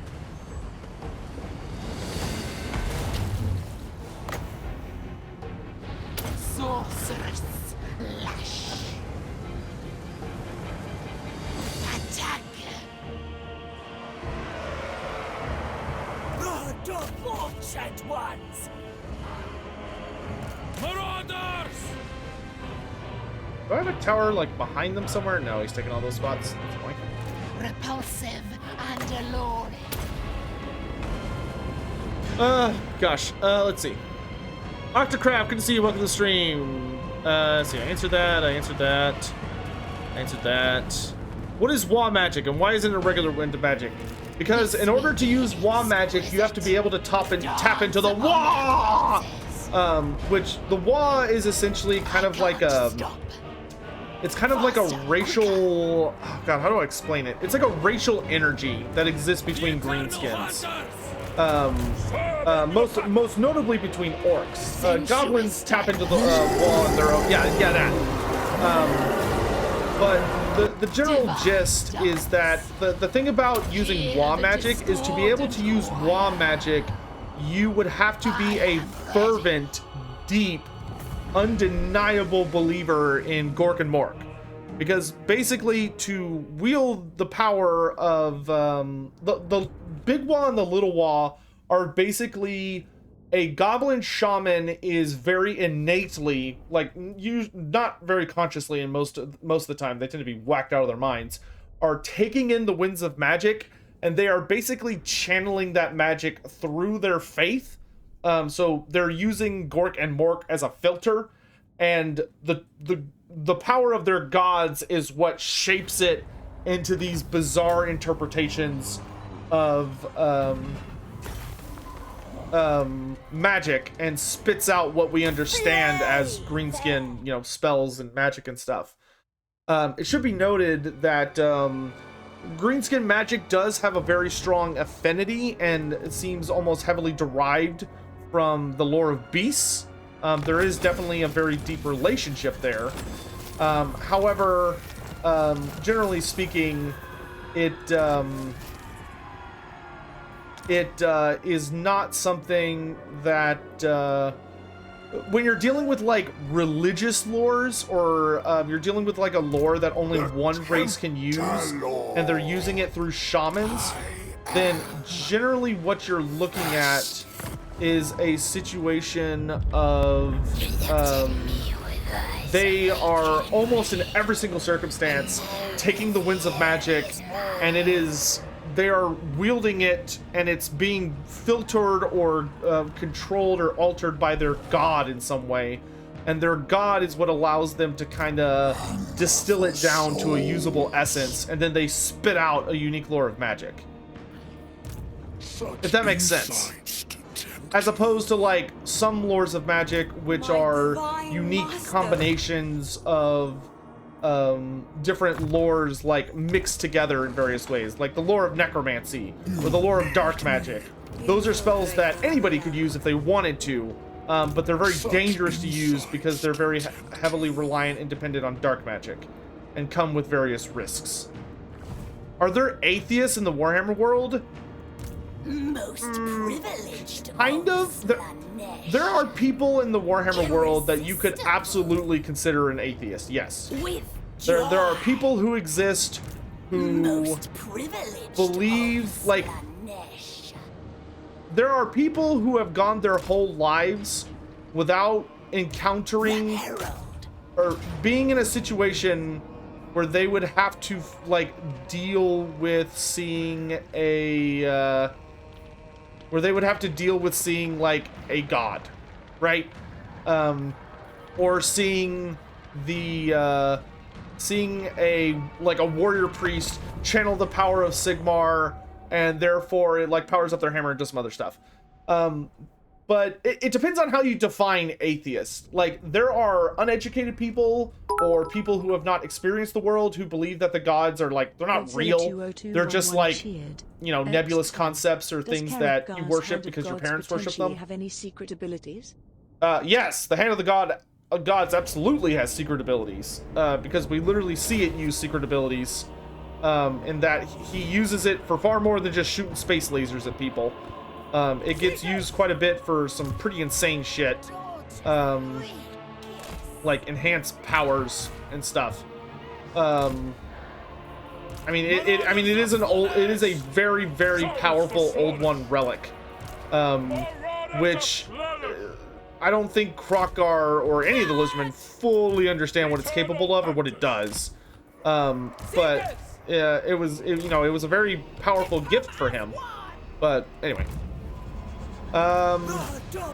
Okay, so I answered that.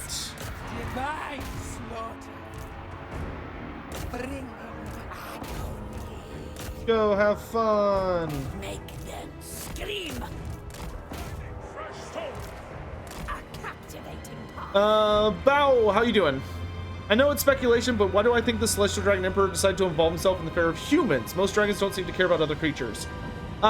Phil, I honestly think it's because he saw the writing on the wall, and I think probably much like the old ones, he was probably vaguely aware that something was, so the big thing is we don't know exactly when the Celestial Dragon Emperor got involved with the humans. It's not clear if he got involved with them before the Cataclysm, or if he got involved with them immediately after the Cataclysm started. But it seems that he was kind of intrigued by humans. But I think the big thing for him is that the Celestial Dragon Emperor wanted an empire. And to have an empire, you have to have servants. You have to have people to populate that empire. And dragons ain't that. Dragons do not have the population to do that kind of thing. That's not how they function as a race. You know, they're very different. They don't have these massive populations, especially because when the old ones like moved the planet closer to the sun, most of the dragons, especially like the big elder scary dragons, went to sleep. You know, the world was no longer theirs. You know, their time had passed, and they retreated into the deep, dark places of the world, beneath the mountains, beneath the ocean, wherever, because they were like, whatever, I'll come back, or I'll wake up when all this is over. The Celestial Dragon Emperor was one of the dragons, along with the Moon Empress, who managed to kind of shake off this malaise. And instead focused on consolidating his strength. Based on my reading of what lore we've gotten from Andy Hall as well as a lot of the contextual clues that they put in the game, to me it seems to heavily imply that the Celestial Dragon Emperor didn't really take over Cathay and start to like master, like do everything that he was doing over the humans until not that long before the Cataclysm started. But the Celestial Dragon Emperor very much seems to view the humans as tools. However, hey, Kitsune Adventures, thanks so much. I really appreciate that. Thank you. There is one powerful entity in Cathay that adores humans, and that is the Moon Empress. So the Dragon Emperor's wife, the Moon Empress, who is his equal, she's just as powerful as he is. She has a different skill set, but she's just as scary and powerful as him. She adores humanity, and has a very deep and genuine affection for humans, to the extent that we know that she often will go in disguise down to, she, instead of just spending all of her time in the Celestial Palace like the Dragon Emperor does, she will actually go out of her way to sneak out of the palace,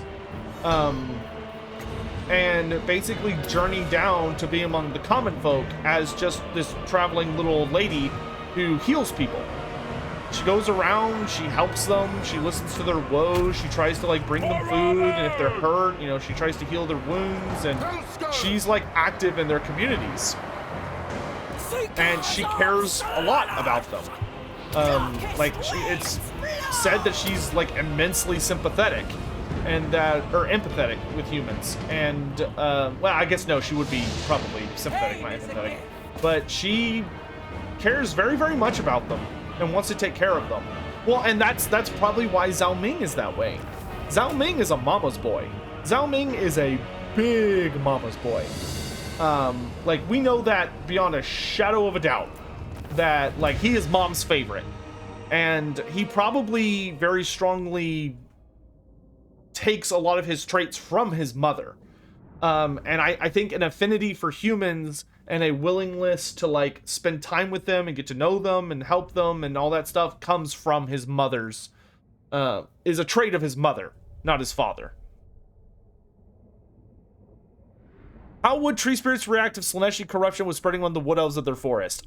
They would probably proceed to purge the wood elves, and do everything in their power to cleanse the corruption from the forest as quickly and brutally as possible. And Drycha would be delighted, because she would finally be like, I told you they were corrupted, and would probably wave it in everyone's face, like, very, very inappropriately.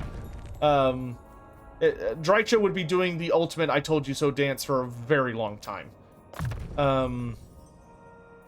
Yeah. It will be drenched. That being said, chaos corruption can affect forest spirits. It's not purely hitting the elves. Nobody is truly immune. Depravity reigns. Pure, unalloyed sensation. Rejoice! Prince's herald. Sensation lures me. Such insights to tempt you. Divine Master. Assassinate.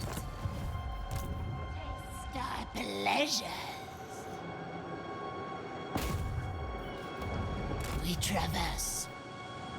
My Divine Master.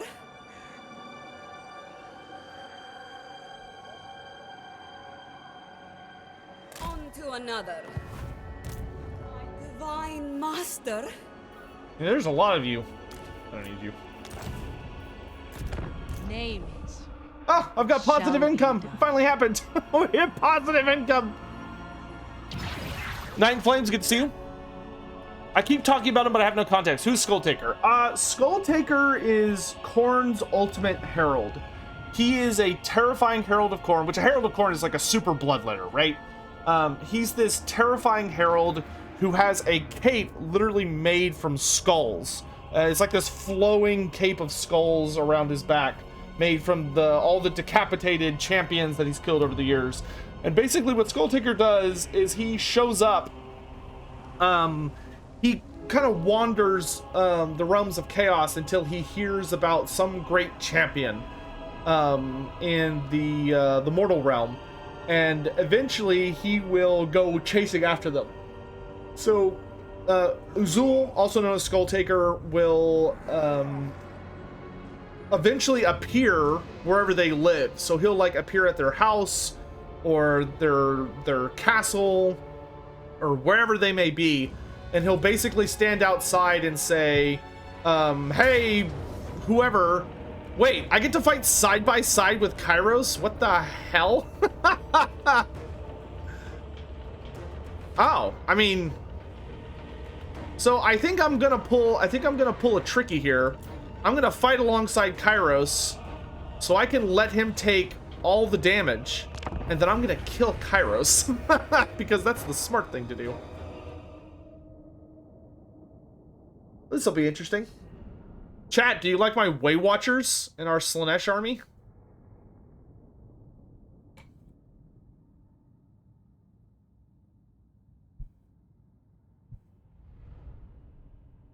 But anyway, yeah, so Skulltaker shows up outside your house. He yells at you a whole bunch and tells you to come out and fight him.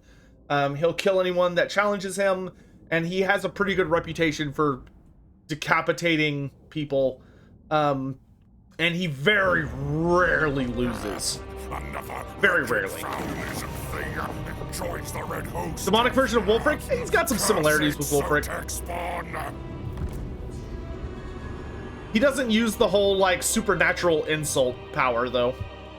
Where the Way Watchers come from, I sent a whole bunch of cultists to Loren Forest, where I deeply, deeply corrupted the elves there with seduction. I seduced the shit out of them. It took a very long time. It took like 100 turns.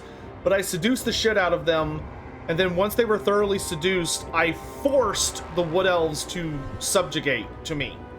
So I broke them to my will, and they are now my slaves. And since they are my slaves, I can recruit from their roster. Do I have a referral link for Total War Warhammer 3 pre-order? I do! And the best part is that if you order using this link, you'll save more money than you would have if you just bought it off Steam. Because if you just bought it off Steam, I don't remember what the percentage is, but you get a better deal. What do you want? I feel like it's been so long since you've gotten to enjoy fighting with Nakai.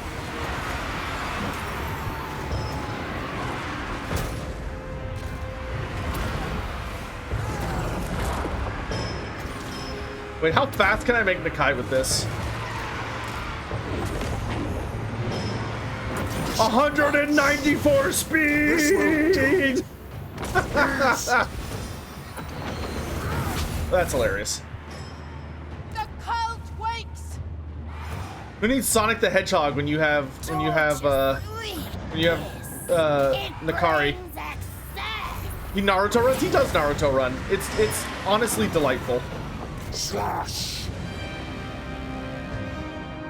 Dark whispers of glory. Where are my Way Watchers? There are my Way Watchers. So you'll see we've got Way Watchers, and they're wearing Slaanesh colors, so they have purple robes. For Ariel! Worship Shornal. Make them scream.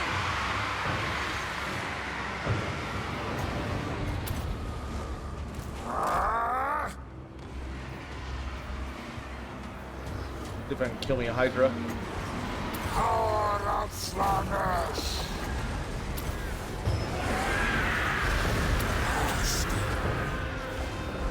Agreed. Actually, I'm gonna just start spam casting my super spells, because I'm trying to hit Kairos and this guy, because in Khorne's realm you want to get the most kills possible. It doesn't matter who dies, as long as somebody dies. So I'm just gonna target my ally with spells. What's he gonna do about it? Nothing, that's what. In all things. Swiftly! The forest wills it! Glorious! Attack!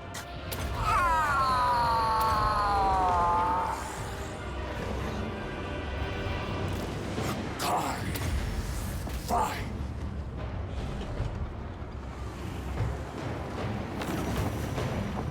Guys, do y'all want to like spread out a little bit?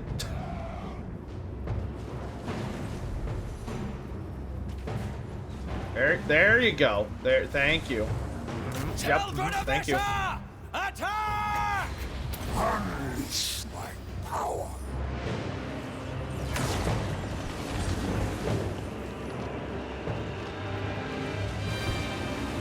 The serpent strikes! They die! Now, intellect me. Power of Slaanesh. Soul killer. We never miss! Man, I love how much damage Weight Watchers do. Charge! Stride! No one faster. Yes! Faster. Now! Feast!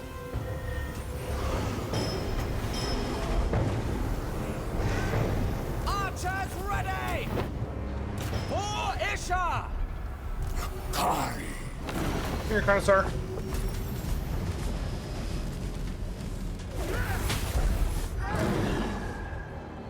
Slash! Way Watchers! Yes? Faster! I need souls! Tasmagoria! No! Children of Athel Loren! Why is mental health on the Steam string tag? Two reasons. A, it's something I talk about a lot. I'm very open about it. I suffer from a lot of mental health issues. It is what it is. It's something I talk very openly about. It's a big part of my life. Plus, if there's ever someone in chat that feels like they want to talk about it or need to talk about it, then that is perfectly welcome here. We are happy to let people talk about those kinds of things. I thought I was taking Corm's Realm for last. I wanted to, but because we took the Sword of Slaanesh, by the time I would have gotten into Slaanesh's realm, Katerin was way too far ahead of me. So it would have been impossible for me to catch her. Whereas Kairos is the only other person in Corn's realm right now. So we just had to do this one. We didn't really have much of a choice. Unfortunate as it may be. What do you want? Way Watchers! Slaaneshi cultists!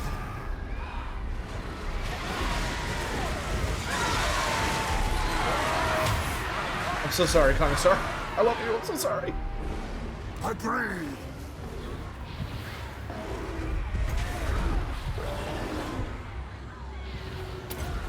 I swear I feel really bad.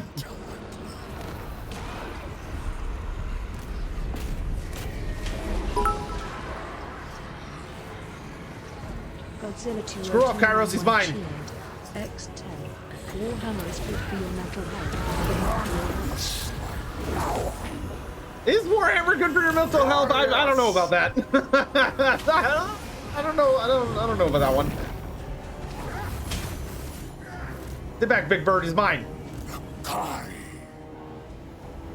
No. There we go. Did Nagash eat more?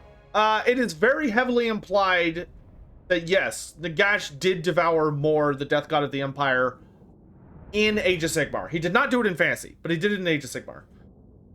However, Moore is a death god, and there's that classic phrase in Age of Sigmar, which is, what is death to a god of death? So, like, although he has been eaten, he doesn't seem to be permadead, and there's implications that he's still around somewhere. Skulltaker versus Wolfric on foot. Who do you think wins? Skulltaker. I'm 100% on Team Skulltaker on that one. Did I even lose a model? Oh no, I think I lost 3 demonettes. X10. So the last thing will be we go to our paps and ask kindly for the prince's soul, right? Yes. Yeah, the last soul we're gonna get is us going home to Dad and being like, Dad! Dad!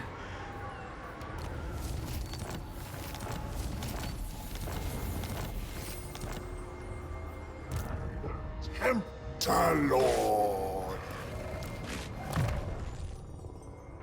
Alright. Time for us to totally be a reliable ally that absolutely does not sneak up on our dear buddy Kairos, who just, you know, helped us out a little bit of that fight and, you know, just see how far we could punch his butthole in. Got all the hate corn abilities, I guess.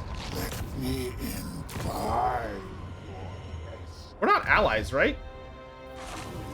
Stand before our perch and pique our interest. What is so about Cetra's chariot? It's called the Chariot of the Gods because Cetra managed to get his chariot blessed by literally every single god of the Nehakarn pantheon. Which it was a big pantheon.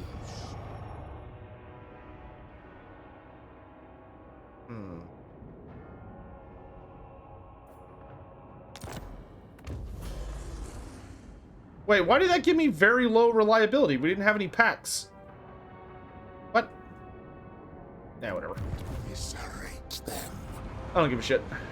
Come here, bird brain. By the way, give me your...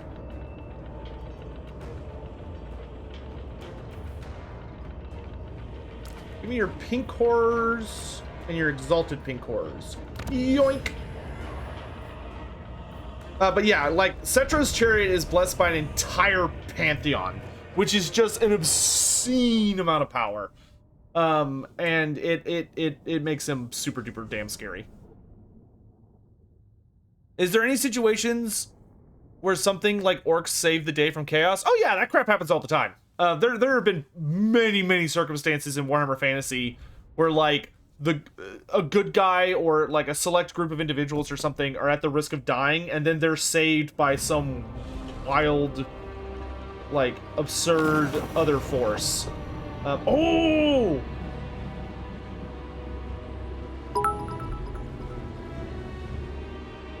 Giga_Golglance cheered.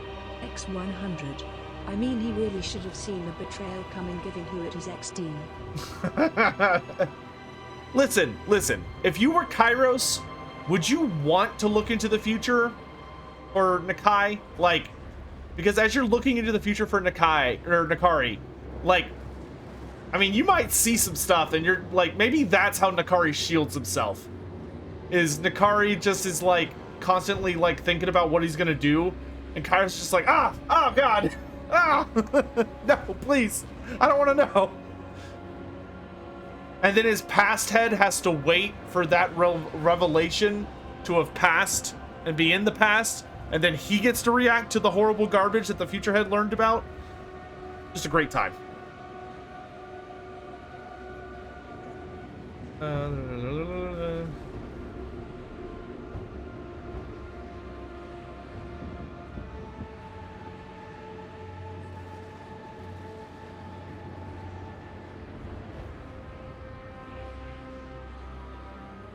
Awesome.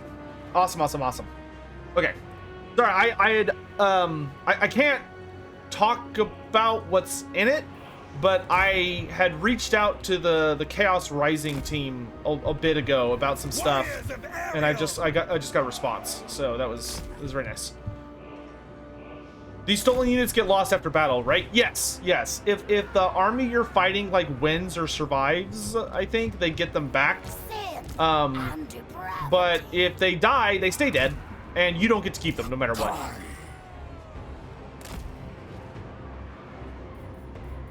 Heart seekers.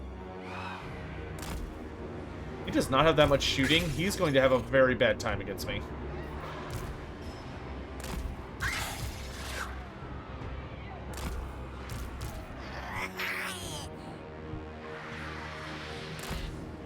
I think I'm going to use y'all as like as bait Way Watchers!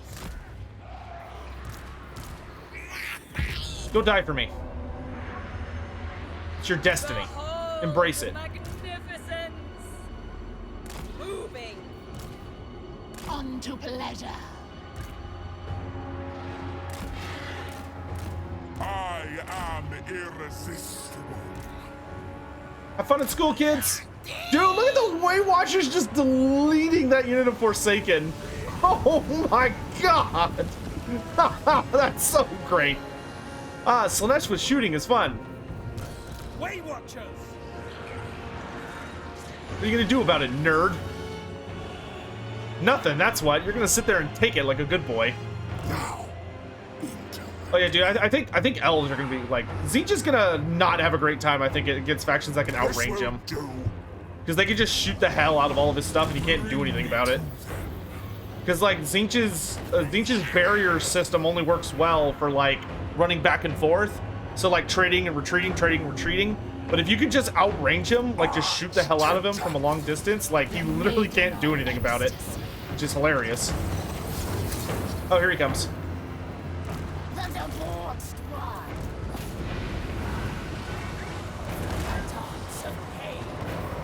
Do not touch the Kari.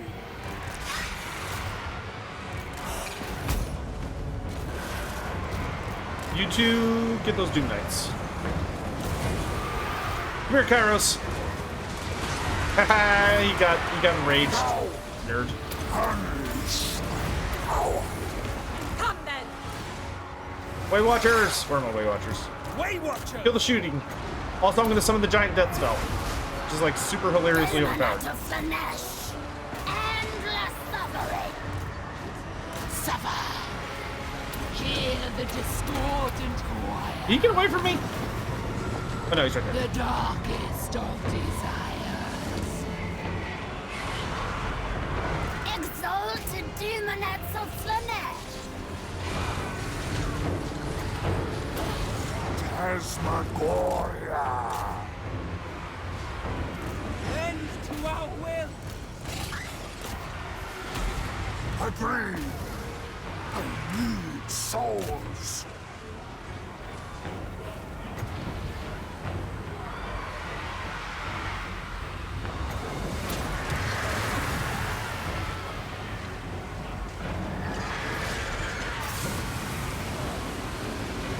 Go.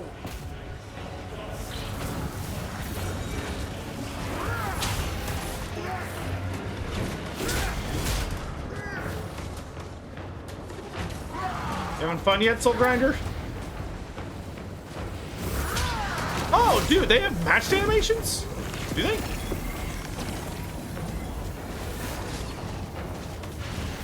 Yeah, they do. Huh. I'll have to experiment with that and see if I can get some shots of that. Looks like they do.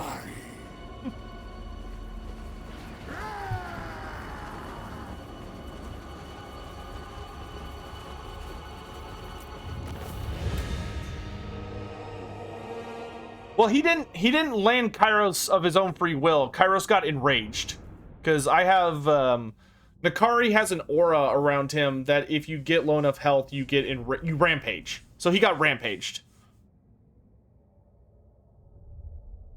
Lore fact about your favorite Neferatia from like AOS. I mean, the cool thing going on with Neferatia right now is that it's embroiled in a civil war, which is super interesting.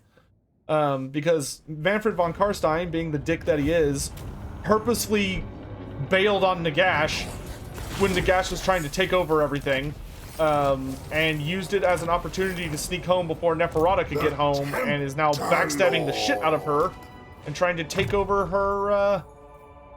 her kingdom. And he is making life pretty miserable for her right now. Which I am very curious to see how that's going to develop, because I'm really enjoying the storyline. How does Khorne's realm work? So you have this meter up here, and the meter calculates how many, how much bloodshed you've enacted, and you get bloodshed by killing people. So your goal is to run around Khorne's realm, killing everybody as much as you can, and you're just trying to murder as many people as possible. Give me that skull cannon. Ooh. No, I can't afford the Bloodthirster. Oh, I could get Skull Crushers though. But if I take this, then I'm forcing him to come to me, which I guess is better.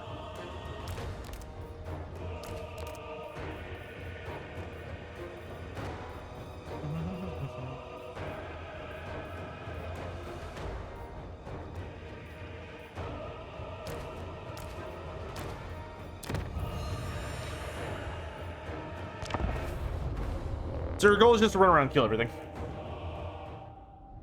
Everybody asks about weapons. What's the best prosthetic limb in the game? Krokgar, the Hand of the Gods. Krokgar has the most advanced prosthetic I know of. It shoots fucking laser beams. It has secret god powers. It's very, very strong. So I would say I would definitely say the Hand of the Gods is the best prosthetic limb there is. CS. How was the fight between Skulltaker and Sigmar? Super intense. We don't have a lot of details about it, but we know that Skulltaker lost in the end, and the battle lasted, I think, for 3 days. So it was like 3 days of them all punching the hell out of each other. And eventually Sigmar got the upper hand and clapped his cheeks with Galmaraz, and that was the end. And Skulltaker is still super butthurt about it. You thought it's a glove? No, it is a prosthetic. I actually had that. I used to wonder about that myself because it definitely looks too thin to fit his like an arm in it or a glove or act like a glove. But I actually got confirmation of it from this. Where did I put it? Hold on.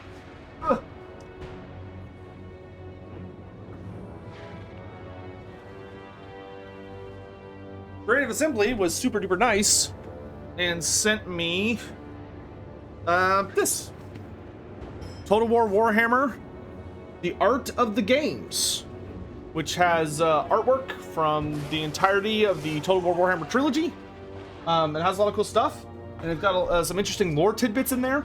I need to double check with them to make sure I can like show you all the inside of it before I talk about it. But one of the things it has is on the page about Krokgar, it actually has a lore blurb. And it talks about how Krokgar got his arm ripped off during the Great Cataclysm. So because Krokgar was running around the forest, or the jungle, fighting with what was left of his city, Shodel, and him and all his buddies were like running around fighting the demons as much as they could, and by the end of it, he was the only one left. He was the only survivor, and they reveal in it that apparently when he was fighting the endless tides of demons, just endlessly, because Krokgar was out there for like hundreds, if not a couple thousand years, fighting with his like little ragtag band, and eventually they everybody died but him, and he got his arm ripped off. You want that book? I don't know where to get it. That's the only like super unfortunate thing is I literally have no idea where the way to get it is. It's hard to get. Because I remember when they like first announced it, I was like, oh, I'm gonna get that, and I was having a bitch of a time getting it. How much is the art book? I have no idea. I didn't pay for it. Creative Assembly sent it to me. These Way Watchers are so strong.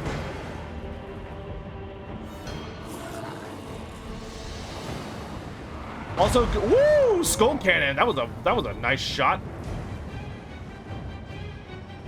This Bloodthirst just looks like, ah!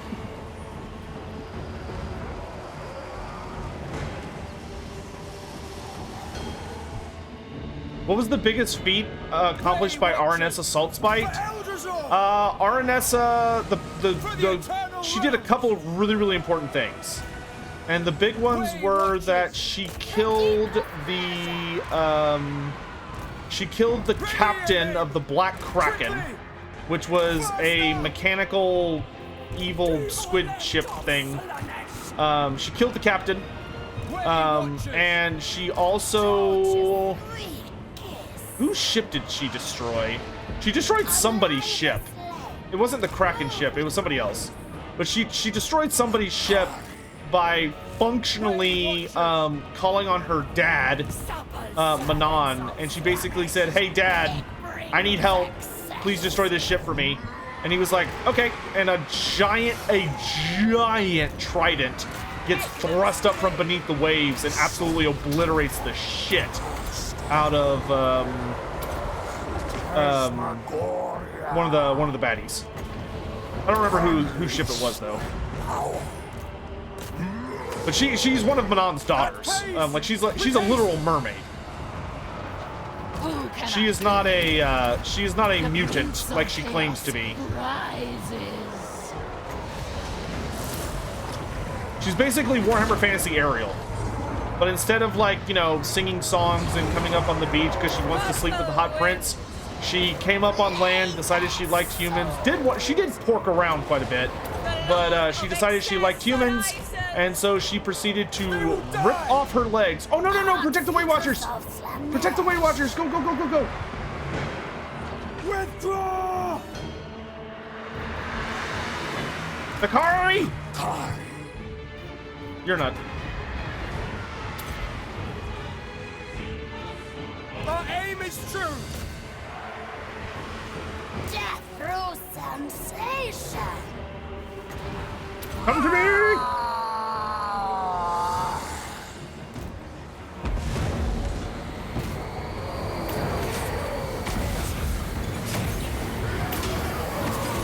How dare you hurt my Weight Watchers? Whatever they're called. Let's do super spell. We'll drop that there. The call to wait. Subtle servants of Healing.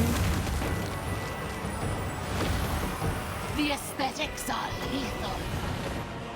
Okay, Weight Watchers are okay. To all.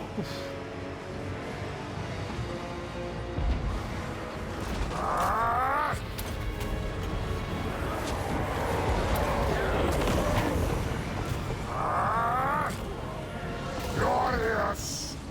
Slash! This will do. Oh no, you don't. You don't get to leave. You nearly killed my Weight Watchers. That's a punishable offense. Attack! Kill him, Nakari! Asmagoria! You're next. Beef's on the menu. Do I know if mine is a special edition? Mine is a special edition, I believe, because it came with a signature.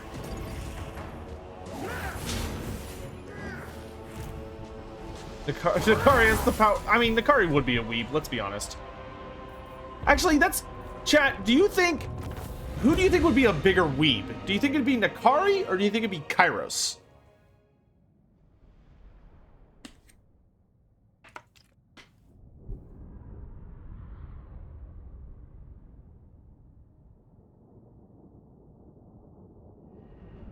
On transparent wings we fly. Go fly, my little buzzing children. Land on the mortals' food. Clamber in their ears as they sleep, and lay eggs in their eyes.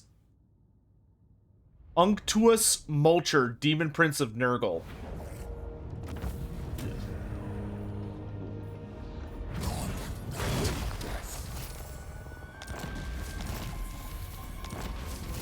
I don't think we'd invite him over. This is mine, and mine alone. Nakari's into cosplay? I mean, do you see those tights?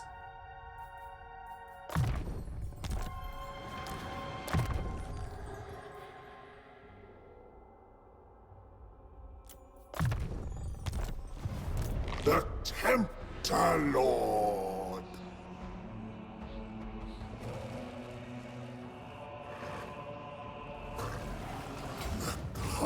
Sure, I'll steal a corn weapon for a little bit. Such insights to tempt you. My divine master. Taste thy pleasure. The screams shall fill the void. I freaking love the Blood Thrones.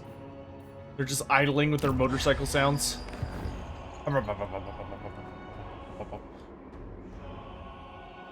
Enemy.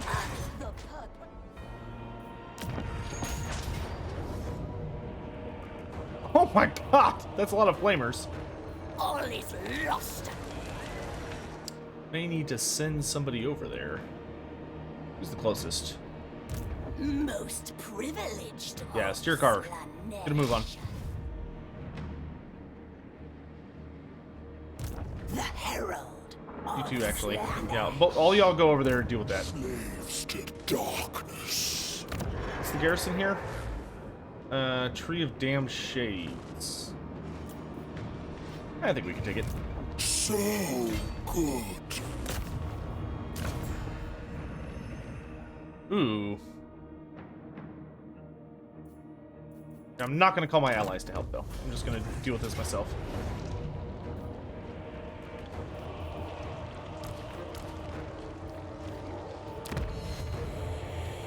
Get rid of his fast-moving units.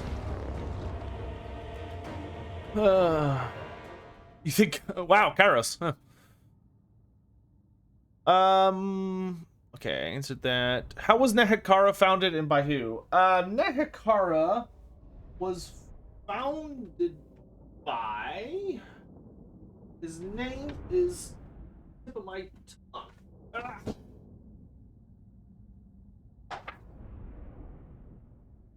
May have just been Nehek, but I want to double check.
Pretty sure it was Nehek.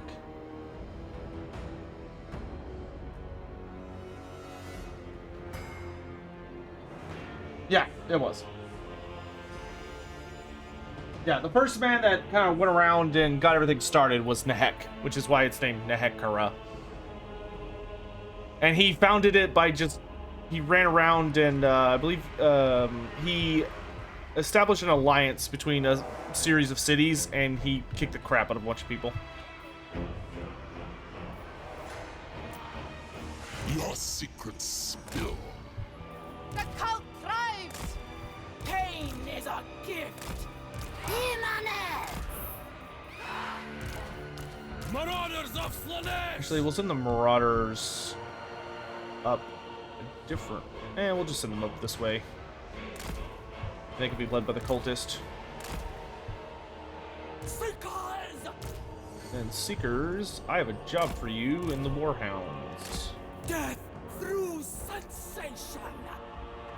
I want the AI to think we're going to hit him hard here, and then y'all will adjust.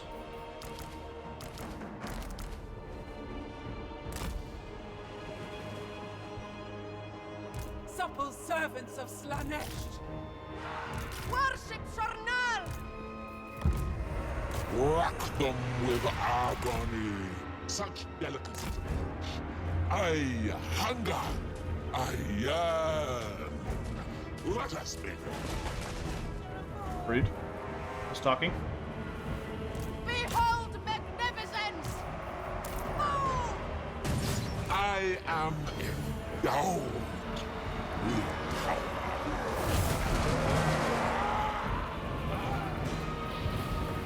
Fueled by pain, by magics. Summon the lash.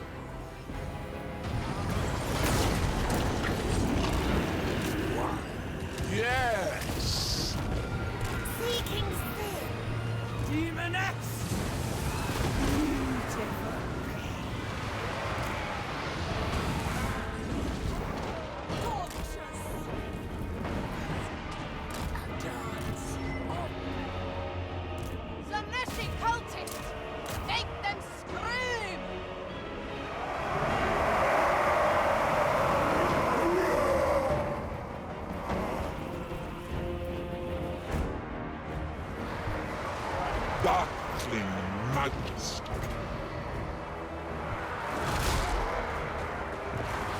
The Prince of Pleasure's caress. Intimately.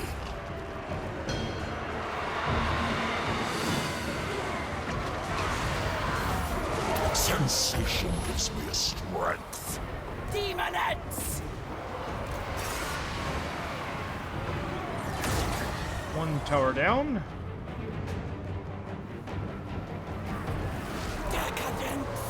We get to cancel. Oh wait, no, that one's tied to this.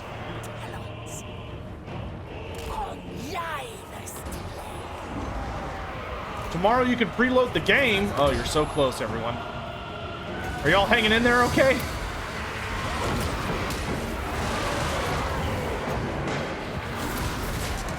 Vista of pain.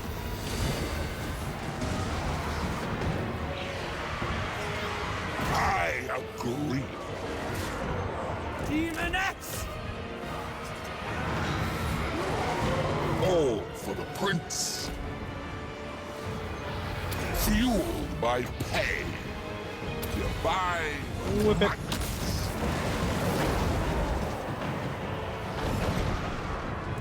The serpent strikes! The base one have fought and killed.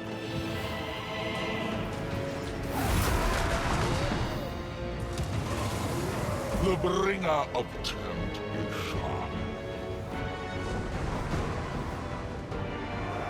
Spread decadence and depravity!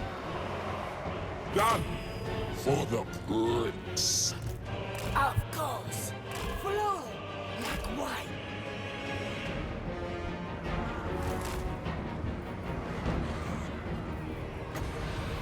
Summon the lash.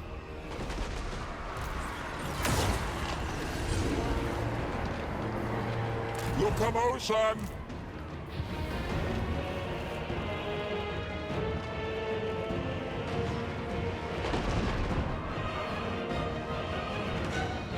Decadence seekers.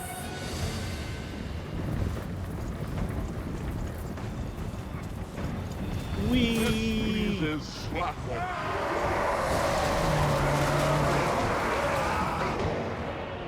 Seekers of Slaanesh. Great horned one. The Prince of Pleasure's caress. Death through sensation. With pleasure.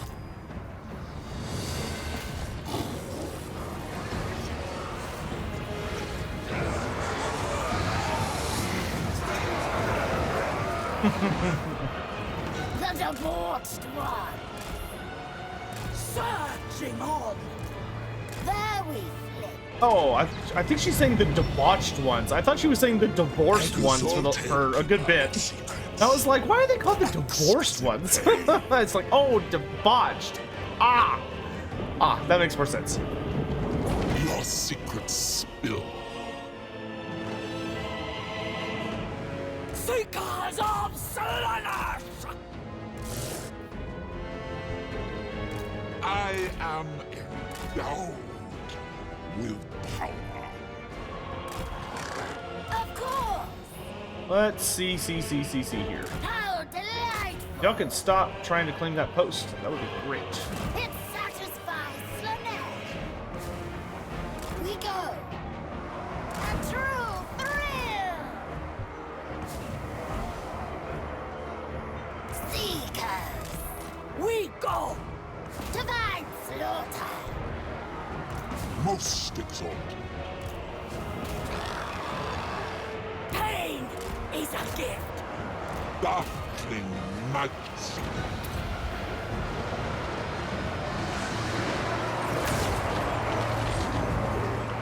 I am irresistible.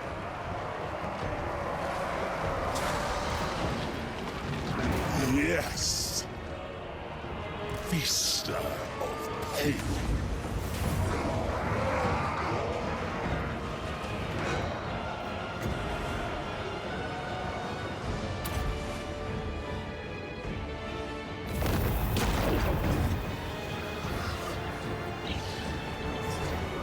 let's see. Okay, I answered that. What is Deathmaster Snitch's most OP moments? Probably the most ridiculous feat I remember off the top of my head that Deathmaster Snitch ever did was there was a time that he went to Ulthuan. He somehow got into Ulthuan, or I think it was it Ulthuan? I'm pretty sure it was Ulthuan, but he snuck onto Ulthuan, made his way to a tower where a mage was hiding, and despite the fact that the tower was many, many, many stories tall and was magically enchanted so that it could not be climbed and so that it would alert the any guards and the wizard who resided in it of any intruders, he climbed the tower, or got into it somehow, got in through a window on the top floor and murdered an archmage of the elves without anybody seeing him or anybody noticing. They only found the body later. Which, like, it's one thing to do that to humans, but to do that to high elves on their own turf? I mean, that's kind of nuts.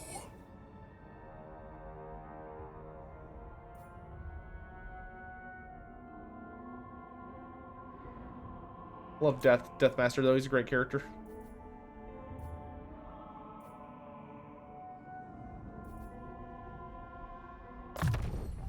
Another desire fulfilled. Such insights to tempt you.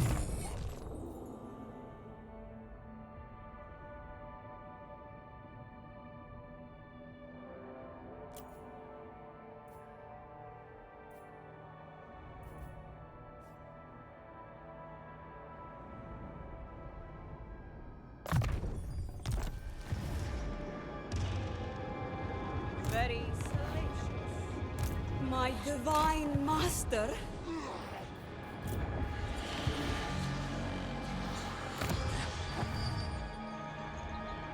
We are infested.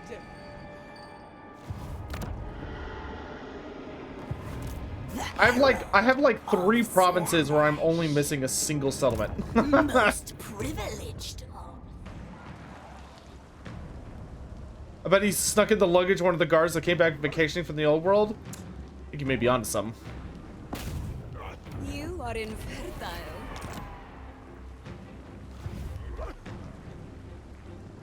Ha! You wouldn't pass initiation.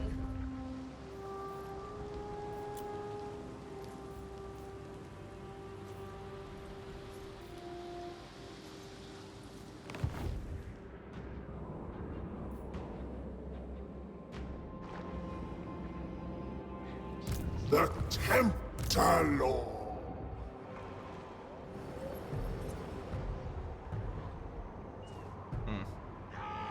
Dance on. My divine master. What lore exists about the war between the Bretonnians and the Tomb Kings just after the Great Crusade against Araby? Battles, characters, etc.? There were a number of... It wasn't necessarily a very well coordinated effort. It was more of there was a good number of Bretonnian knights who were basically like kind of not done yet. They're like, oh, you know, we're not what's the word I'm looking for? They weren't satisfied. They hadn't had their fill. So many of them kind of kept going onwards and finding fights out in the desert. But it led to a... obviously there were some conflicts. But one of the biggest incidents that actually went down and caused a huge amount of extra fighting was due to a sneaky little bitch named Prince Apophis. Allow me to read you what happened. Let's see.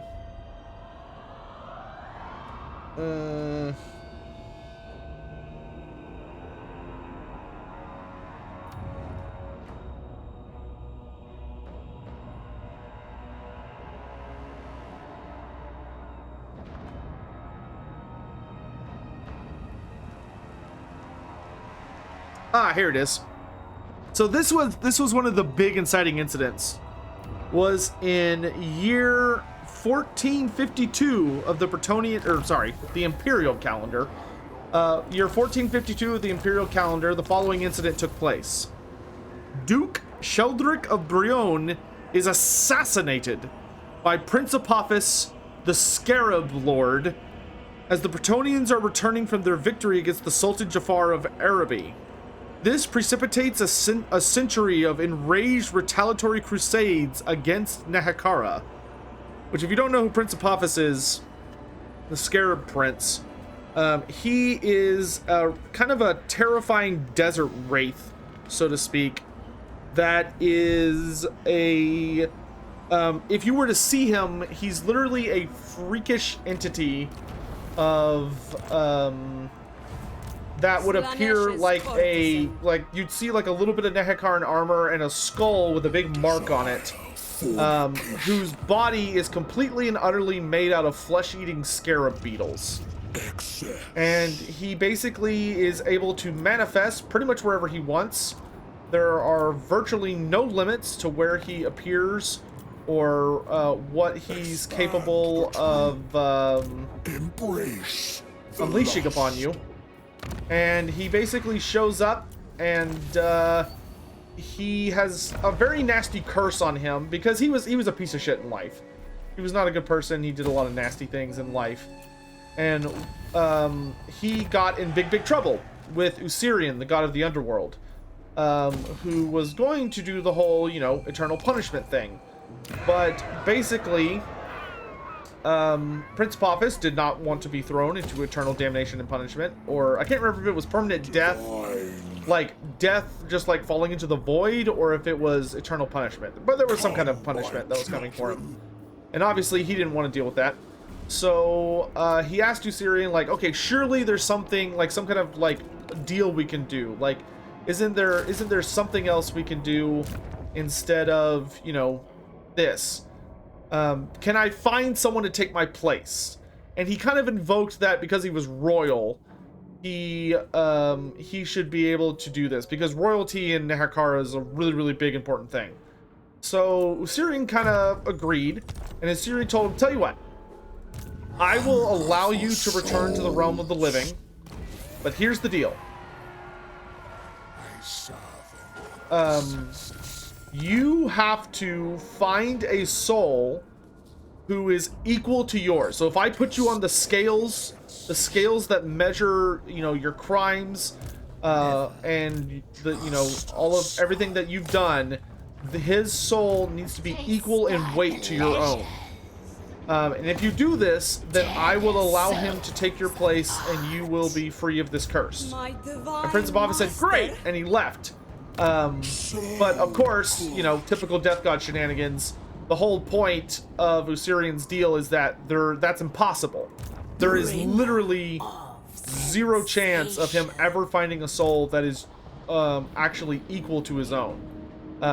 You know, he's basically been eternally damned to wander the world forever as a wraith, never able to find rest, always hunting for someone to take his place,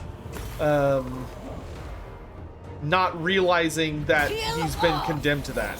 So every once in a while he pops up in the lore and murders somebody, because he'll find some like great champion or someone who he thinks kind of reminds him of himself, and he'll be like, this is the person, and he'll like attack them and try to kill them. And he's generally very successful, which is hilarious, because if you read his tabletop profile, you look at that and go, how the hell does this guy kill anybody?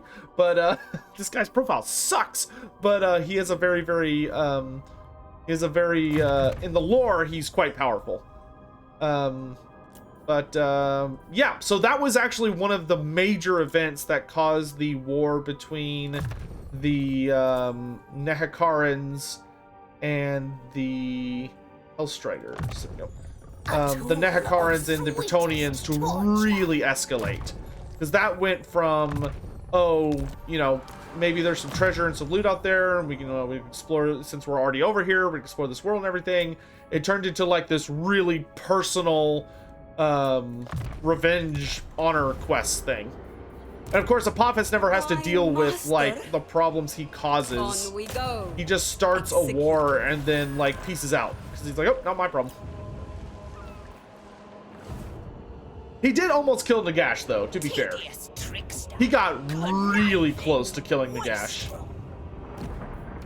If he had just showed up a little earlier than he did, he would have been successful. But alas, it was not to be.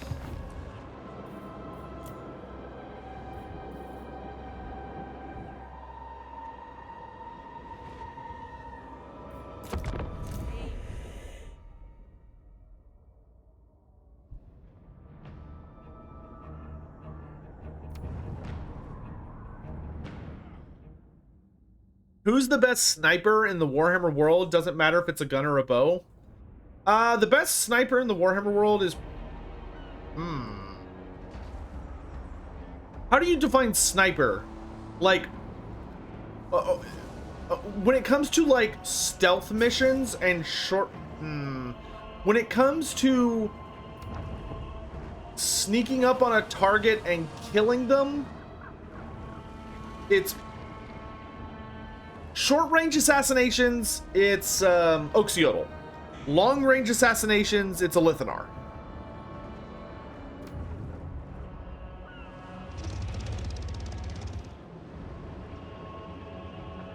Oxyotl has a hideous kill count. Oxyotl's been sniping demons casually for the last, like, 8,000 years. Crazy little shit. Maybe I will accept peace with him for now, so you can be a bulwark for me. Now that I think about it. Yeah, sure. I can always betray you later. Marcus Wolfhart is very, very specialized against sniping monsters.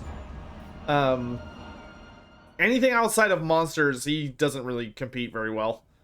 And even against monsters, like, a Lithanar still has a very high chance of beating him. A Lithanar is like a beast.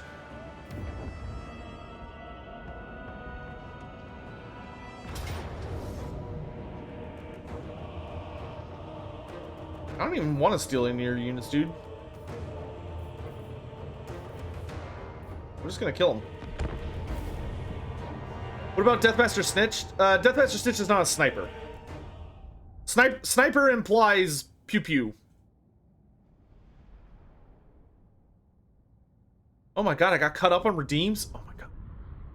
Hey, Sotek, how do the Dark Elves sustain their population? Magic. Just don't worry about it. Don't think about it. It doesn't make sense. It really doesn't make sense. The closest thing I can give you to a genuine answer is that Dark Elves have very few inhibitions, and they seem to be much more open to baby making related activities on an extremely regular basis. Perhaps they use magic to make the whole process of, you know, developing a baby and giving birth faster. Maybe you know, maybe they are surprisingly good at, like, taking elf women captive and using them as, like, baby makers, which is horrible, but it is something that's referenced in the lore. Maybe they take babies from other places, though generally they tend to kill babies, I think, rather than take them. But who knows? You kind of have to, like, manually fill up the gaps yourself. But yeah, no, there's absolutely no way whatsoever they should have the population that they do. Bend to our will.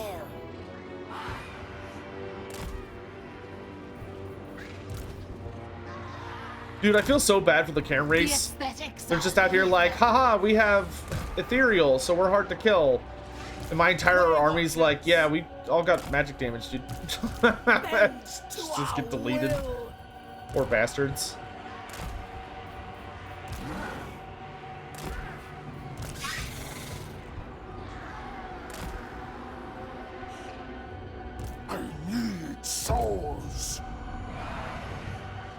are in agreement.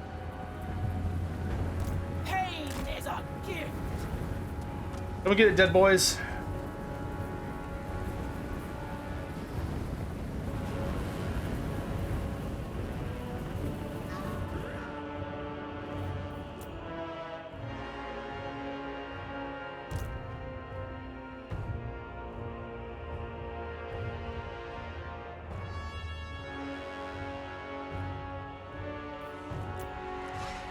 Are there any cool wood elf female characters that are not in the game? Naiath the Prophetess, dude. Naiath the Prophetess is such a badass. And she got relegated to being a like the advisor text blurb character for the Sisters of Twilight, which I am not a fan of. Oh hey, we stole this sword from Khorne's armory, and it literally is a Slaanesh weapon. Galelian the Lewd, champion of Slaanesh.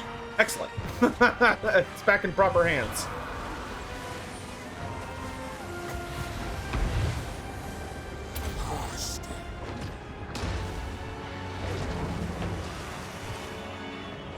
Death.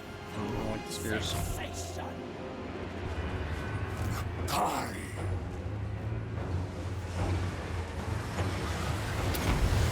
Asmagoria. Agreed. Purple wind.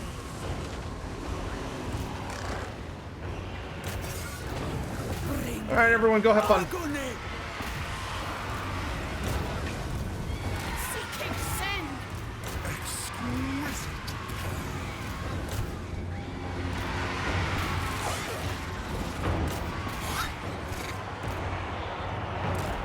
Slash. Heartseekers. Make them scream.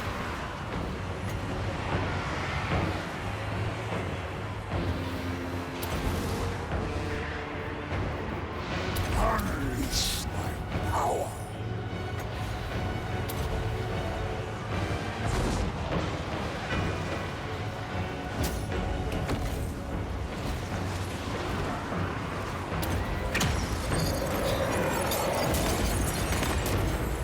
No one faster.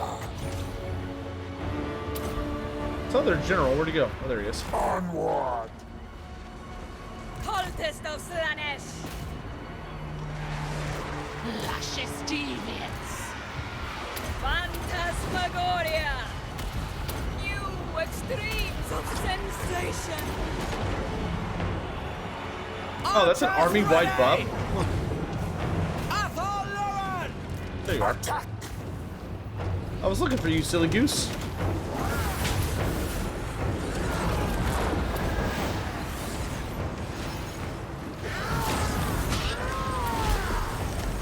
Yes.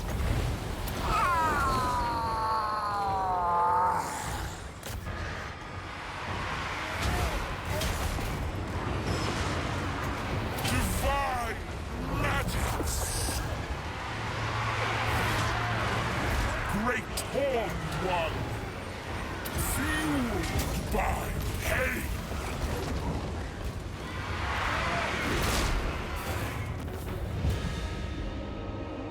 What's the main strength of the Slaanesh armies? Freakishly fast. Very, very fast. Good amount of poison. Heavy armor piercing. A lot of good high mass units that can just bowl people over between their greater demons, fiends, and chariots.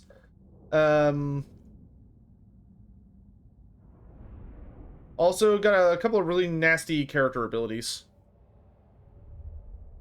Do Skaven have an afterlife? Not. They kind of do.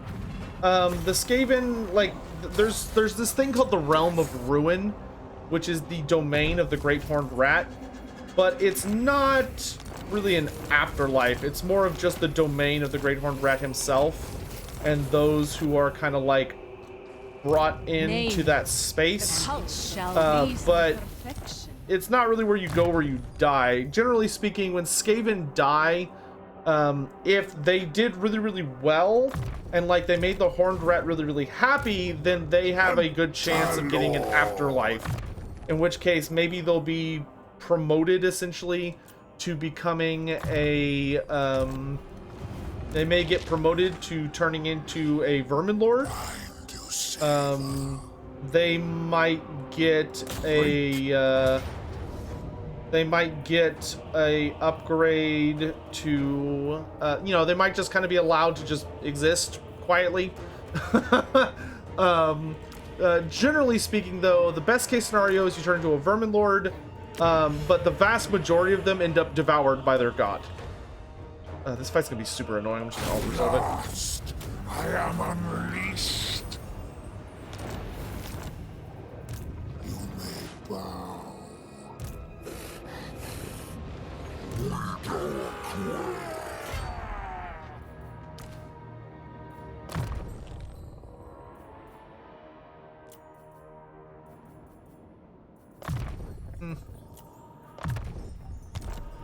Do vermin lords enjoy their existence? They seem to.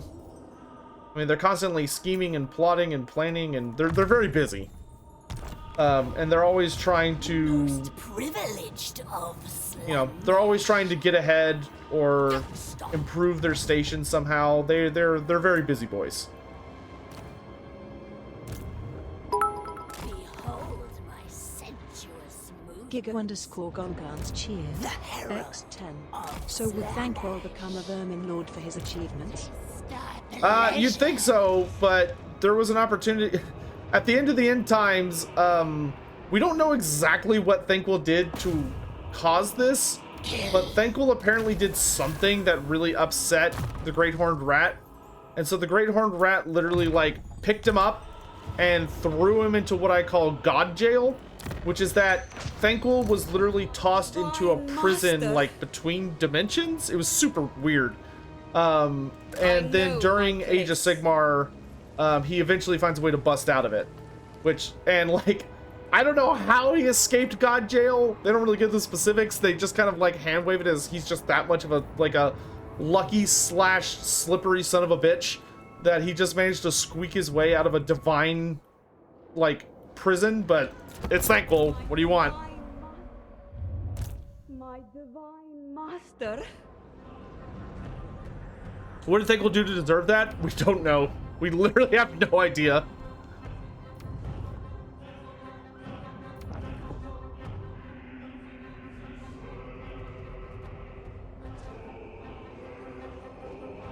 I mean, there was a vague implication, or it wasn't vague actually. There was an implication it wasn't in the main Archaon book. It was in the side novel. But there's an implication in the side novel that, so when Archaon fights duels Vultan, who's like the mortal reincarnation of Sigmar, Archaon really wanted to kill him in a one-on-one fight. Because to Archaon, that would have been 100% proof that Sigmar wasn't real and he was stronger than Sigmar's chosen. And Vultan was like wielding Golmaraz and he was a super badass fighter, yada yada yada. So as they're fighting, there's a moment during the fight where Archaon finally gets the upper hand after this grueling duel, and Archaon is about to strike the killing blow, and this damn Vermin Lord comes out of left field and just is basically like yoink and just kill steals him. Just hardcore kill steals him. He literally throws a giant shuriken that decapitates Vultan.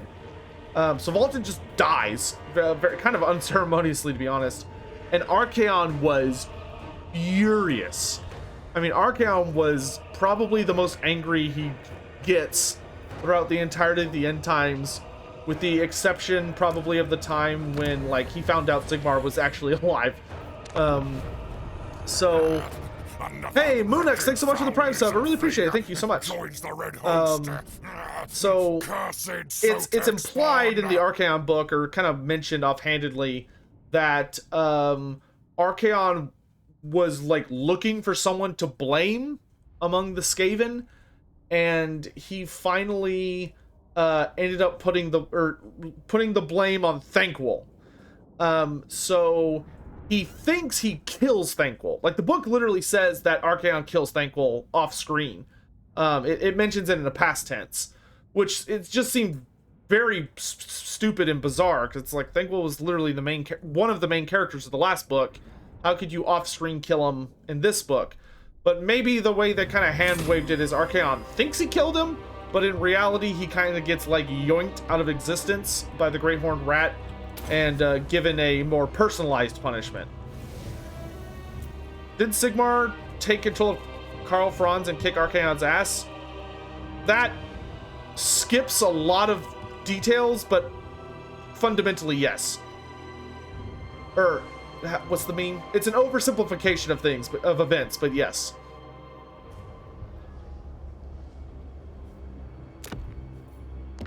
A lot of Tzeentch demons.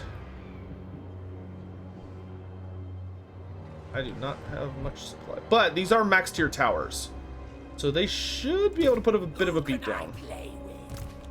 All right, let's see what I got here to work with. We do have Flamers of Tzeentch, which cannot go on walls, but they will be super useful once he comes inside. Fat Onyx cheered. X10. Sotek, you'll never believe this, but I actually slept for an entire night for once. Hey, it's great to hear, man. Hope you're feeling better. Sin and depravity. Alright, so I think what we're gonna do is go activate all the towers with demonettes so that they can retreat very, very, very, very quickly. These towers gonna be in range of that? Maybe. The aesthetics are lethal. Are you mounted? Oh, you're on a chariot. Okay. You go in here. Marauders, you're up.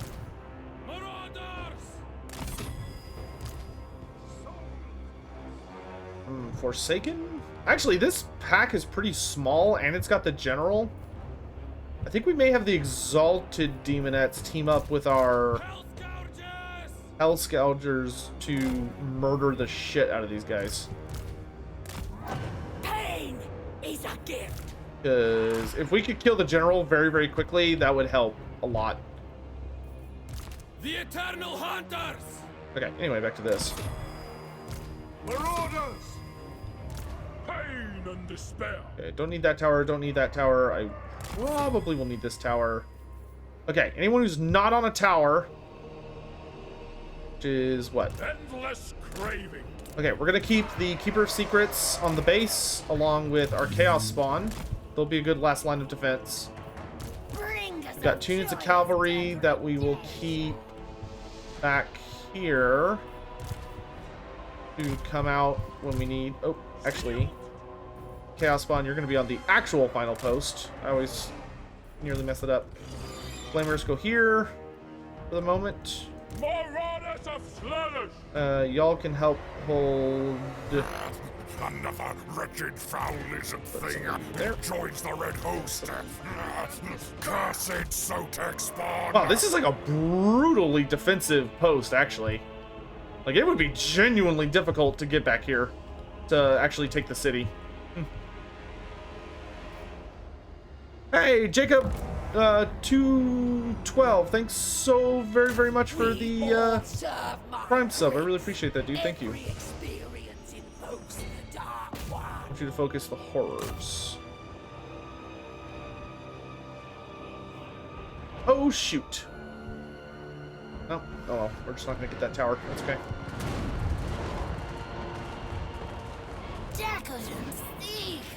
The important ones are wiping out all the flamers. Hey, Talon, 1999. Thanks so very, very much. Thank you. Appreciate that. Thank you. Oh my god. Oh. Okay, so when defending against screamers, don't stand on the edge of the wall. We've learned a valuable lesson here today, and we will do our best to take that with us into the future. Because those demonettes are super dead. They are... Yeah. Well, that's unfortunate. Isred, how you doing? When is the review embargo lift? I think in like... I'm not 100% sure, but knowing CA, probably like... I would ballpark like a few hours. Seeking Slaanesh's embrace. My pleasure. Athel is tuned. Next turn. 2.5 hours till over. You will be jumping on me. Okay, whatever that time said. Paramore of Ogre time. It'll be all ogre then. torches, sweet. Jesus Christ, those screamers are like obliterating my forces on the walls. But it's okay, because I'm killing a ton of flamers, and for all the seconds he's taking. Flamers to deal with them. What else is over here? Is it just... No, he's got Forsaken. Actually, maybe I should say the flamers... Well, put it by here. Got people in the city. Oh, hello. Exalted demonets of Slaanesh. Torches. Kill him.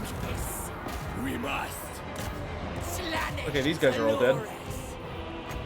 Put that on the Lord. Okay, so their general's gonna die very soon, so that's awesome. Is there like a really good placed tower? Well, I guess this one's good placed. I can almost upgrade to tier 3. They're coming down the chute. Okay, let's send out the cavalry.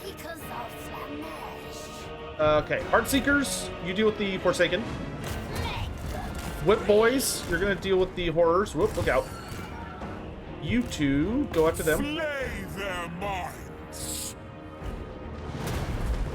Get this tower to big boy status.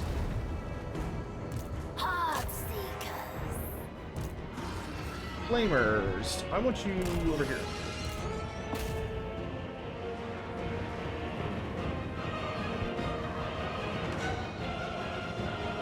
Eternal hunters. Hey, y'all book a hard turn. Choo-choo! Thanks for the hype train, guys. Thank you. Y'all have been concerningly generous over the last few, definitely the last few days and stuff. I do appreciate it. I hope you're all being responsible with your funds. Please make sure you're taking care of yourselves first and foremost. That's the most important thing. Flamers, roast them!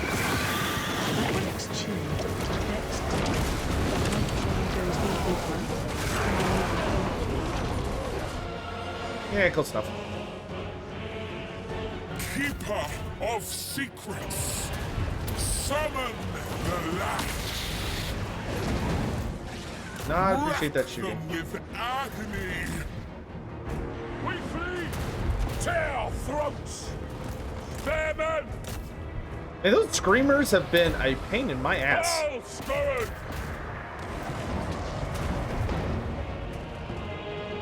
Okay, let's upgrade this tower. Alright, this part of the city is safe. Flamers are doing a great job torching everything in the center. Demonettes, I got a job for you. Spears. Endless craving. Can I share the referral link for Total Warhammer 3? Boop. You don't have to use it, but if you do use it, you'll save more money than you will anywhere else. It comes from a very reliable source. Fanatical has a very, very good reputation. You help support me here on the channel, so I really appreciate it. Thank you all very much. Ooh, stop the flamers. Don't let the flamers in. Oh, God. Stop them. Stop them. Ah. Okay. Whew. I don't know where they're going, but whatever. Great horned one. They're not getting away. You lot, kill them. Give me a big wall here. What do we got coming down here? Pink horse. Sensuous diversion. You and you. They're all yours. You lot go after them. Consume them. Demonettes of Slaanesh. Sandwich that unit. I am endowed with power. Whip it. Alright, the city is safe. Will we see Vermin Lords in Game 3? Yeah, you will. I would highly suspect we're gonna get Vermin Lords and Exalted Vermin Lords.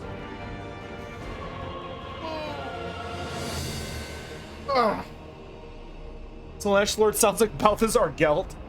Darkling majesty.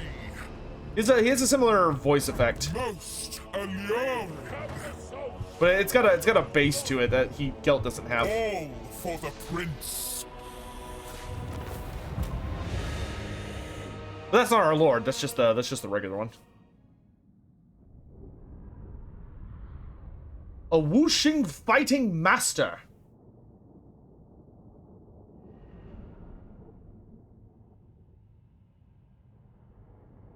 Isle Hopper, you and me both, dude. For Slaanesh, the best victory is a close victory. I'm so close. I'm so close.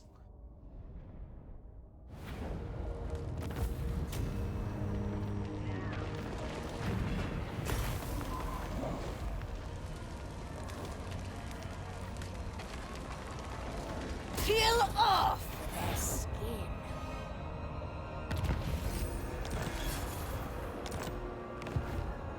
My divine master, the cult of plentiful excess.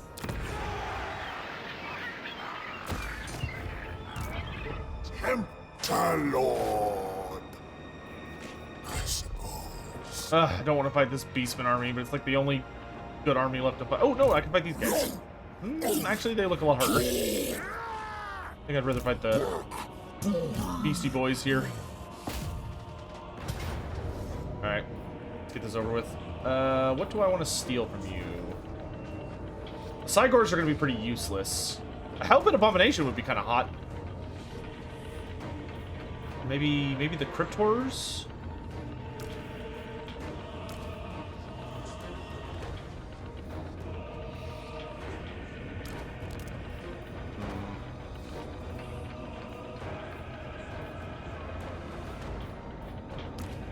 There we go. I'll steal most of his undead. Can you activate the Steam key also in the Netherlands? The one for your link? Yeah, it should be usable worldwide. I have not had any problems with it in the few years I've been using it. What unannounced lord / unit / something would I most like to see in Total Warhammer at this point? Unannounced lord unit or something. I mean, if something includes like a race thing, I would, oh man, I would give so much to get a like Dogs of War or like a Dogs of War Southern Realms related DLC that like gives us that like gives us like a big awesome new race. Like my version of it is different than a lot of people's version of it. I don't think the odds of us getting like Araby on their own is ever going to happen, so I include Araby with them because I would rather have Araby as part of the Dogs of War than not have Araby at all. If Araby could have its own faction, I would love to do that too. But there's so much stuff that I want. If you wanted if you're asking like, well, no, I want to know like a unit or a character that you want, what would make you the most excited that hasn't been announced for the game? If it's a hero, Chakax the Eternity Warden would bring me endless, truly endless joy. I love Chakax so much. He has such a brilliant design, and I think he'd make a great legendary hero, and I miss him. I miss him so much. He's my sweet boy, and I need him back. I need him back in my life. When it comes to things like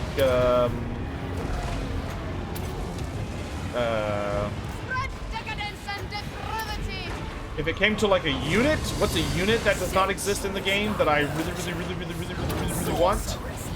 I want the Shard Dragon for the Dwarfs. It's not a popular pick, but I don't care. It's my pick. The Shard Dragon for the Dwarfs, which would give them a really cool, terrifying monster that would really like mix up how they play. Because like I feel like they're going to get like rune golems and stuff. I feel like that's guaranteed. So I don't feel like asking for that because I don't feel like that's it. Like that's something that I feel like that's gonna happen. I don't need to ask for it. It's already gonna happen. But the Shard Dragon, oh god, I want the Shard Dragon so bad. Because like everyone looks at the dwarves and they're like, oh, they're so like boring. They don't have a monster or anything. It's like, dude, give me the Thunder Barge. Give me the dragon. It's not a real dragon. It's like a weird. It's called a dragon, but it's not a. It's more like a. It's like this creepy, black-scaled beast that like crawls through the tunnels, and like pushes its way towards like all this other stuff. And the dwarf, it's a dragon that cannot fly and also doesn't have a breath weapon, but it's really tough. I was also, where the hell is my?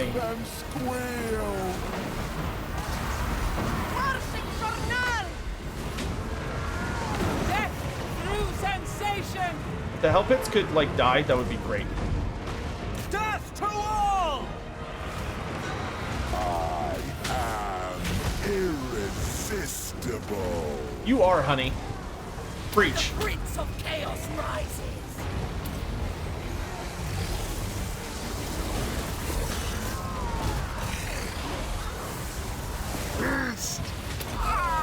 These hell pits just refuse to go down, my lord.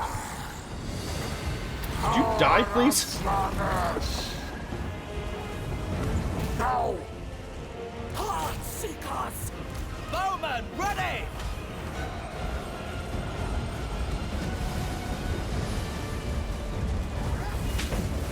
Stop healing and die! Thank you, Jesus. Children of Isha! And it spit out a unit, of course it did. Way Watchers! Arch Tempter. Oh my god, they keep getting the heal box! Unleash my power. It's torture!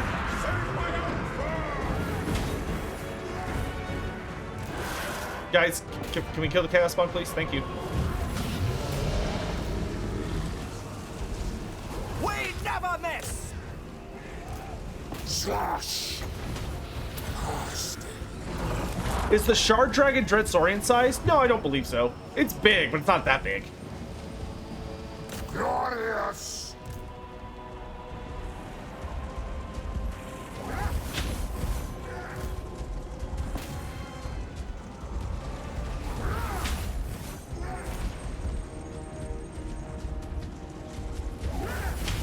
Every single one of these hell pits hit their healing cap. It's they're like bugged.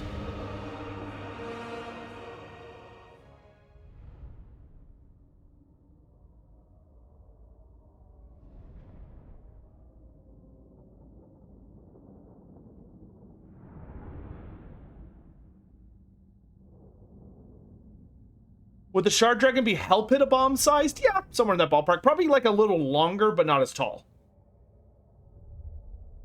From following which ones are likely to appear in the game, Ludwig Schwarzhelm, Kurt Helborg, Mary Sleetdorf, Boris Todbringer, and Emil Valgir, Luther Huss, and Valten. I feel like the Empire needs more. I don't think you'll ever see Valten. Valten only makes sense in a very specific scenario, being the end times. Ah, thank God, we can go fight at the stupid Blood Citadel. Hey, one of the mods, can we do a poll? We're running a little low on time, my dudes, if y'all want to hop into Ogres as soon as Ogres become available. So I'm thinking we may just auto-resolve this fight. Because I imagine most of y'all have already seen it. Because, you know, it's the exact same thing. So if y'all are cool with it, though, we'll do a poll. If most of chat wants me to fight the corn fight, I will. But if you are indifferent, then we will skip it so that we can get to the end of the Slaanesh campaign. You want me? How divine. Oh yeah, we'll show the movie. Don't worry about that.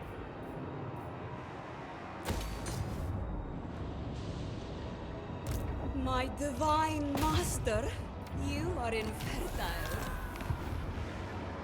Taste thy pleasure, Ted. No, critical failure. Bummer. The votes up, chat. Check the top of your poll. You should see it at the top of your screen. No siege can quell our salacity. Please check that out. There's no wrong answer, but oh my god, I have to repair all these buildings.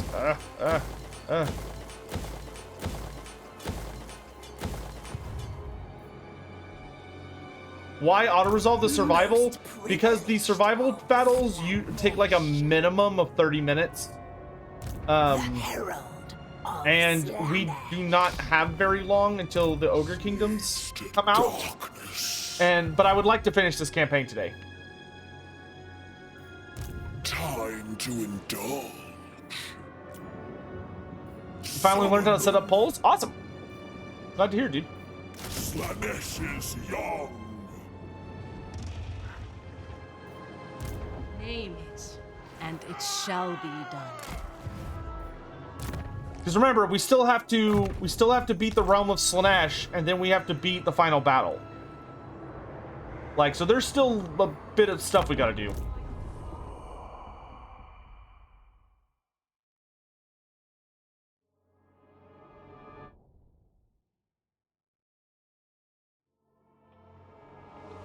All your base are belong to us. God, I wish this game had cheat codes.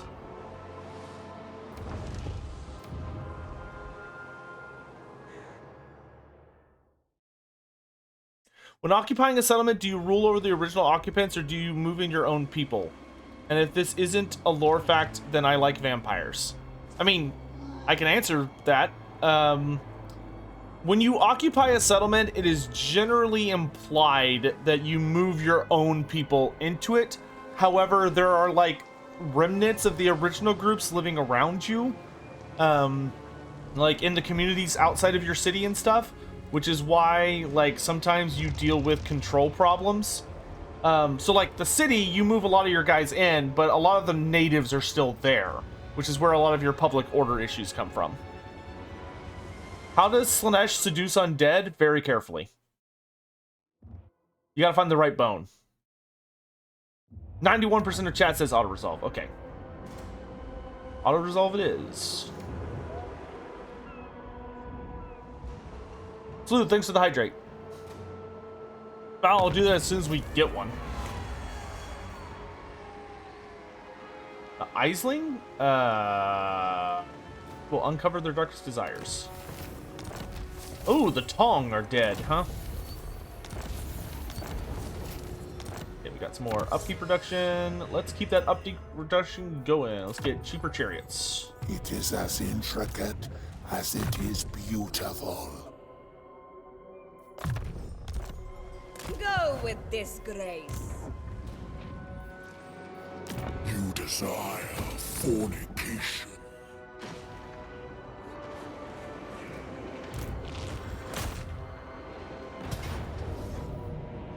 Nice. We don't lose any units either.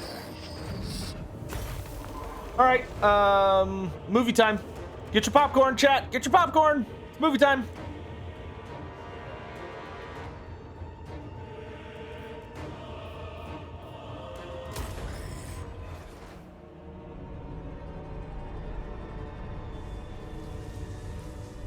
So, Be'lakor has rebuilt his throne of old.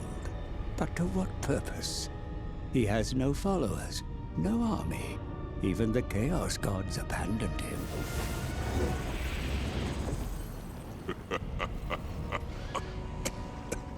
Does something amuse you? You sit in your little chair, but what power do you really wield? Hidden away, deep in this forge. Hidden. Your roar was felt across the world. A god's carrion will attract powerful scavengers. Let them come. The essence of the slain will be repurposed into an army. It cannot be. Belacor controls the Forge of Souls. He intends to build an army of the most twisted manifestations. Soul grinders. Your Chaos Masters will not allow it. I have no masters! The Chaos Gods are forbidden to enter here. Be silent while we wait. Wait for what? For you to die.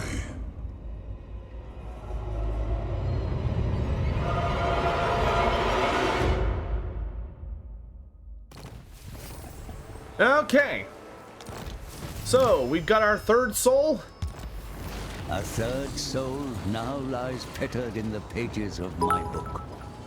Yet Belacor, previously consumed by his own machinations, now strikes out at the threats arrayed against him. Gears turn in the Forge of Souls once more, and the Dark Master sends forth armies of soul grinders under his command. We must be ready, for they will surely come against us. Okie dokie. So, we've got one last big wave to go through spirits. Is mine, and mine alone. But Nakari is strong.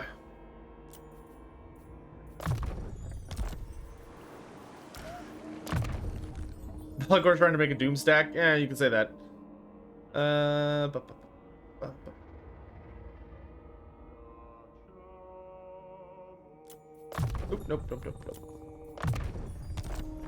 You want to boop Urson's nose? It does look very boopable, doesn't it? Well, thanks for the bits. Pleasure here. Yeah, they did make Urson pretty sassy. What's my favorite Ogre Loren celebration for Ogre-tines Day? Also, happy Ogre-tines Day. Yeah, happy Ogre-tines Day, chat. I like that. That's much better than... I prefer that. Ogre-tines Day. I guess I want one more unit of Weight Watchers, don't I? Of course I do. What to replace?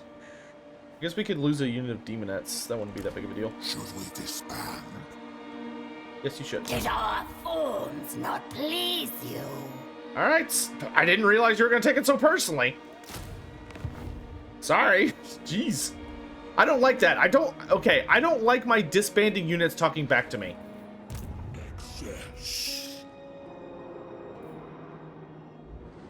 That's, yeah. Let us move. Not personal. Just got other stuff to do, man. Come, my children. Name it, and it shall be done. Do I please you? Infiltrate their blood.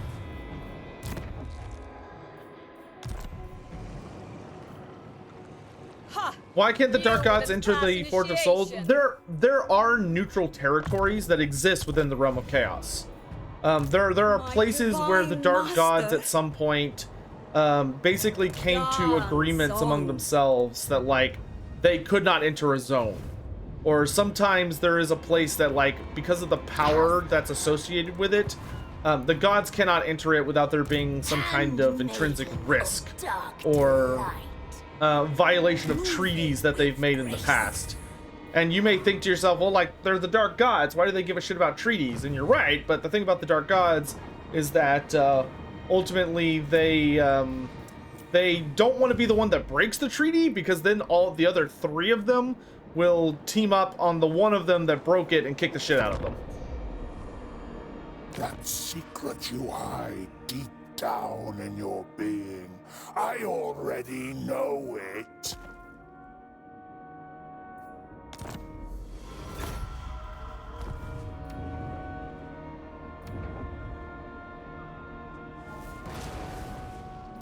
Now we just gotta survive. Just Fast, thanks for the stretch. My favorite Ogre lore. Probably my favorite Ogre lore, just off the top of my head, is why Lookout Nobblers were invented. I love the story of the Lookout Nobblers. So essentially, there was a tyrant who was fighting dwarfs, and Fat Onyx cheered. X10. Always remember, chat. The great game has rules. If it was anything goes, it wouldn't be fun to the Chaos Gods. And while cheating is fun, you only cheat when it matters.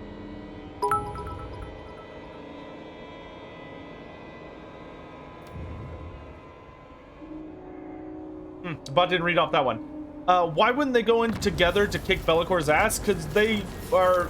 The Dark Gods are honestly kind of interested... At this point, they would probably be interested to see what Bellacor's gonna do. And kind of watch and allow things to play out. Unalloyed sensation.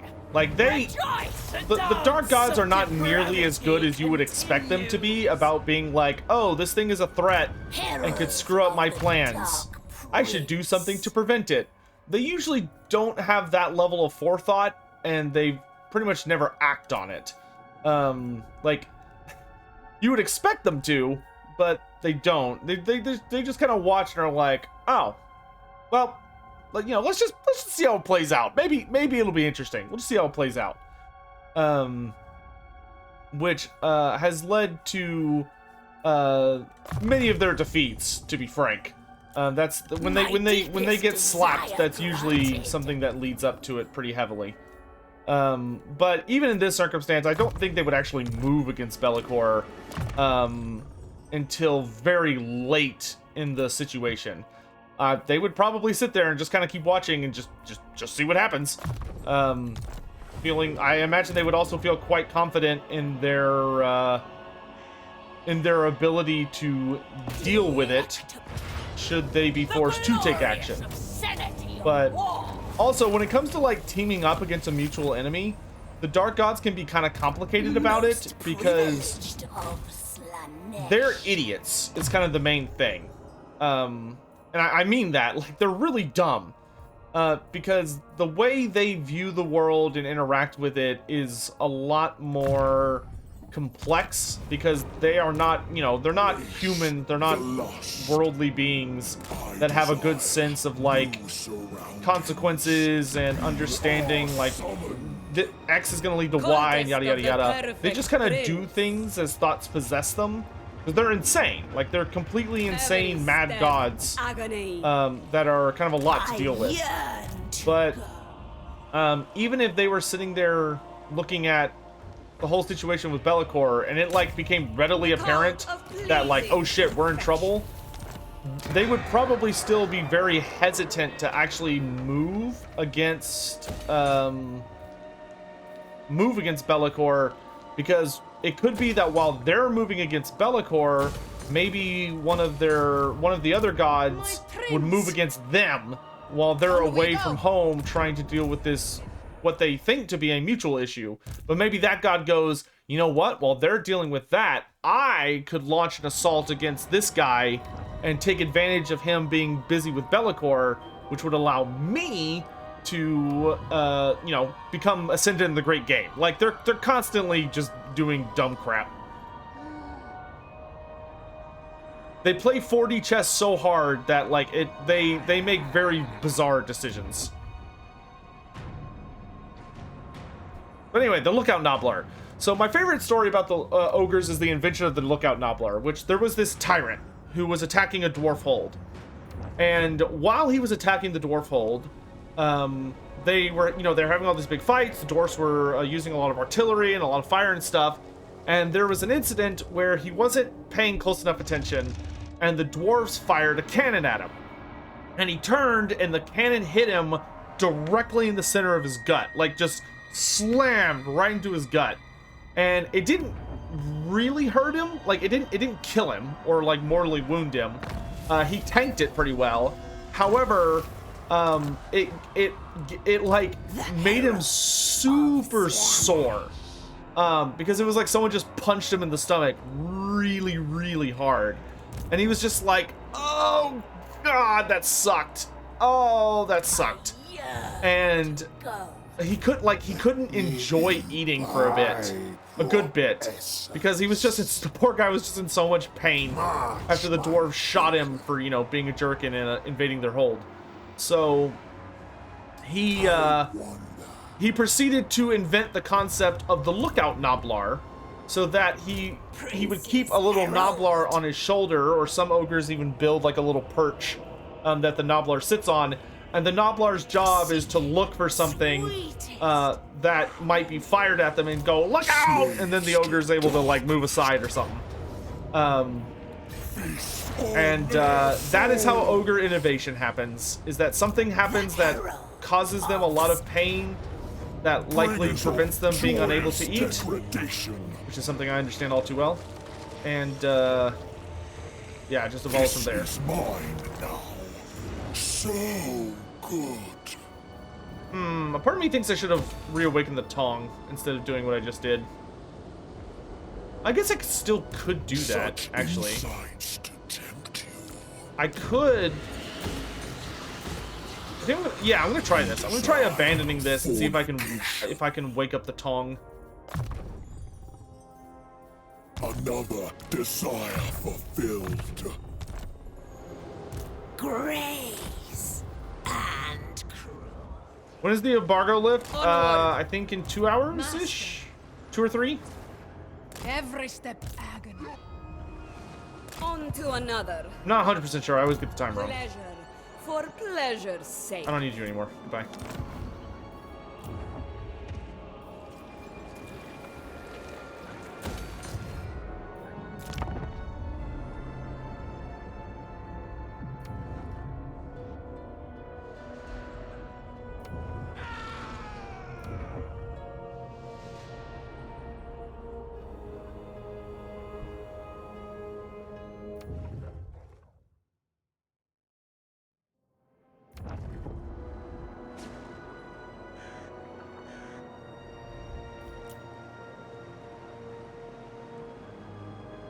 Is there anyone who specifically said to control the Forge of Souls before Bellicor?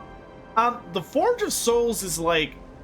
I don't believe it has a Forge Master. I believe it is vaguely sentient. Like, it has... It's if I recall correctly, let me double check. But if I recall correctly, it essentially kind of has a mind of its own. Because it's a very particular entity. Within the realm of chaos.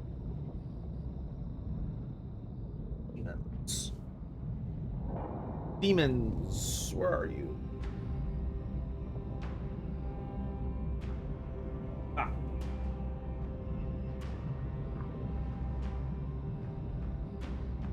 Let's see, Forge of Souls.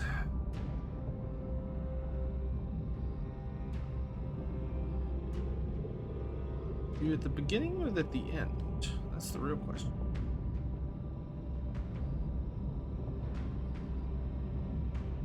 Let's see. Court of the Covenant.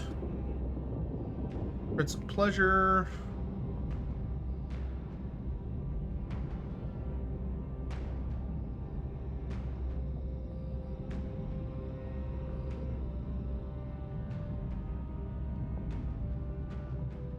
Blood God's Domain, the Skull Throne.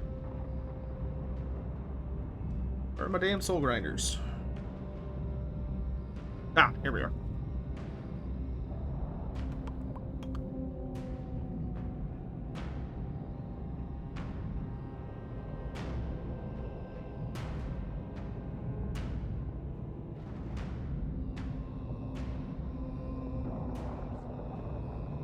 Yeah, no. Yeah, the Forge of Souls is sentient in its own... Yeah, the Forge of Souls is just... It's its own entity. But it's not, like... You can't really, like, talk to it, per se. It's like a vaguely sentient machine. Oh, no, I can't. Okay, so I can... Well, that was a good experiment. The Veil of Nightmare is where I need to go next. Spreading seduction. Sensation. It's kind of like a living and animate object god. Yeah, something like that. On cloven foot. Courtesan of the pleasure god. Artisan of pain. The greater secrets are mine alone.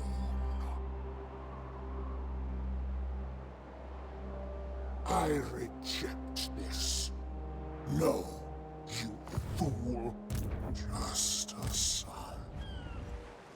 How untending. Wow, that's an interesting bug. Okay, well. When in doubt, reload the save.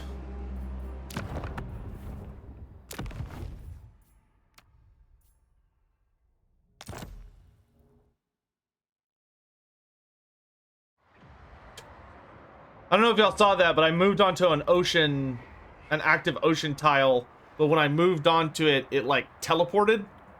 So like I was stuck where it used to be, and then I couldn't resolve my movement, so that was weird. But why does the Empire deny the existence of Skaven? The main reason is that there's a couple of reasons. Number one, from the Empire's perspective, the main reason they deny the existence of the Skaven is because they believe that is the safest scenario for the Empire. That if they were to acknowledge the Skaven, if they were to say, ah yes, the Skaven are real, that by doing so, they would essentially force the Skaven to act. Because the Empire, the people who are in the know in the Empire believe that if the Skaven were to realize that everyone knew they were there, that might convince the Skaven to set aside their differences and realize that, oh shit, like they're onto us, and therefore they may unify their efforts to strike out at the Empire. To, you know, deal with an enemy before they themselves are attacked. So the Empire believes it's better to instead let the Skaven think that the Empire doesn't know about them, even though the people in power know about them. Therefore, avoiding that particular circumstance. There's also the issue of they worry very much that there could be a chance of they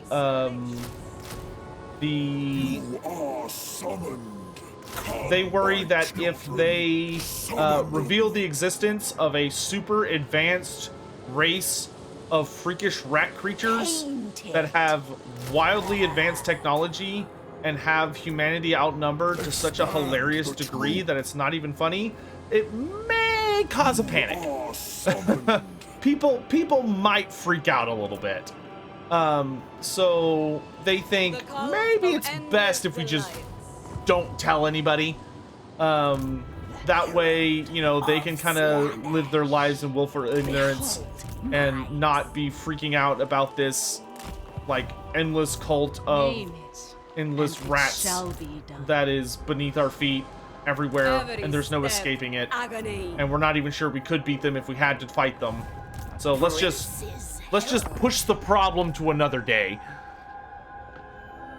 But another reason is that the Skaven actually work very, very hard to hide their existence, because the Skaven thinks it gives them an advantage. Which, whether that's true or not, is kind of a matter of debate. Like, you could argue it either way, I think. But the Skaven will deliberately go out and destroy any evidence of their existence. So, like, if they find out that there's, like, hey, Hardy Horrors, thanks so much for the sub. Welcome to the Red Host. Hope you're having a great day. Thank you so much for being here. So, for instance, if they were to find out that, hey, we have found out that, wait, does any of these have a, no, Fortress of the Dam, okay, nah, I really don't want to do that. Chasm, okay, the Chasm, I'm gonna get rid of this building. I want to build a different building there. What's the build time on it, though? 4 turns? Okay, never mind, that's not worth it. I'll just go back to my capital. So the Skaven, like, go really out of their way to try and find out if there's any evidence of them in existence. And if they hear about it or can learn anything about it, then they will go out of their way to try and track it down and take it or destroy it or any of that. Beyond that, You, of course, have the situation of, cruelty. The last thing that's worth noting is that, and this has become much less relevant in like modern lore, but there used to be a bit of lore about how the Skaven have this really powerful ritual that they're constantly casting. And this ritual makes it so that anyone who knows anything about the Skaven or has like encountered a Skaven or anything like that, their memory of the event starts to fade like unnaturally quickly, and they kind of just slowly but surely forget about the whole experience and like encountering the Skaven in the first place. And, you know, eventually they'll be like, oh no, it wasn't like giant rats, they were just like, you know, they were just like rat-like beastmen or something. But you know, if someone were to ask them about Skaven, you know, they wouldn't be so super sure. And then you have like a member of the state telling them there's no such thing as Skaven. It doesn't exist. Like, you know, you were delirious, you were in a terrifying situation, and your brain was just making up bullshit. There's literally no such thing. Then most people would go, oh yeah, okay, I guess that makes sense. You know?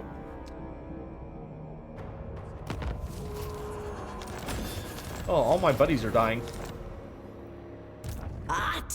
I'm winning the race for this. Wow, actually, Miao Ying is right on my butt. Oh my gosh, I did not realize she had 3 souls. I wonder if we'll get to see what happens if you lose the race. Because Slaanesh's realm is like not super fast. Excess. Oh great, I've got a plague. How delightful.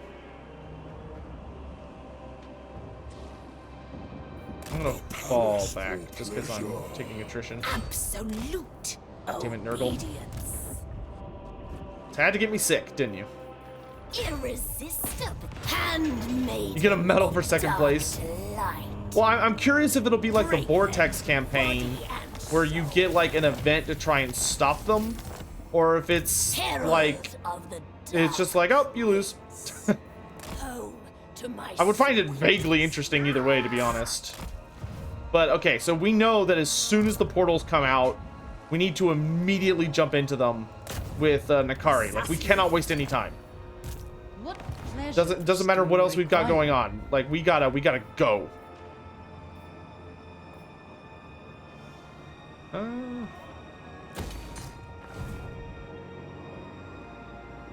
saw.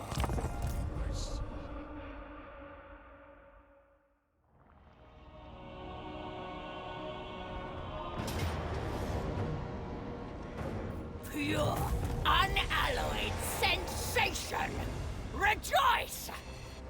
Yeah, enjoy your disease, dipshit.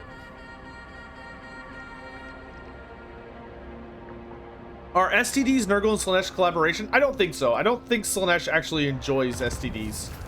Or like the concept of them.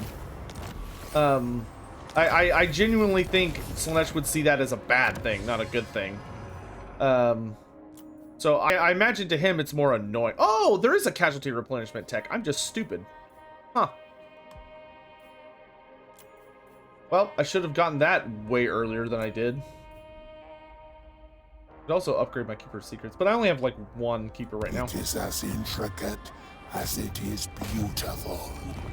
Well, don't I just feel like a dingus?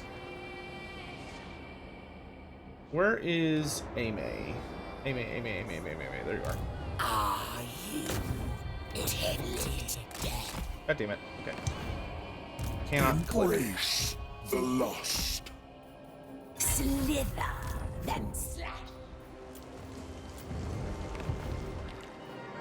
And this place just loves. Oh, it's because we're getting so much damn Cornate corruption from frickin'. Where is all this Cornate corruption coming from? That's the weird thing. This is not the promised excess. Adjacent provinces. Oh, it's coming from Scarbrand. Dumb bastard. Time to savor. Courtesan of the pleasure god. I desire new pleasure slaves. Oh, did you lose your mammoths? Oh, honey. Here you go. Can't have you without your mammoths. That's just no fun. Slaanesh. Oops. Hold up. All is lost.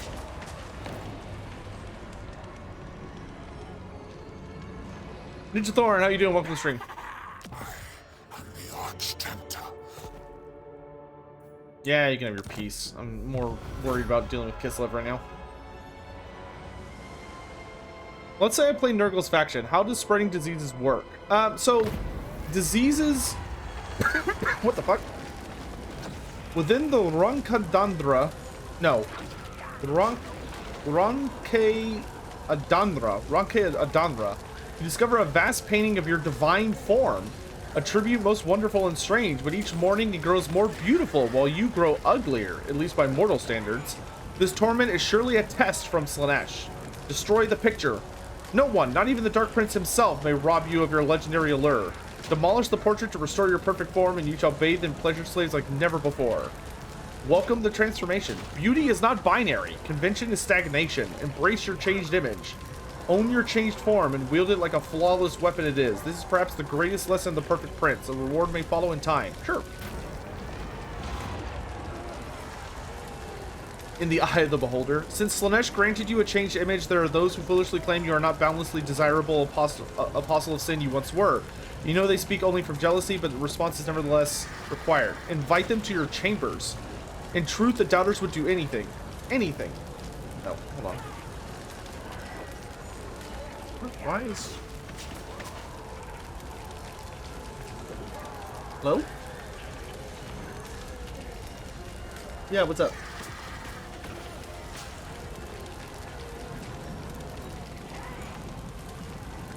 I don't. No, I had one a long time ago, but we threw it away ages ago. You feeling alright? Are you alright? Another wretched foul lizard thing joins the red host. Yeah, that's fine. Cursed Sotek spawn. Yeah, that's fine. Okay. Alright, bye. Okay. Let's see. In truth, the doubters would do anything to know your embrace. Afterwards, they will tell of the unforgettable sensations they experienced, and countless more will beg to do the same. Glory to be Slaanesh. Let them know pain. This, too, is a test from Slaanesh. Resist despair and silence the scurriest voices, together with all those who have heard them. As they die in torment, the Dark Prince will thank you for this banquet of souls. Yeah. I got so many devotees, I don't need that.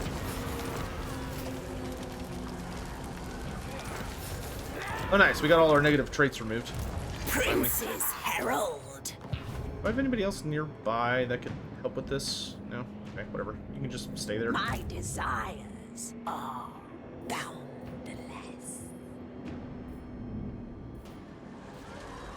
Temptation calls.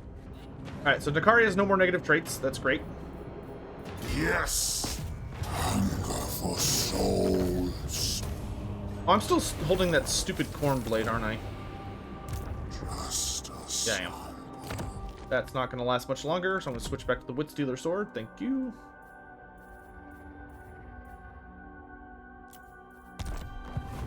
The greater secrets are mine alone.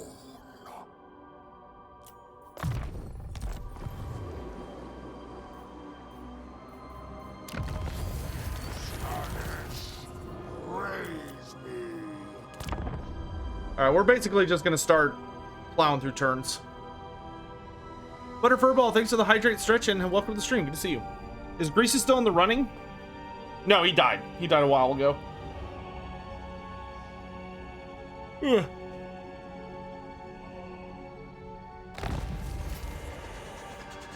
Oh wait, Foul, I just realized I could do that. I must taste flesh. Come on, Bellicor, open the door. Let me in! Let me in!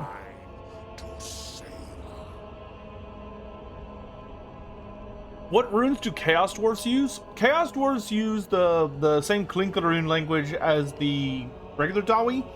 However, it has been further... God, I really don't want to fight this. But it would be stupid not to. I would literally just be throwing away a settlement.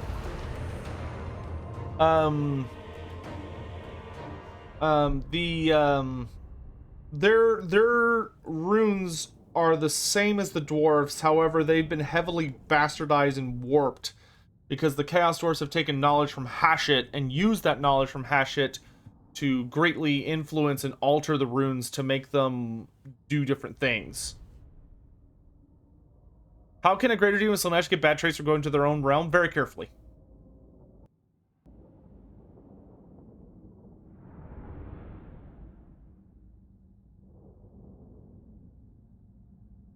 The good news is Slaanesh is the last realm we have to do, and Slaanesh is the easiest, because you literally just run down the stairs. You don't have to, like, we might have to fight some stuff if we're unlucky, but it's not actually that unusual to go in there and not have to fight. And just, like, run past everything. Alright. We do have a pretty large group of reinforcements coming in. We are not going to stay on the walls this time, because those screamers were rough. I'll put some garbage dudes on the wall. Actually, I guess if I put... The Eternal Hunters! I'll try and see what happens. If I can keep that tower firing, that would be a great way to deal a lot of damage to those lads. Supple servants of Slaanesh! House Riders! Marauders!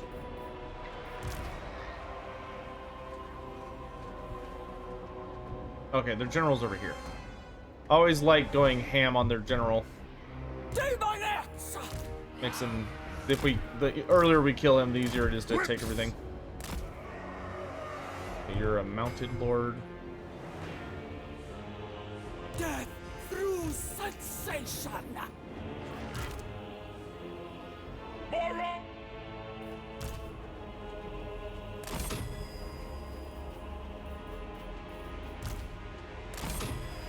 The pangs of suffering! Demonets! Demonette of Slaanesh!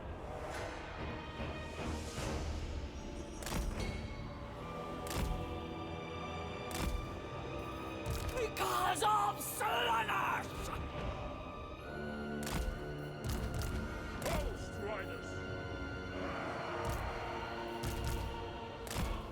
Oh, Furies, you may actually be kind of helpful over here. Fat Onyx cheered. X10. Going ham? Are we shooting Hammond and their general with a cannon? I approved of this tactical innovation. Ooh, those are cool.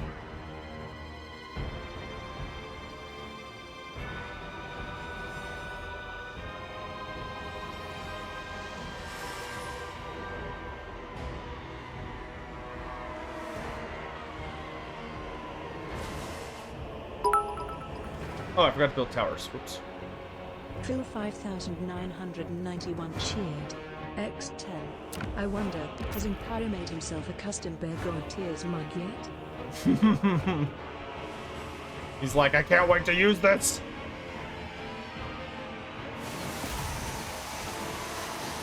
Oh wait, I lied. Yeah, kill the general. Man, that he's getting. These are really nasty towers.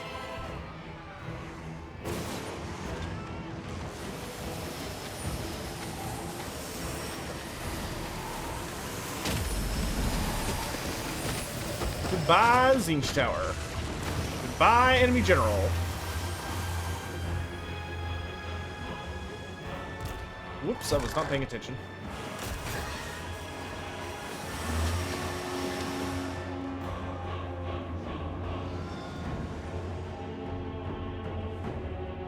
Yeah, no, they are. There's no way they're getting in here.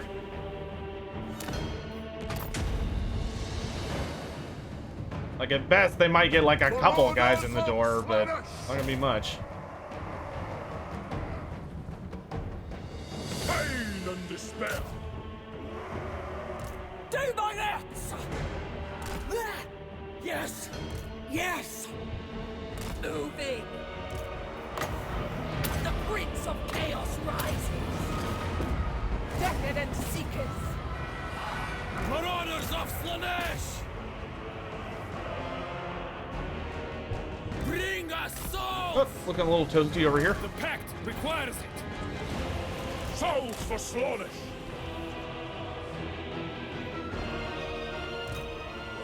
Can resist me! Sin! Hey, fast people, go kill them.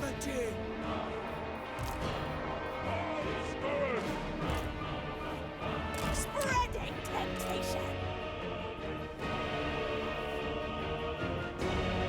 That's cool.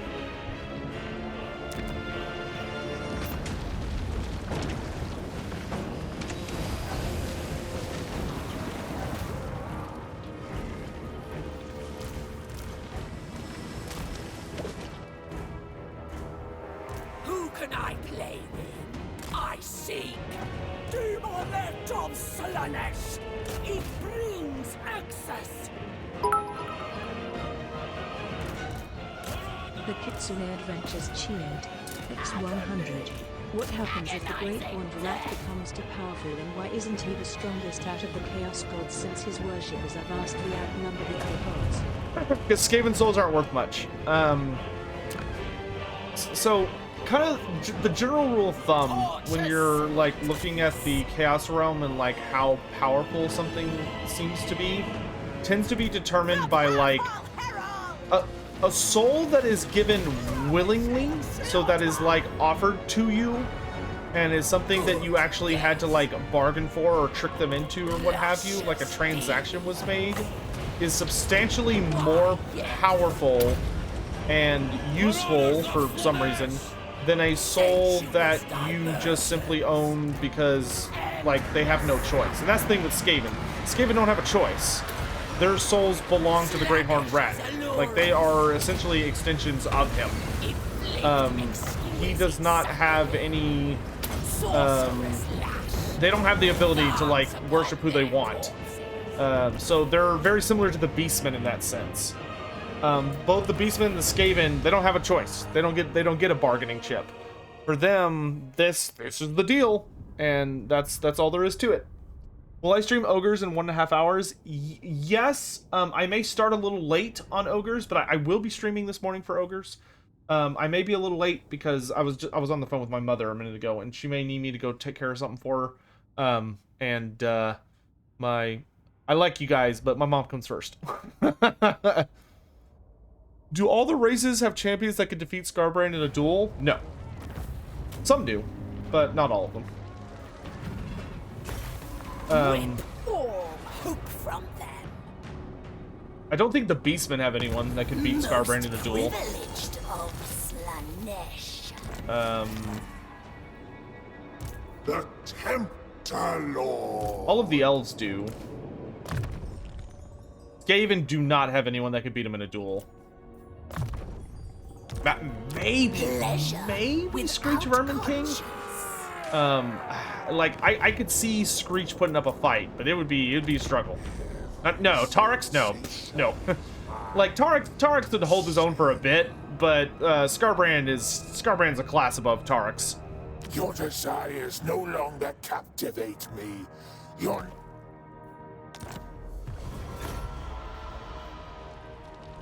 Deathmaster Snitch? Nope, not even close. No. Snitch would get absolutely obliterated. Courtesan of the Snitch would hurt him. Like, Snitch, I think Snitch could absolutely undeniably hurt Scarbrand, but he would not beat Scarbrand in a fight. From a lore standpoint. It's just too big of a gap to cross. You know what I mean?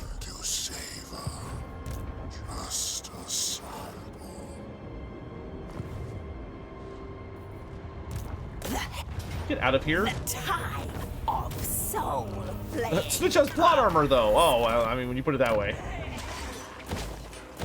I didn't think of it that way.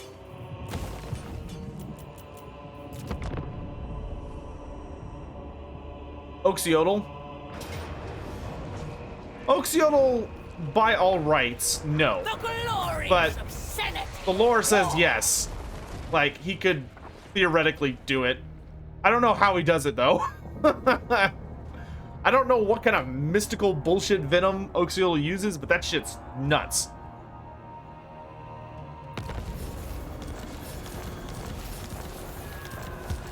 Okay, Urson is roared. We're almost there. Nothing else matters. We're so close to the end, guys. Like, we are on the cusp of the end. I need to take a pill real quick. I just realized what time it is. Oh, he lightning striked me. Look at this little shady bitch. He lightning striked me. Rude. A crescendo of What a rude boy. He actually used it. pleasure. Jerk.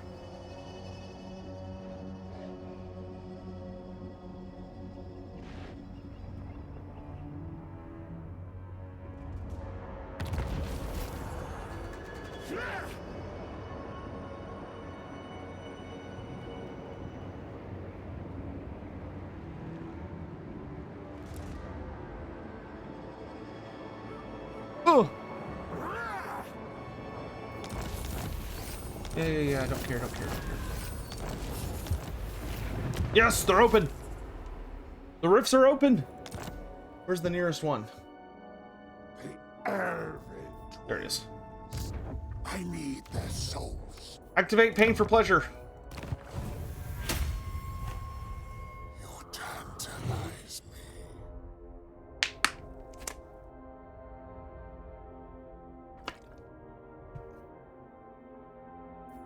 I must haste flesh. Run! We're actually kind of in a terrifying race right now because Miao Ying is going to be trying to get into Korn's realm. And Miao Ying theoretically... I don't even care, Katerin. Katerin, I don't care. You can take my whole empire. I don't care. Have fun with it. You would love some lore facts about Marcus Wolfheart. You want to know something sad about Marcus Wolfheart? It's a big lore thing about him, but it is very sad. Do you know why Marcus Wolfheart is obsessed, or is like the ultimate beast hunter? It's because Marcus Wolfheart basically got to live through the opening of Demon Slayer, or Attack on Titan,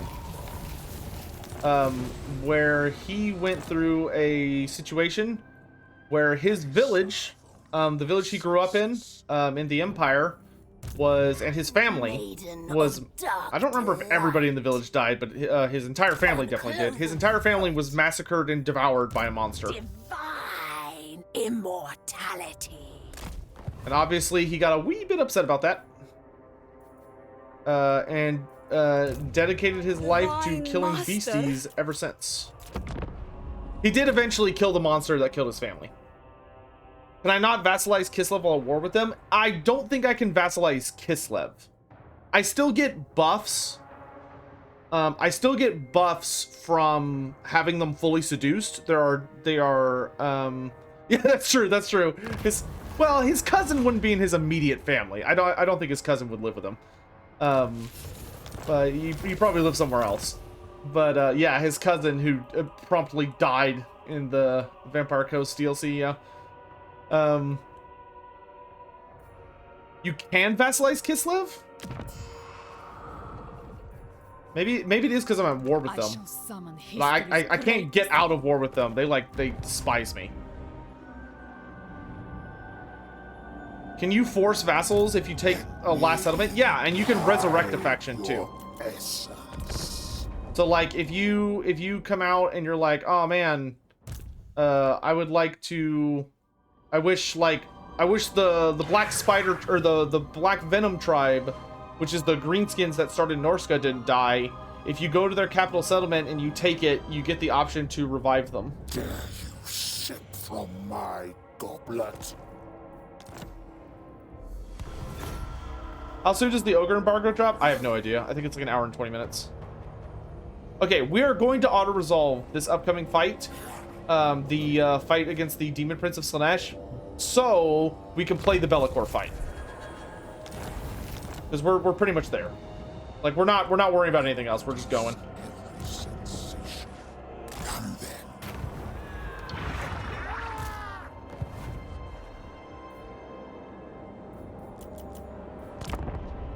My empire is going to get obliterated, but we'll manage. Can you name units for ogres now? Yep. You can go ahead and start naming ogres, because I'll have it up here. Which book is Marcus's story? Unfortunately, it's not in a regular book. It's in the Empire Army book. But you can probably find that online, like a PDF, but it's in the Army book. I would love a Marcus Wolfhard novel. But Games Workshop did a terrible job making fantasy novels back in the day. I don't know if it's because fantasy novels just didn't sell that well, or just maybe compared to like the Horus Heresy, they didn't sell that well. But fantasy novels traditionally just didn't get through, unfortunately. Wait, can I go? I think it's better to go this way. Because if you could squeeze by this chick, which I think I can. Yes, okay. If you could squeeze by her, that's actually a pro strat for the Ring of Slaanesh. When you get to the second, this ring, when you get past the first temptation, if you run to the right in march stance and you can slip through this little crack right here, you can actually go through the entire realm of Slaanesh without fighting a single army. If you go to the left, you're gonna have to fight people. But it's only, I think it only works if you're like the first person in the realm of Slaanesh.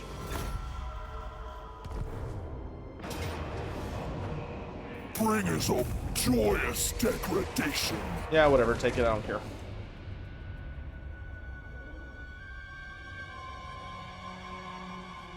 Rip economy? Yeah, it'll be okay. We're about to take over the world. We don't need an economy.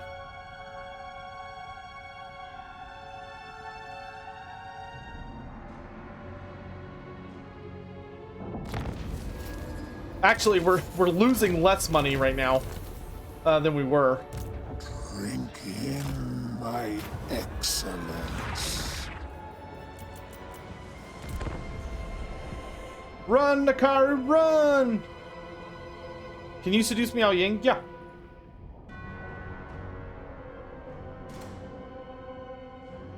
That secret you hide deep.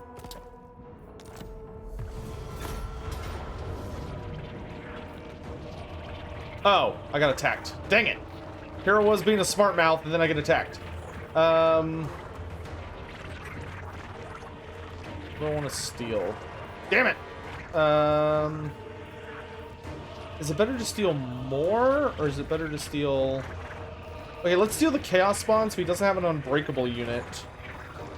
We can steal the Marauder so he doesn't have a Mortal unit. And then we steal the Furies so he doesn't have a Flying unit. Giga_Gonbons cheered. X10. You could take the offer of Slaanesh to fix No! We would have already beaten the game by this point if we hadn't taken that Slaanesh offer earlier. That's the problem with the Slaanesh offer. Like, it's so good, but if you take an offer of Slaanesh, you're adding at minimum like another 50 turns onto your campaign. What's the most interesting Skaven character that's currently in the game? Wait, what? 1307. Are you asking me what's the best character who's not currently in the game? Because your sentence is a bit contradictory there, my dude.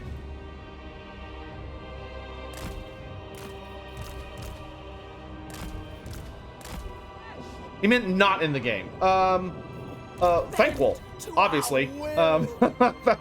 Thankful, he's the one of the titular characters of Warhammer Fantasy. Originally was conceived as a big baddie for Go Trek and Felix. In the end times, we got an incredible version of him that I really hope they use. Just like they've been using the updated demons, I hope they use the updated Thankful. But yeah, Thankful, 1,000 billion times Thankful, over and over and over and over, endless Thankful, more Thankful. Such experiences we shall share. Are you ready? Agreed. Unleash my power.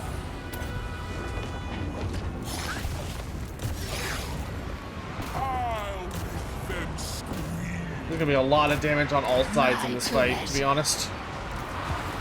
The Prince of Chaos rises. The darkest of these. Oh, come on. Do the thing!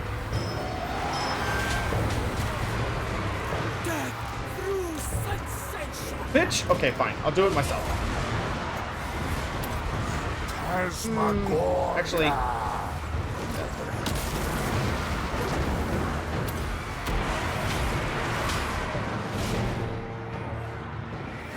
The Dark Prince's servant!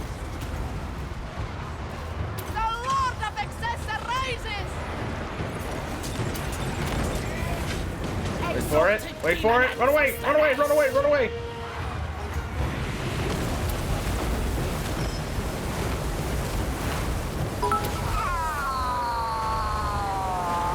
THT and Diamond Shield. Next. This looks like a tough bet. Have you tried some?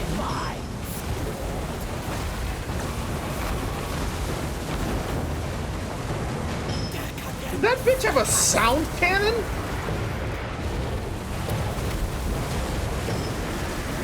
I would really like to cast Phantasmagoria.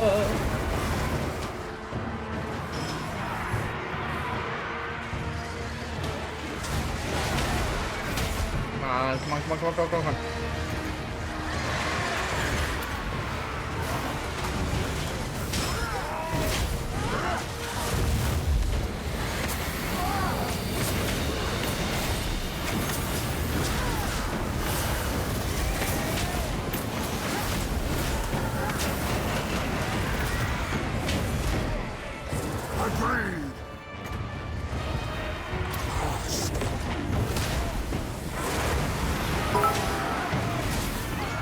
Sensuous diversion.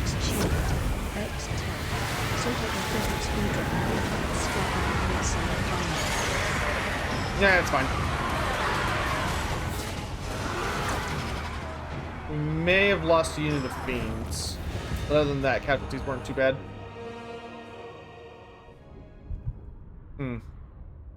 Okay, so we lost one unit. That's not a big deal.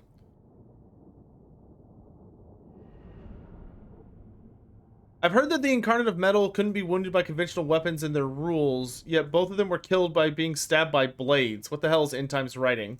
Well, Thorgrim was not killed until after the lore of metal left him. Like, Thorgrim was never wounded while he possessed the wind of metal. And then Gelt got killed by Manfred von Karstein stabbing him in the back when he thought he was safe. And Manfred does have a pretty nasty sword. I don't know. But yeah, the end times was a fucking mess, dude. It was super dumb. It had a lot of problems.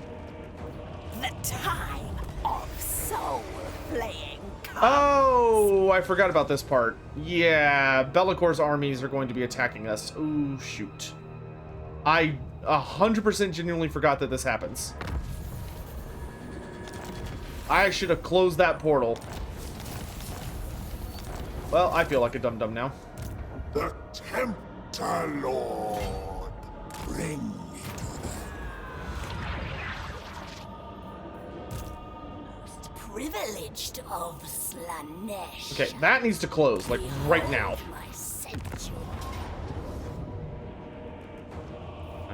Can I...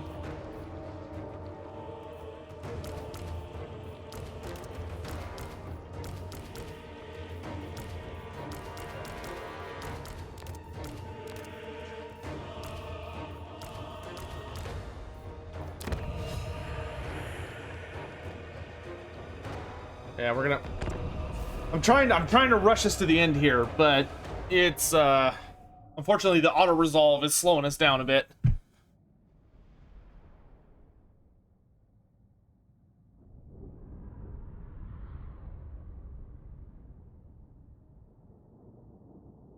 Night in Flames. I think I'm gonna have to I'm gonna have to pass on that particular redeem. I'll give you your points back, but I think you understand.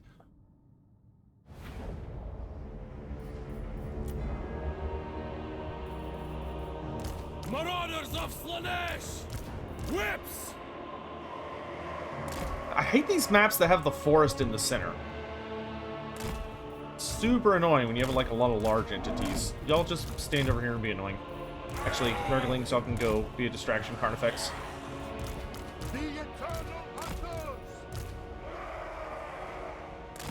Oh, I wish I could get Vanguard deployed on her. Beacon of depravity! Pain is a gift! The Dark Princess servant!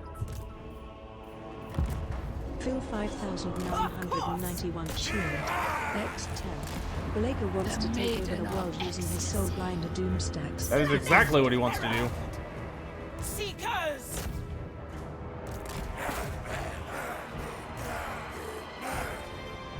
Alores! Flay their souls! Make them scream! Avatar of torment! Delightful! The cold waves! Captivating and horrifying! Slaanesh's burn! Endless craving. Extravagant despair! Sorceress lash! Agony and ecstasy! Illuminat of Slaanesh!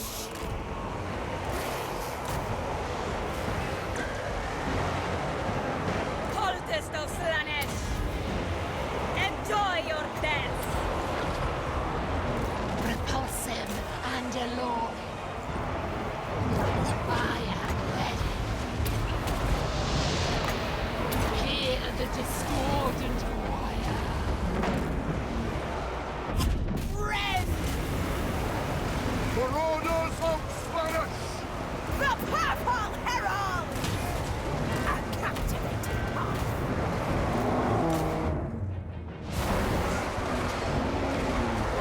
This will be exquisite. Slaaneshi herald!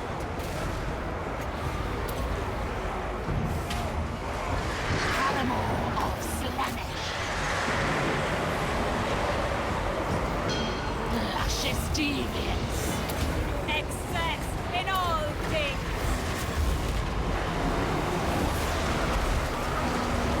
The Lord of Excess arises! Hey, Cold, how you doing, man? Good to see you. We need to catch up soon. Just hit me up when you got some time, man. Worship Journal. It'd be great to hear. It'd be great to catch up.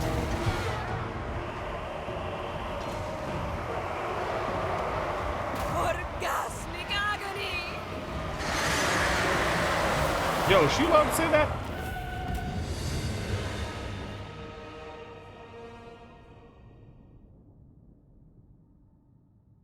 My personal favorite lore fact about My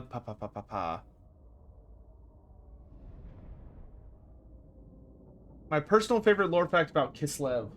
For me, it'll always be Zarboris. Like, the whole thing about Zarboris literally just kind of deciding that he needed to resurrect the Cult of Ursin, which the Cult of Ursin had been, like, practically extinct for a while before he decided to step up and, you know, try and fill in that role.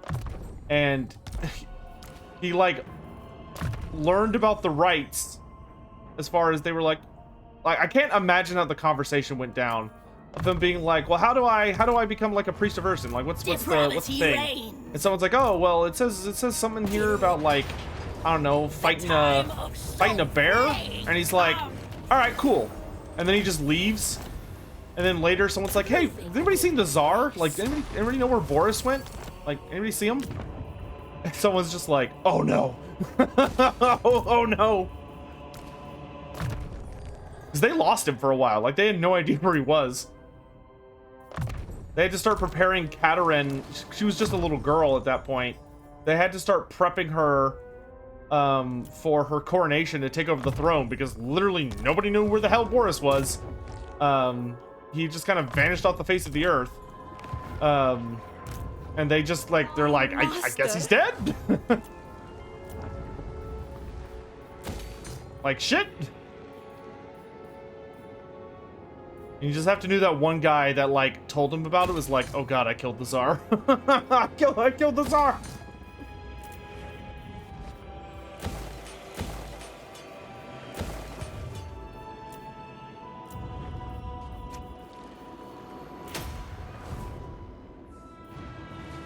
Heralds of the Dark Prince. Who are the leaders on the Skaven on the Council of 13? Do they ever do anything besides being on the council? Yeah, they're up to shenanigans a lot of the time. X10. Good luck on your stream, Sotek. I'm gonna start my charity stream now. Comis Life. Hey, Commissar Zero, that's awesome. Best of luck on yours as well. Charity stream. I'm sure you're going to absolutely annihilate that.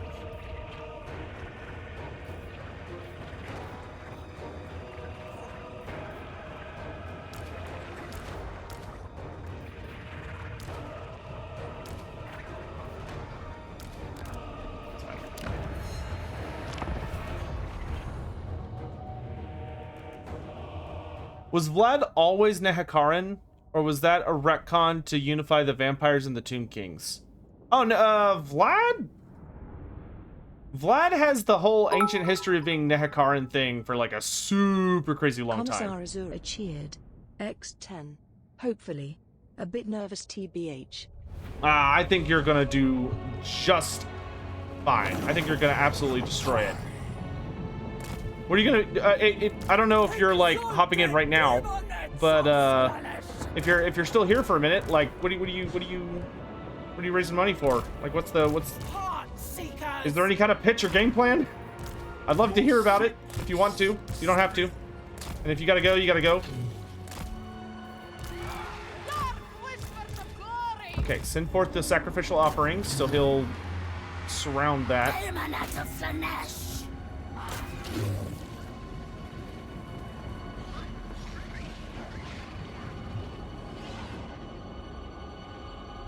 Seduced widows? Yes. Yeah, they're really, really strong. Seduced wood elves are best wood elves. The aesthetics are lethal. Excess in all things! Purple winds! Supple servants of Slaanesh.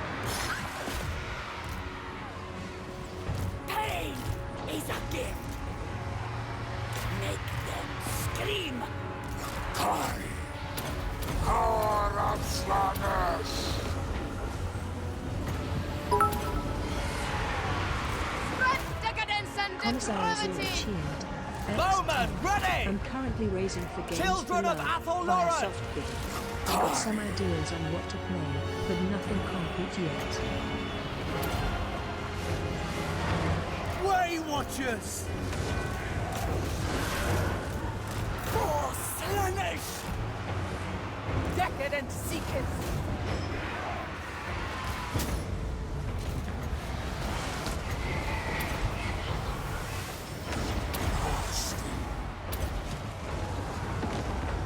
Bringers of joyous degradation!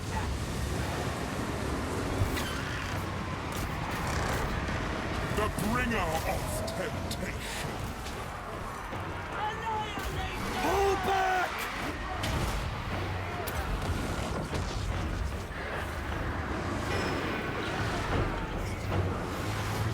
Exalted demonets of Slaanesh!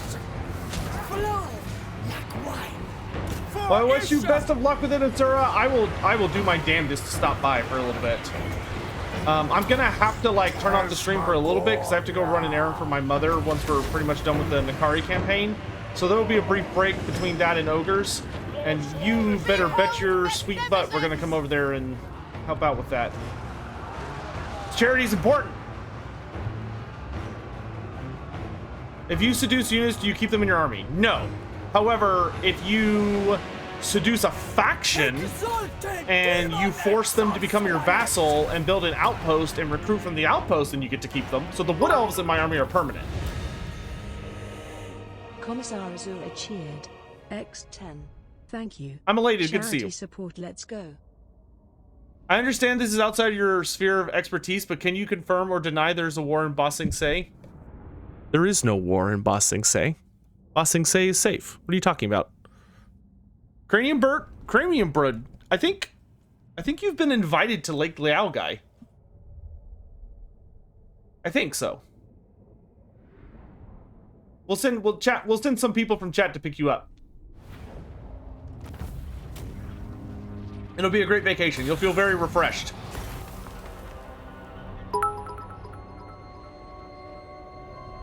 Vatarius cheered. X10. 1 hour till ogre time, boys. Feast for the biggest of all guts. Hail the over tyrant, the shockingly obese.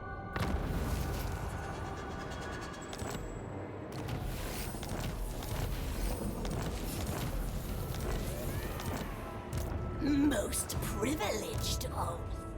Yeah, we were getting the shit kicked out of us. No. I was wrong earlier. I feel like I've fallen off a tree and I'm hitting every branch on the way down.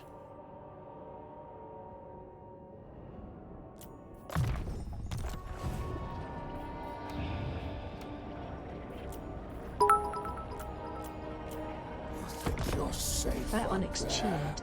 X10. Please relax. Your concierges are on their way to take you to your nice relaxing vacation at the lake. Once it's over, you will feel like a new person.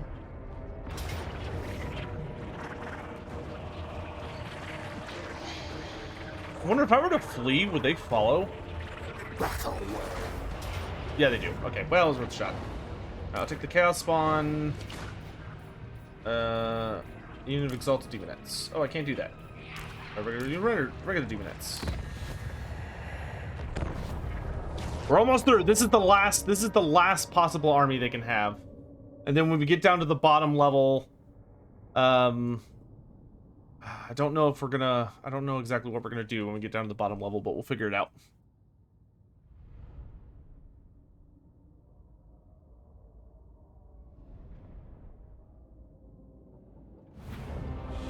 Oh, so in answer to your Council of 13 question, the Council of 13 are actually surprisingly busy individuals. They have a lot of like constant scheming and other, you know, Skaven-y stuff going on. But they do stay busy running their clans, like plotting against one another, constantly trying to assassinate each other, constantly trying to... They're busy up each other's butts constantly, trying to find a way to one-up one another or turn something to their favor. They're in like, they get in a lot of like little meetings. They're busy folks, genuinely so. They have to stay very, very active in order to keep their power secure. Yes, orders by Canos.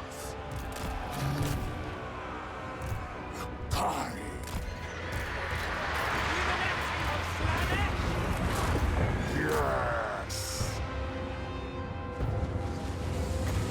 Unleash my power. Torture's sweet kiss. Agonizing death. The Eldrazor! Power of Slaanesh. Yeah, that's totally who I am. Don't worry about it. Esmagoria. Worship Jornal. Phantasmagoria.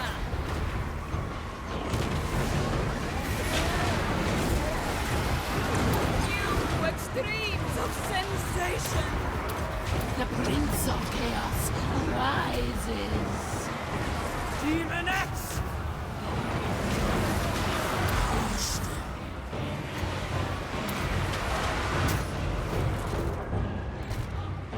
Exalted Demonettes of Slaanesh!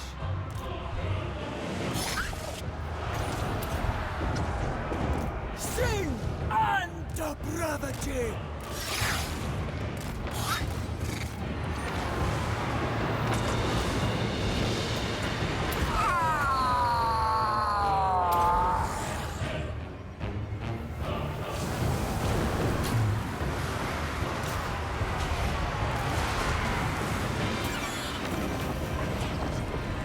yourselves ready!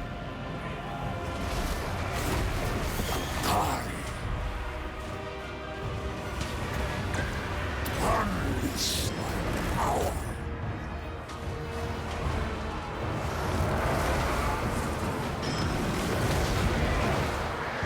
God of Slaanesh! Great areas cheered. I wonder how Sotek's face will look like when he can't water and resolve a survival battle. That may likely be the case. We'll play it by ear.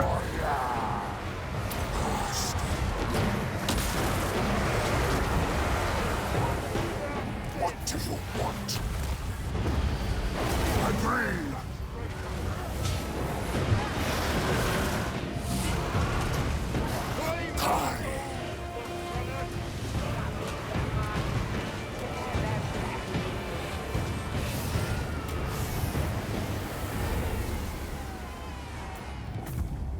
All right, we have gotten through. We have, well, we've limped through the 6 circles of Slaanesh. Ah, there's a proper demon name. Though that one's a little easy to say.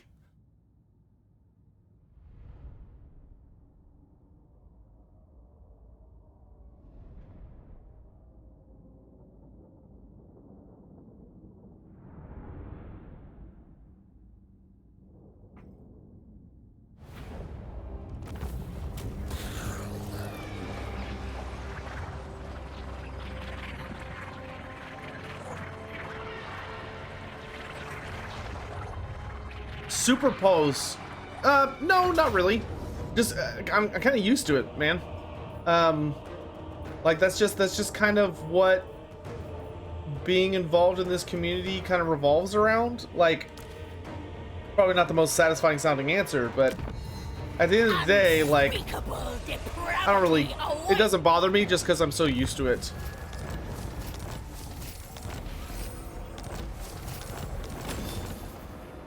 The Tempter Lord.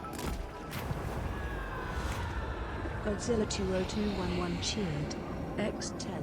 I haven't given up on the thought of croc siggers with hand cannons.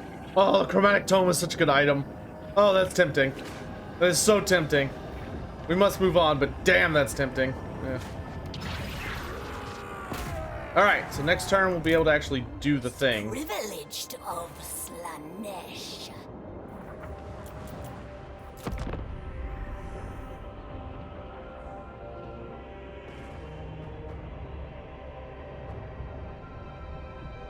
Proxigors with hand cannons? What, like Metroid? They're just running around. That would be amazing.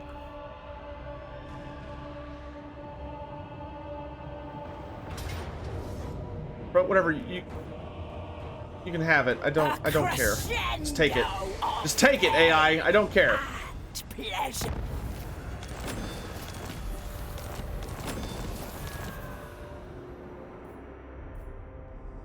Alright, let's see how bad this is.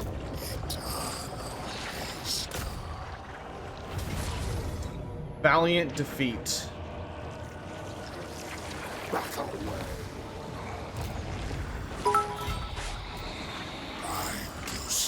Godzilla 20211 cheered. X10.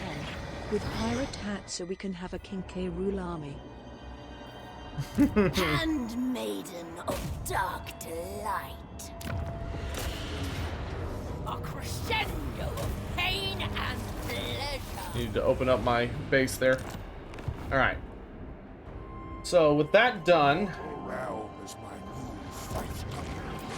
I would need to recruit something strong that only takes 2 turns.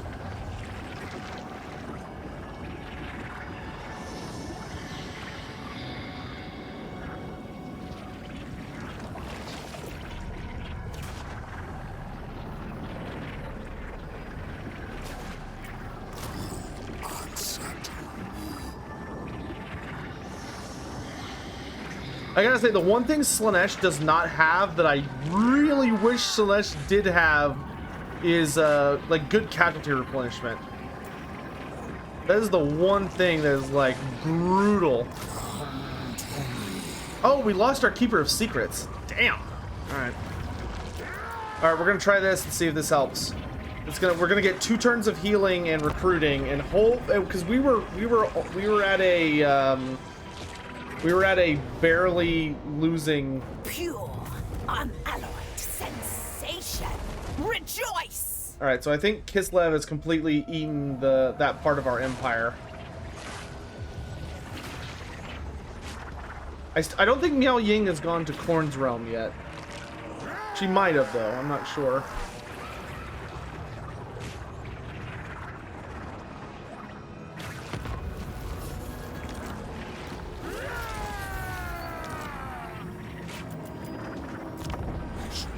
Hunt down those lizard trinkets. I'm trying.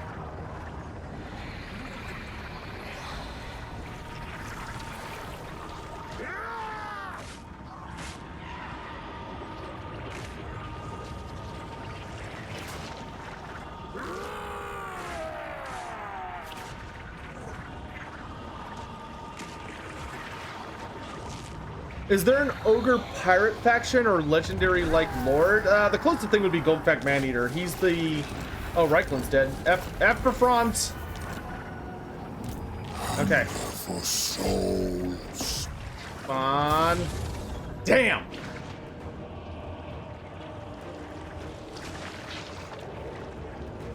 Trying to think. The only other thing I could do is like combine units and recruit another wave. I am not ready. We're gonna try that, and then if that doesn't work, we're just gonna have to fight it. Let's combine a few units.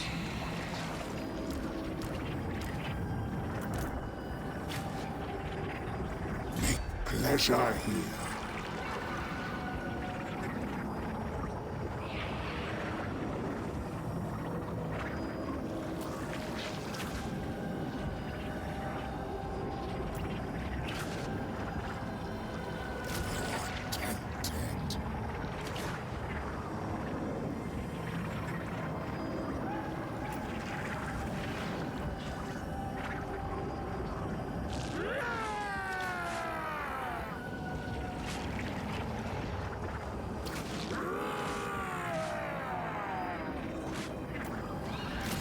Sir, you have no choice.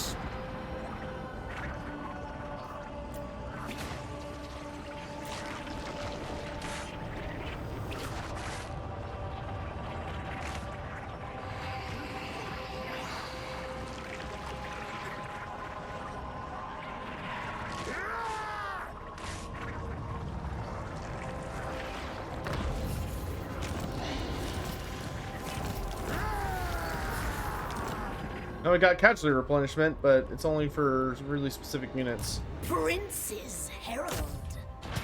Die. The time of soul flaying come. Why doesn't Slaanesh give his soul for free? Because that would be kind of ridiculous. Of the dark Wait, what did I get? Prince. Kidnapper?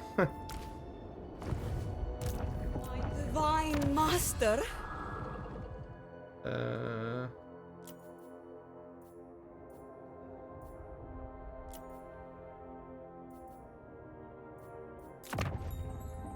We shall cavort and confound.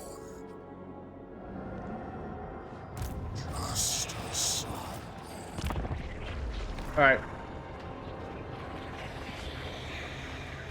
Is the game lagging more than normal? And it's probably just because I'm doing a lot of big things at once and I've got everything on like the super fast forward.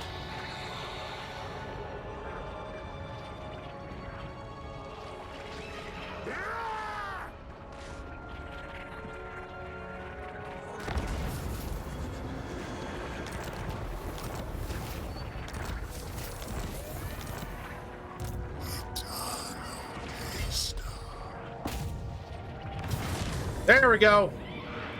It's gonna cost me like my entire army. Hold on.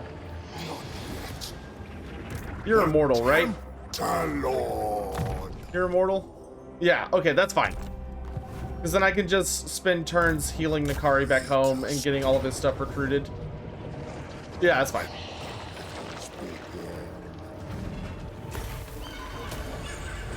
Movie time.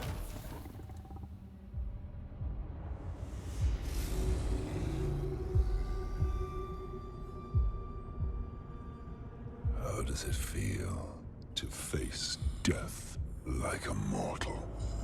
Come closer, and I will show you. Know this as you fade. All of your struggles, sacrifices, your victories and labors were for nothing. I will not be so careless with your power. Kislev. Spare them. I am going to destroy them. They will waste their last breath cursing your name.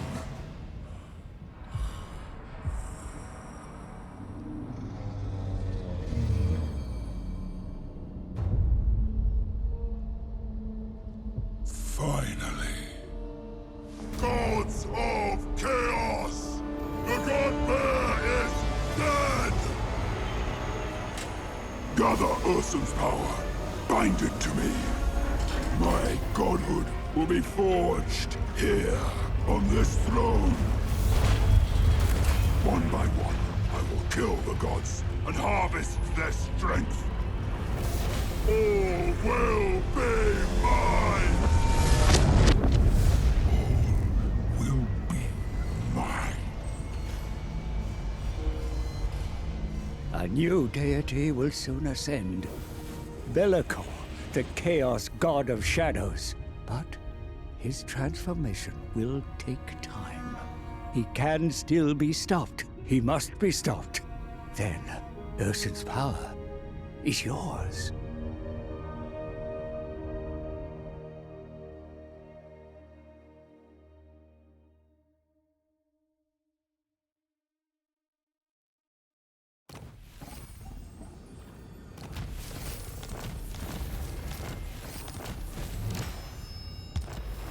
We have the final soul required to illuminate the path of the Forge.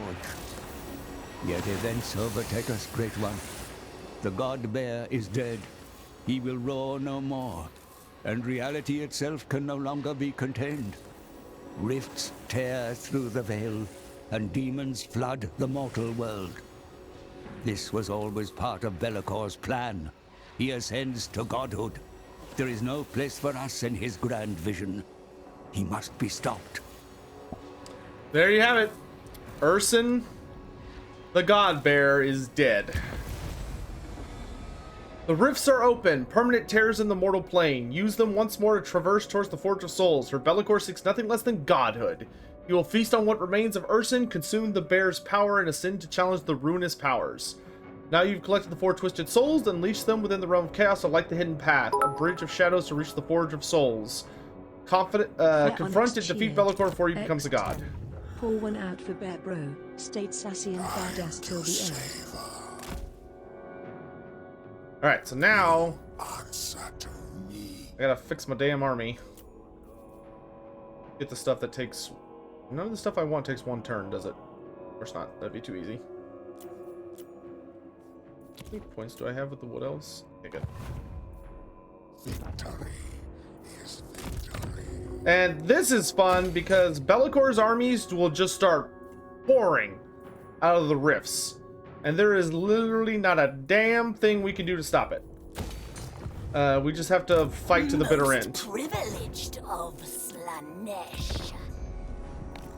So I'm going to send Nakari to the Palace of Ruin, where he's going to heal up and rebuild his army, and then off we go.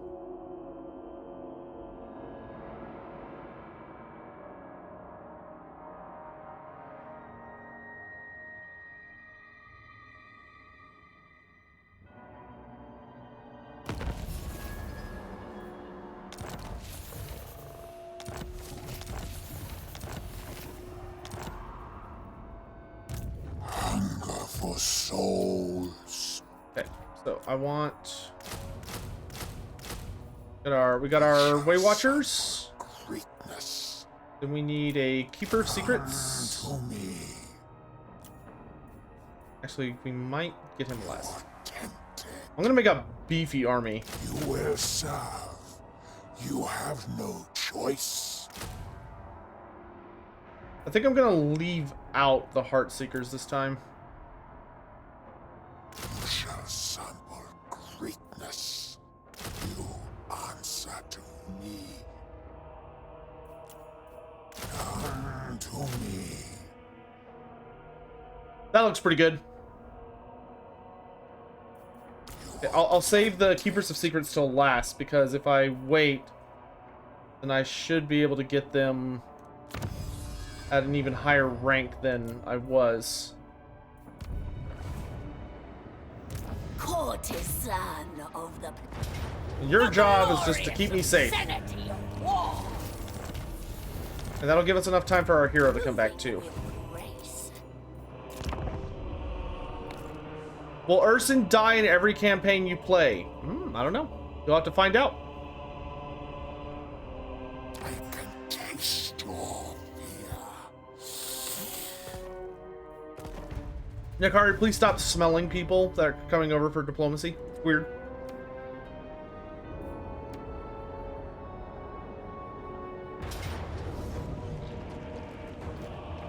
Where is this?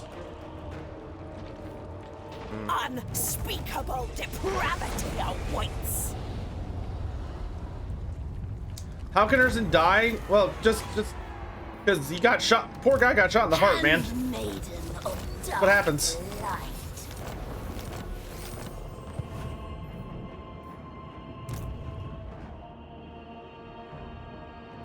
Home to my sweet secret. Son of a bitch, man. I'm getting like a rebellion every turn in this place. Oh, I should have done that. I could have had even higher ranked. Whatever, it's fine. By your essence.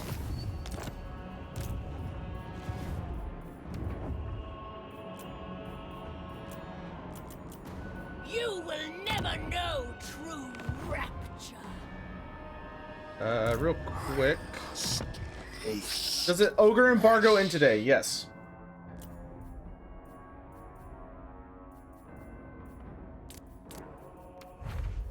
We're gonna fuse a bunch of items and see if we get anything really good.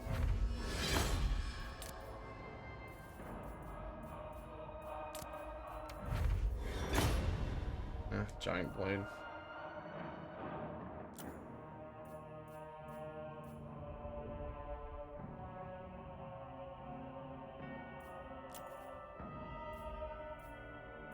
Nothing really.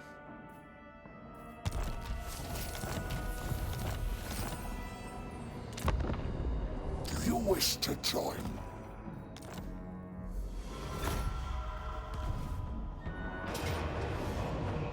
The glorious obscenity of war.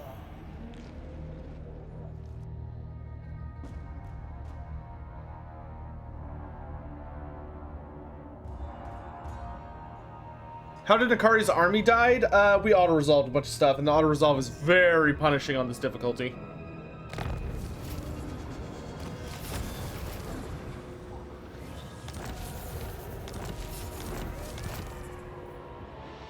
Artisan of pain. Unspeakable depravity awaits. Depravity reigns.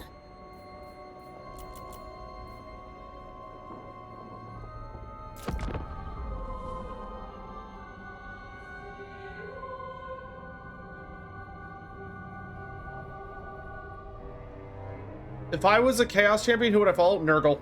Team Nurgle all the way. If all goes as foreseen.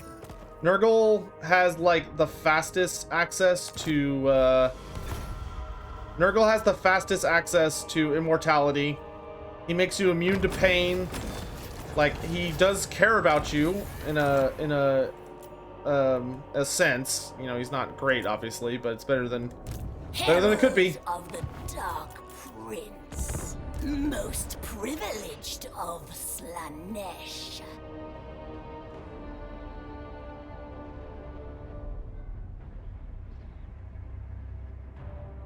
How about Tzeentch? Nah, Tzeentch is such a dick, dude. Like, Tzeentch is the kind of god where, like, you think you're working towards something and it all ends up being part of some greater elaborate scheme. And you were always gonna get screwed over since the beginning. You just didn't realize it until it was too late. Pain and pleasure.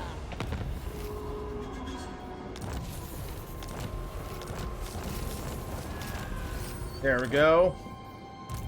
Eternal taster. You will serve. You have no choice. Wait, where's my... Why are you way down there? Hustle. Tempted. I'm tempted to smack your butt if you don't hurry up. Get over here. Completed most of these. I am pleased.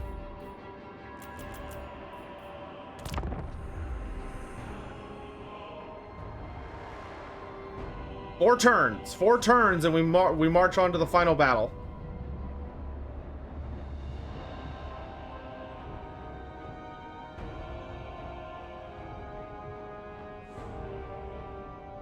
All will die in rapture. There is only flesh. Dare you sip from...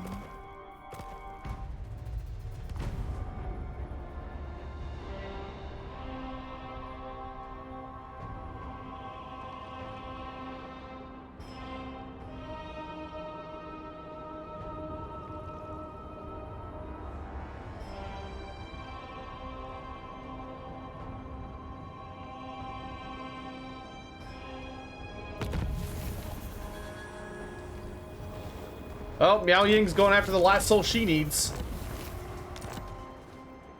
Your pain, thank the lash. Alright, the crew's all back together. Oh, we've unlocked the final form. Cult Uprising.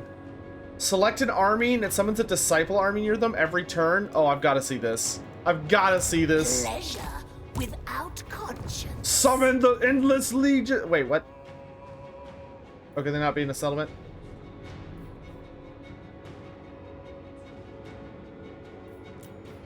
Divine immortality. Oh, yeah, okay. Oh, no, no, no. Wait, what is it?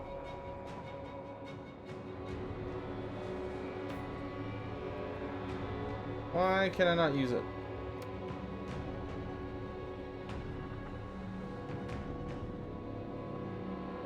In enemy territory? Ah, there it is. Army belonging to you in enemy territory. Damn! But I wanted to see it. Ah, well. Can't have everything we want. Courtesan of the pleasure god.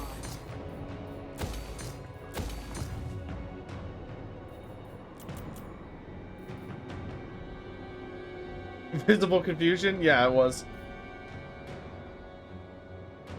Drink in my excellence.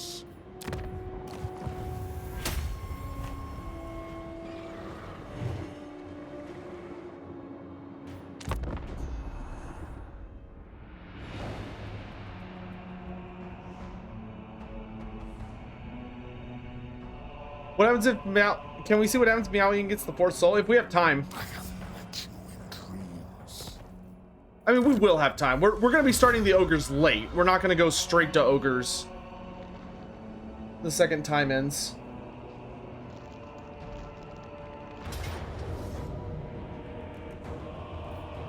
Pure, unalloyed sensation. I don't know if I'm going to have a... I don't know if I'm going to have an empire left.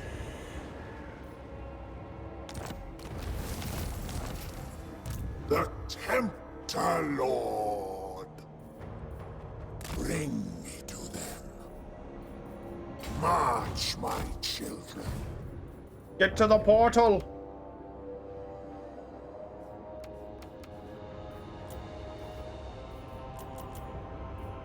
Elven twins.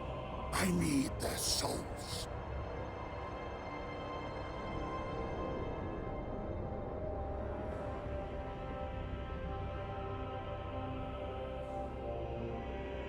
Lysander, thanks for the stretch.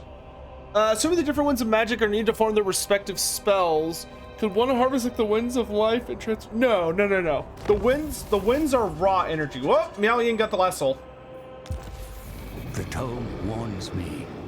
Another makes his play against Bellicor.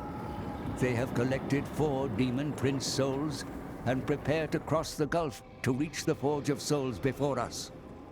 Ursun is ours to claim, not theirs. We must intercept them at once. I have used the Lord of the Tome to hasten our route. There you go. Ah, so you get a quest battle.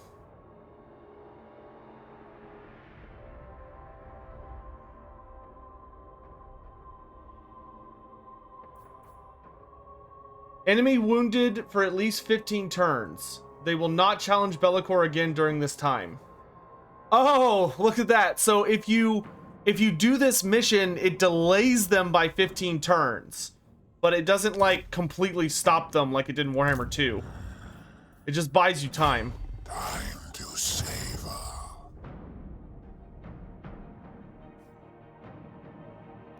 Alright, here we go.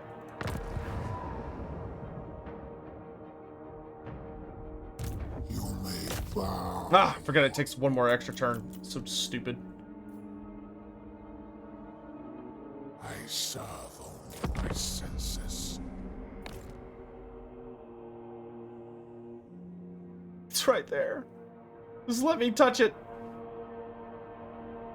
But yeah, no, the winds of magic, like the 8 winds, as we know them, are all fundamental forces. They are not, like... You cannot break it down further than the 8 winds. Where am I on the map? I'll show you. The Tome of Fates flares. It sends me a grave warning that we must act soon. Using the demonic machinery within the Forge of Souls, fueled by the remnants of Ursun, Bellicor feasts. Where one god dies, another shall be born. The Chaos God of Shadows. Bellicor cannot be allowed to ascend, for all will fear his wrath, whether demon or mortal. Huh, I'm kind of tempted to do a campaign where I let this play out. I wonder if you get like a cutscene. Greater secrets are mine alone. Then... Oh. Movie. Empires forged, demons slain. The realm of chaos endured and mastered. The time has come to fulfill the final part of the pact. The spirits imprisoned in the Tome of Fates, now untethered. They combine into a single light, casting a shadow as they journey to the Forge.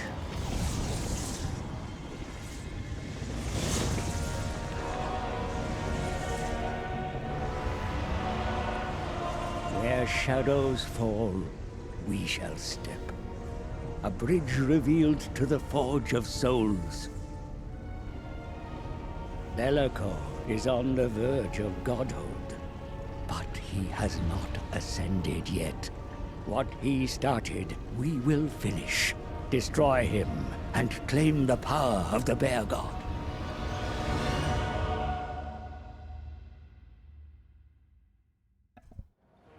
All right, here we go. Bellicor, the Shadow Lord. He's big. What does this do? Oh. Prepare your butts. Gongans cheered. X10. If the advisor and his book is the only reason the factions learn about the Four Souls, he's got a lot how of. are the enemy I knowing this? Don't worry about it. THT1 Gyano cheered. X10. A day may come when the courage of demons fails, when we forsake our pleasures and break all bonds of hedonism, but it is not this day. Break all bonds of hedonism. All right, here we go, chat. The final battle.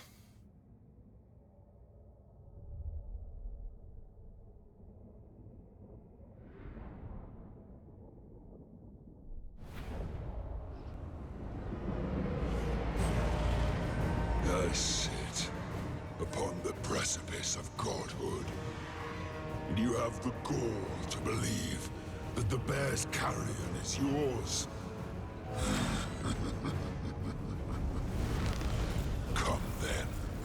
Try and take it. You heard the man! Deep wood infantry!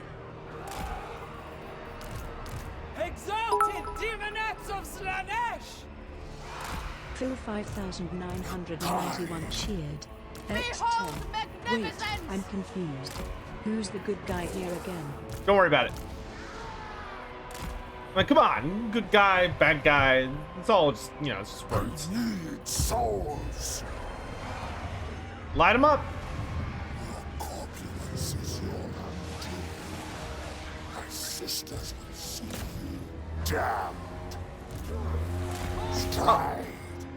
Also, fun thing, if you listen to the legendary lords, like if you stay close to them on your map, they actually have unique dialogue for this entire final battle. So like, you want to try and stick close to them when you're playing on your own, because you'll hear what they say. That was cheered. X10. Everything's in Berlin. Asmagoria. Exalted demonettes of Slaanesh! It brings access!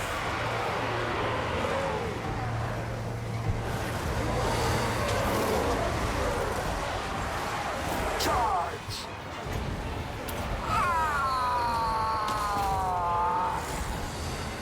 Hakari moves. Way Watchers! We are tireless! Exalted demonettes of Slaanesh! Excess in all things! This is where the fun begins. I am irresistible.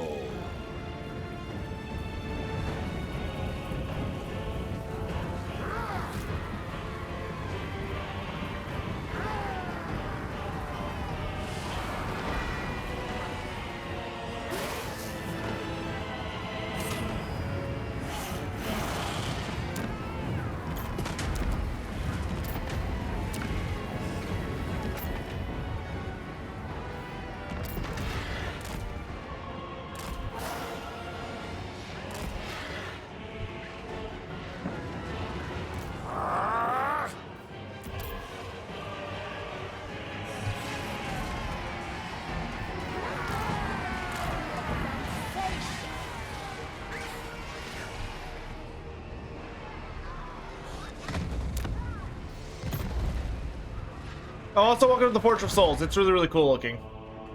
They got a big old spooky skull, and they got a big fire up there where all the souls are coming out of.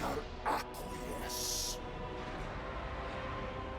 a very busy map. There's a lot of really like cool, just random things going on. I breathe. Ready and able!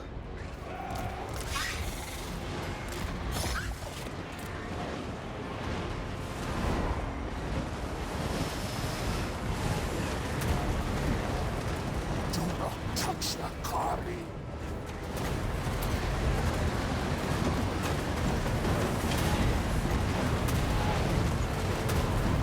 Power of Slaanesh. Exquisite.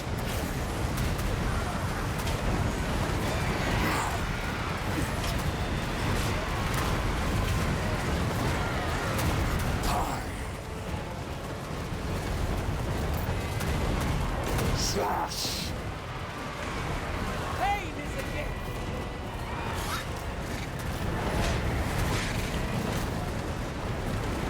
Decadent seekers! Plague deaths!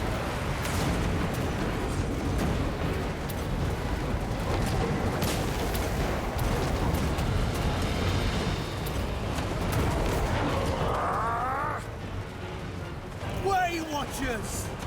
End them! Who can I play with? I can't stop. Kari.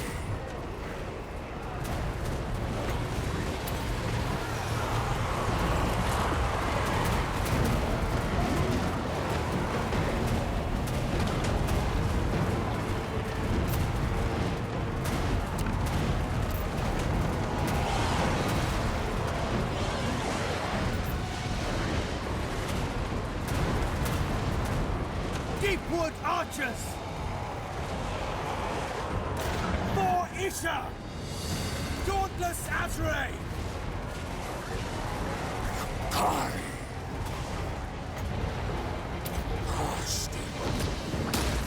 Do Wood Elves follow chaos? These Wood Elves do.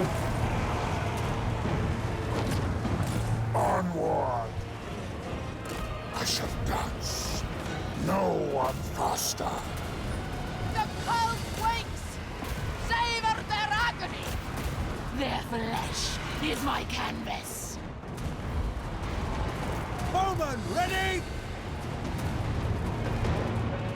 Bend to a wing!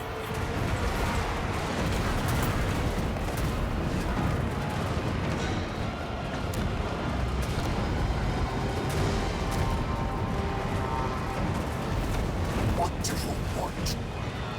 Now! Unleash my power! The serpent strikes!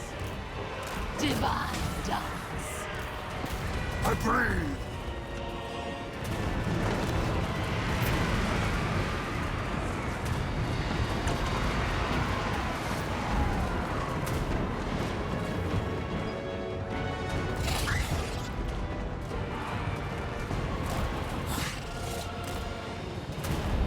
Marauders!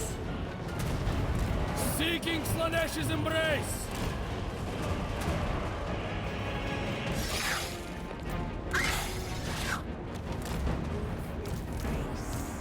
Go! At once! At pace! This pleases Slaanesh.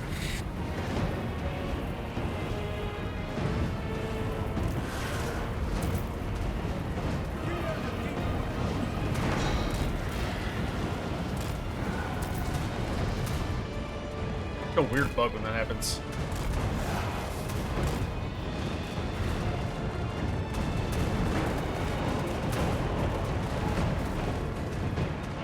What do each of the 3 victory points do? So this one's the Face of the Forge. Lowers your leadership by 10 and your armor by 25%.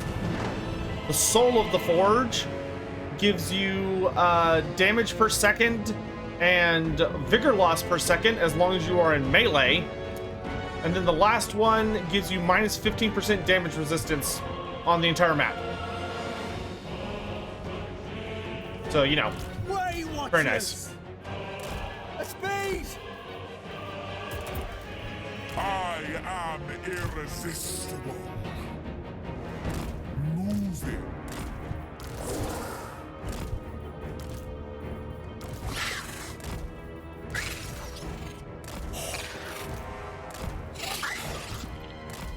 Dark whispers of glory! Exalted demonettes of Slaanesh! A dance of pain.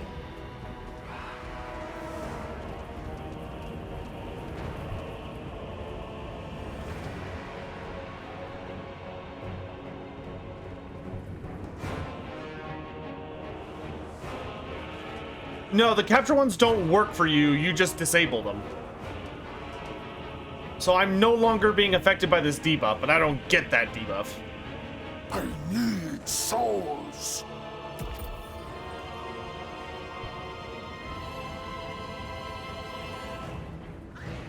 All right, get ready for shit to hit the fan.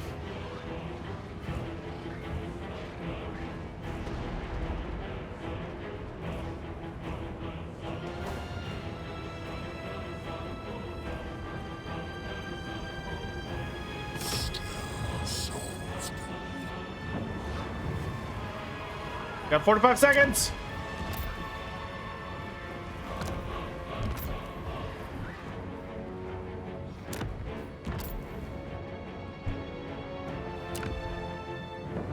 Yeah, the capture points give you quite a bit of consistent supplies. You also get supplies whenever you deal damage to enemies, or kill enemies, I should say.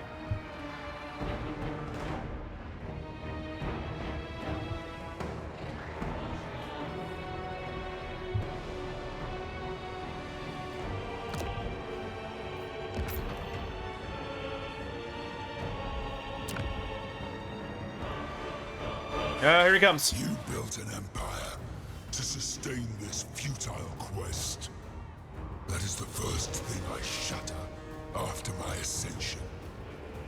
As I feast on Ursa's power, my soul grinders shall feed on yours. They're dropping from the freaking ceiling! Agreement.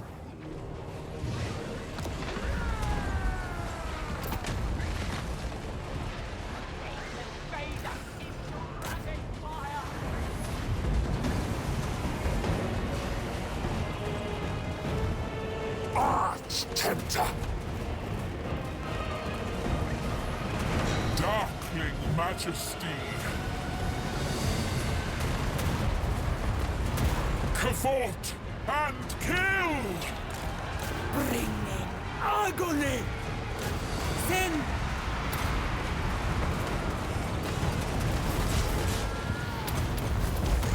Asmagoria! Way Watchers! Swiftly! Repulsive and alone. Agreed!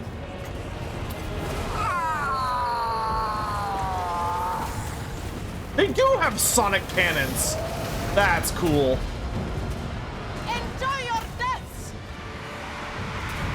The cult thrives! Purple winds! Phantasmagoria! Sorceress lash. Moving.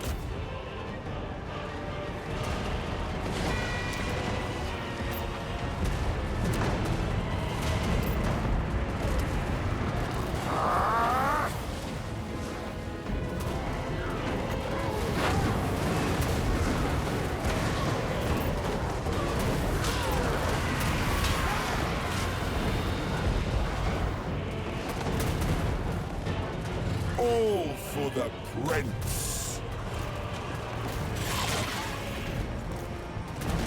Archers ready! Straight away! Death to all! Giga_Golden's achievement. Next. Is the Soulbound a greater demon? No. Greater demons are bigger than soul grinders, but it's not a huge gap. Glorious! Power of Slaanesh! Foes of Athel Loren! Way Watchers!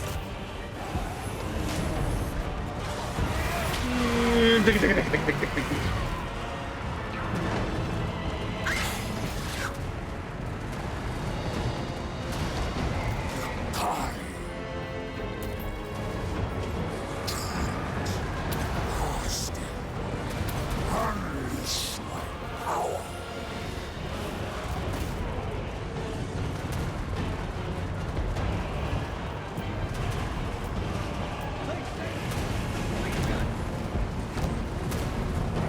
Reinforcements!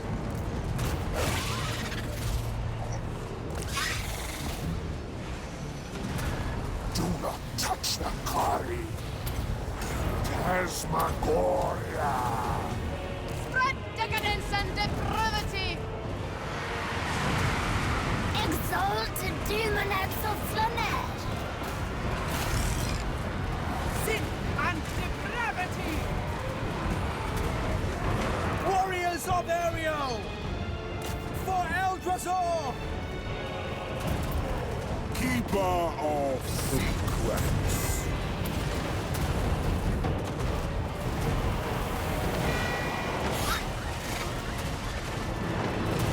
What do you want? The Kari moves. Worship Charnel! Time to charge! Stride!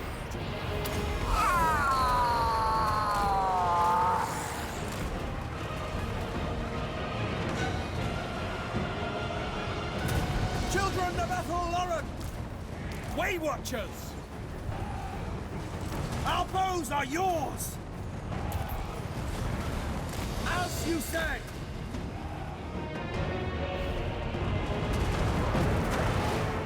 Demonettes!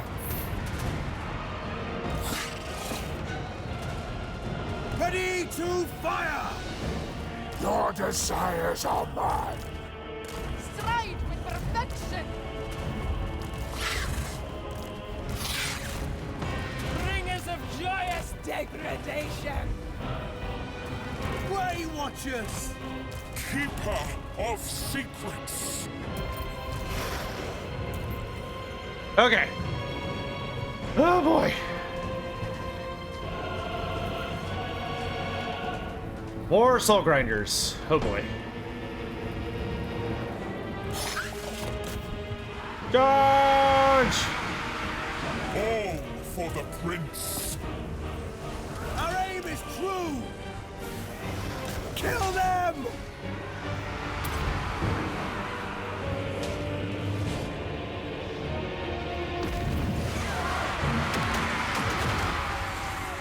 They bend a dragon's will to theirs. The base one. Now.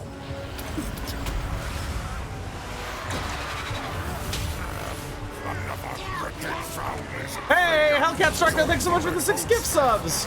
Sorry, I'm not talking much, guys. This battle, like, takes a lot of my concentration. Because there's, like, a lot of random shit that can happen. And you can get attacked from, like, really weird directions. You know what? It might actually be worth... I don't know how expensive... we'll keep Nakari with us for now.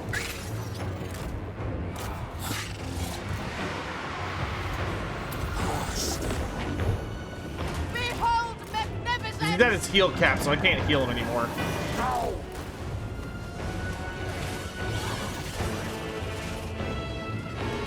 Way Watchers! With haste! Alright, this is it. Final room.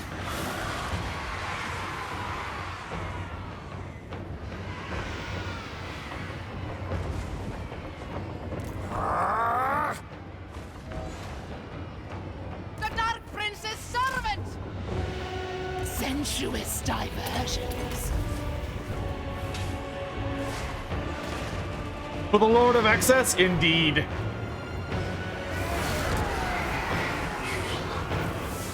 Okay. Defenders of Athel Loren! This is for all the cookies.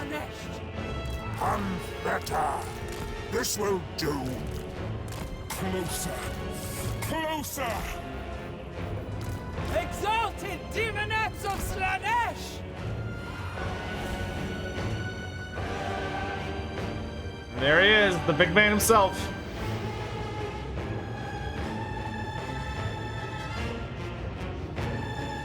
Just waiting.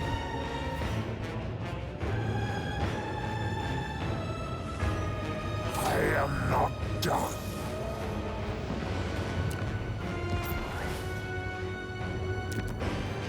We need big boy towers. Is there like one more? Or there are only 3? Yeah, whatever.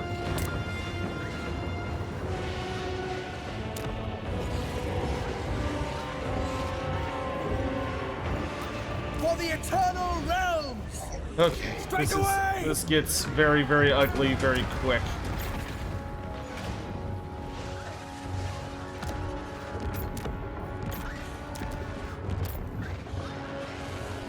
Exalted demonettes of Slaanesh! Death through sensation! I may not be a god yet,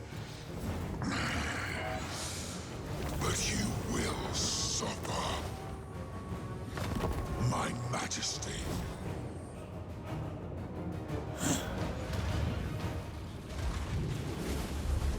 Oh god, they're coming out everywhere.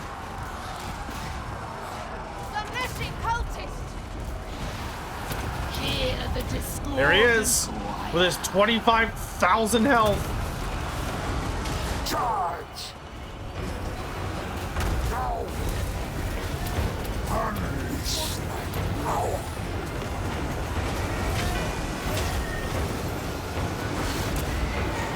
Asmogoria! The deformed ones! We go! Beautiful pain! Kill him, kill him, kill him, kill him, kill him. No! Quickly! Decadent seekers!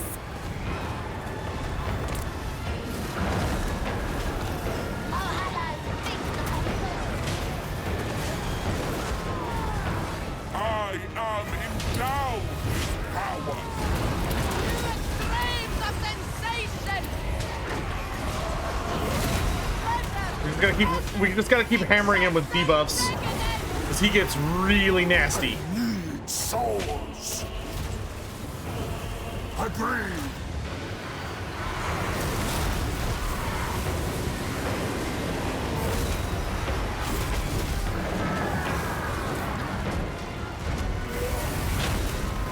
Belagor's almost down.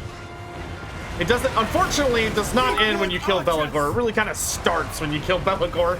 X10 would be great if soul grinders were a lot cheaper to bring in here than another survival mission. Do not touch that guy.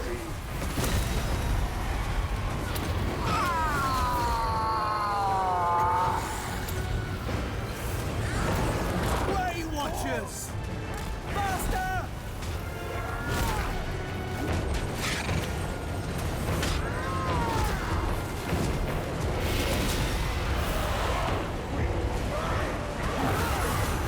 Alright, Belagor's down.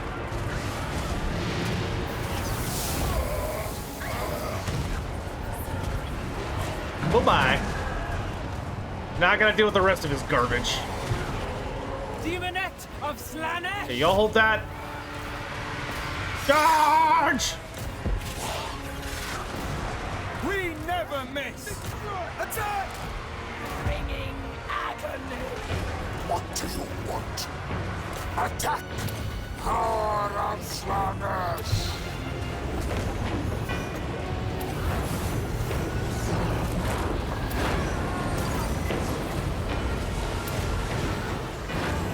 Subtle servants of Slaanesh.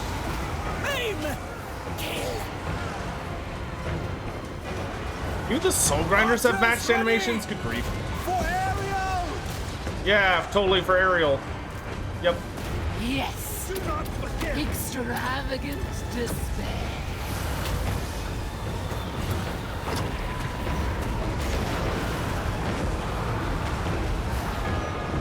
The Lord of Excess arises!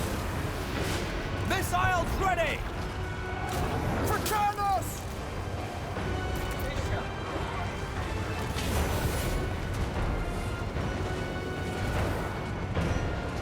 Feast! Fast!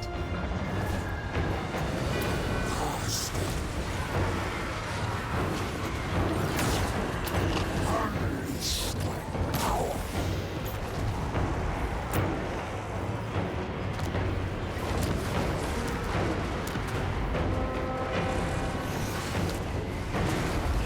Exalted demonettes of Slaanesh!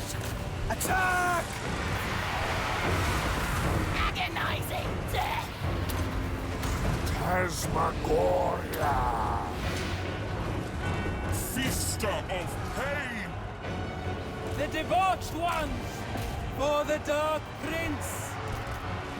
Ravage them.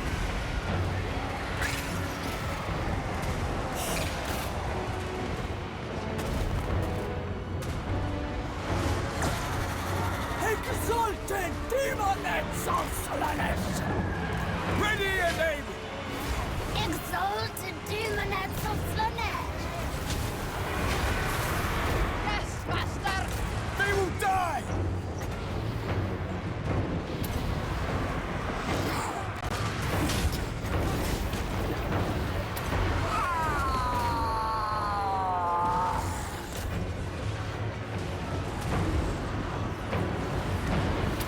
Power of Slaanesh!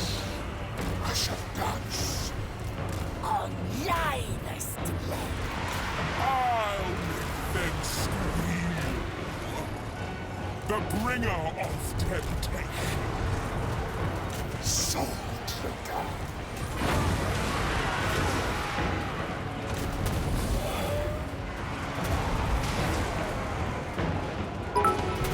Oh, they broke some of my towers.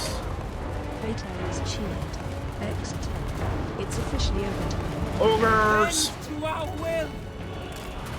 Satisfied. 8% left!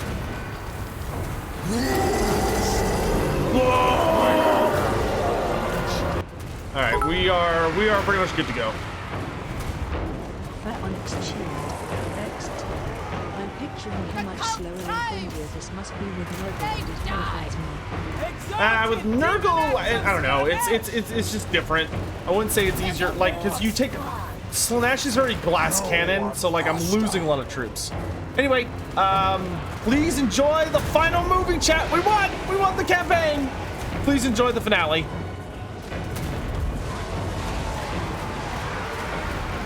Sing unto brevity. Yes! Your desires are mine.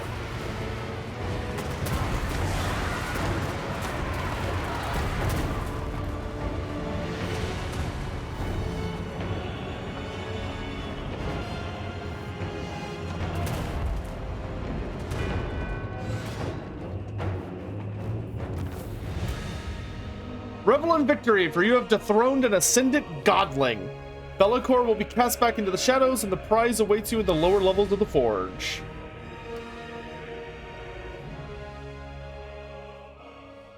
Oh gosh! Yeah, it's a big boy fight. It is a big boy fight. Strange looking siege of Terra. Oh god, we killed the Emperor. Alright, see you guys after the movie.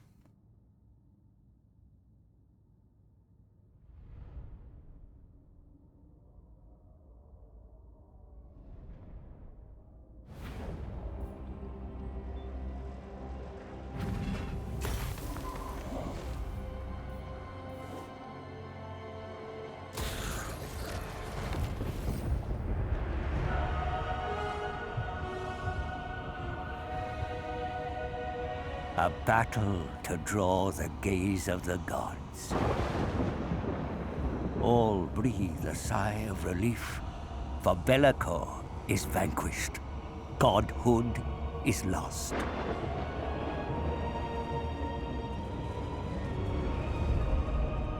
As was foretold, shackled within the depths of the forge was the body of Ursun, the once mighty god of Kislev.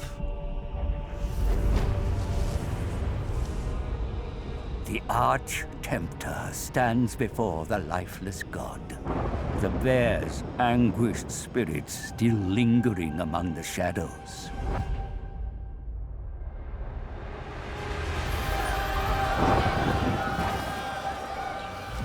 Divine sorrow, captured and preserved. Ursun's torment is treasured and savored. At the prospect of Kislev's coming suffering, Nagari moans in rapture. Glory to Slaanesh. One drop of Ursun's blood was enough to break my curse, the taint purged from the tome of fates. Now it is mine to command. A pure white crow, the lone witness to my ascension. Come, little one, what fate awaits us?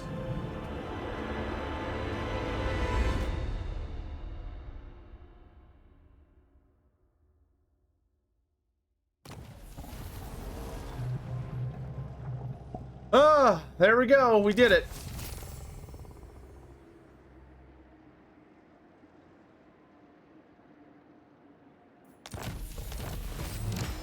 Somebody asked what the Porch of Souls was. It's literally like right smack in the middle. You can see it from the other Chaos Realms, but it's in the middle. Be'lakor has been defeated, forced back to the shadow. The curse he so despises, has worked so hard to break, has been gleefully reinstated by Tzeentch. But the Changer of Voice isn't done with the first Demon Prince yet. He makes Be'lakor a final offer, a way to manifest his physical body once more. Eager to grasp any advantage he can, the Dark Master agrees. He, above all beings, should have known that no deal with the Great Deceiver would be so simple. Be'lakor, temporarily at least, has got his body back, but to his bitter rage, the terms of the agreement soon become clear. He must serve the very foe that defeated him. He must serve you. Be'lakor. Yay, we got the achievement. Prince of Excess and... Body will do. So, that's the end. We beat the campaign. You hit continue, you get Be'lakor. Where there are shadows, I shall be. It's super dumb. I don't know why they give you Be'lakor at the end of the campaign. But you get Be'lakor. He's very strong. He has a pretty nasty stat line, and he comes with some pretty nasty abilities. He doesn't have any items or anything, so you can put whatever you want on him and make him even stronger.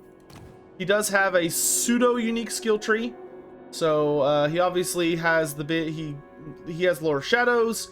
He has a blue tree, which basically is designed so that he can run with anybody. He has a typical melee tree, but his unique skills, for those that want to see it, you have the Dark Master, which the Dark Master gives him a ability he can hit an enemy with, and it will make them lose 40 melee attack. You have his missile resistance. Unholy Resilience heals him and gives him wound back time. He also has Shadow Shroud, which Shadow Shroud is an ability you can activate to give yourself 40% ward save for 33 seconds, which is pretty nuts.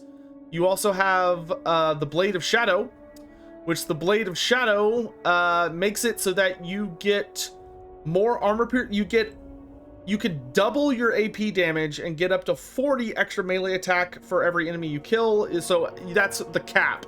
But for he has Scarbrand's mechanic. So he has Scarbrand mechanic.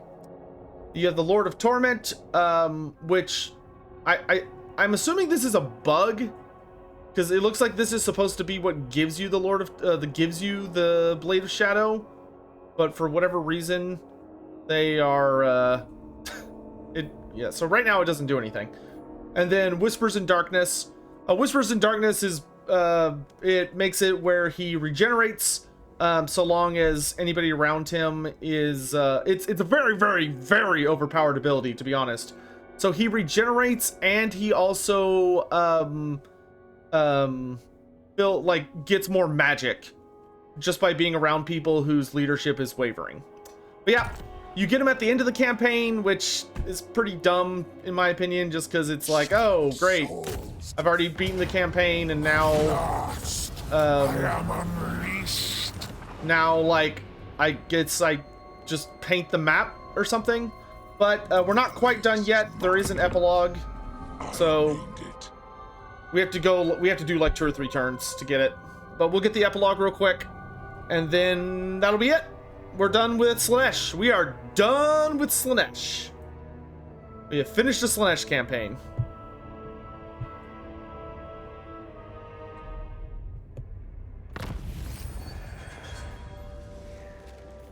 Yeah, I think you have to do 2 turns for the epilogue.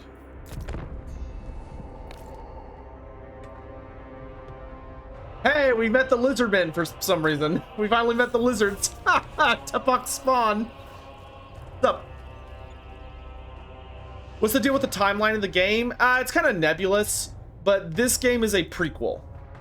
This game happens before Warhammer 1. That I can tell you for sure. Warhammer 2... It's not really clear what Warhammer 2 is. In my opinion, it looks like it goes Warhammer 2, then Warhammer 3, then Warhammer 1. Andy Hall thought maybe it goes Warhammer 3, Warhammer 1, Warhammer 2. But there's not really a hard timeline to it. It's very nebulous. Epilogue. Nakari samples the despair of a nation that has lost its god. He tastes the sensation of mortals who have nowhere to place their faith. It is divine. A fervid elixir to sustain the Arch-Tempter while he contemplates vengeance on Anarion's bloodline. Meanwhile, the advisor wanders the land with his white-feathered familiar. At last, the curse is broken. The Tome of Fates, its lore and secrets are his alone to exploit. As soon as he begins to read, his vision blurs, his eyes cloud and become milky white. His eyesight has been stolen! Our master has not finished with you, says the White Crow. Your sight is not needed where we are going. I will be your ever-watcher. So there you go.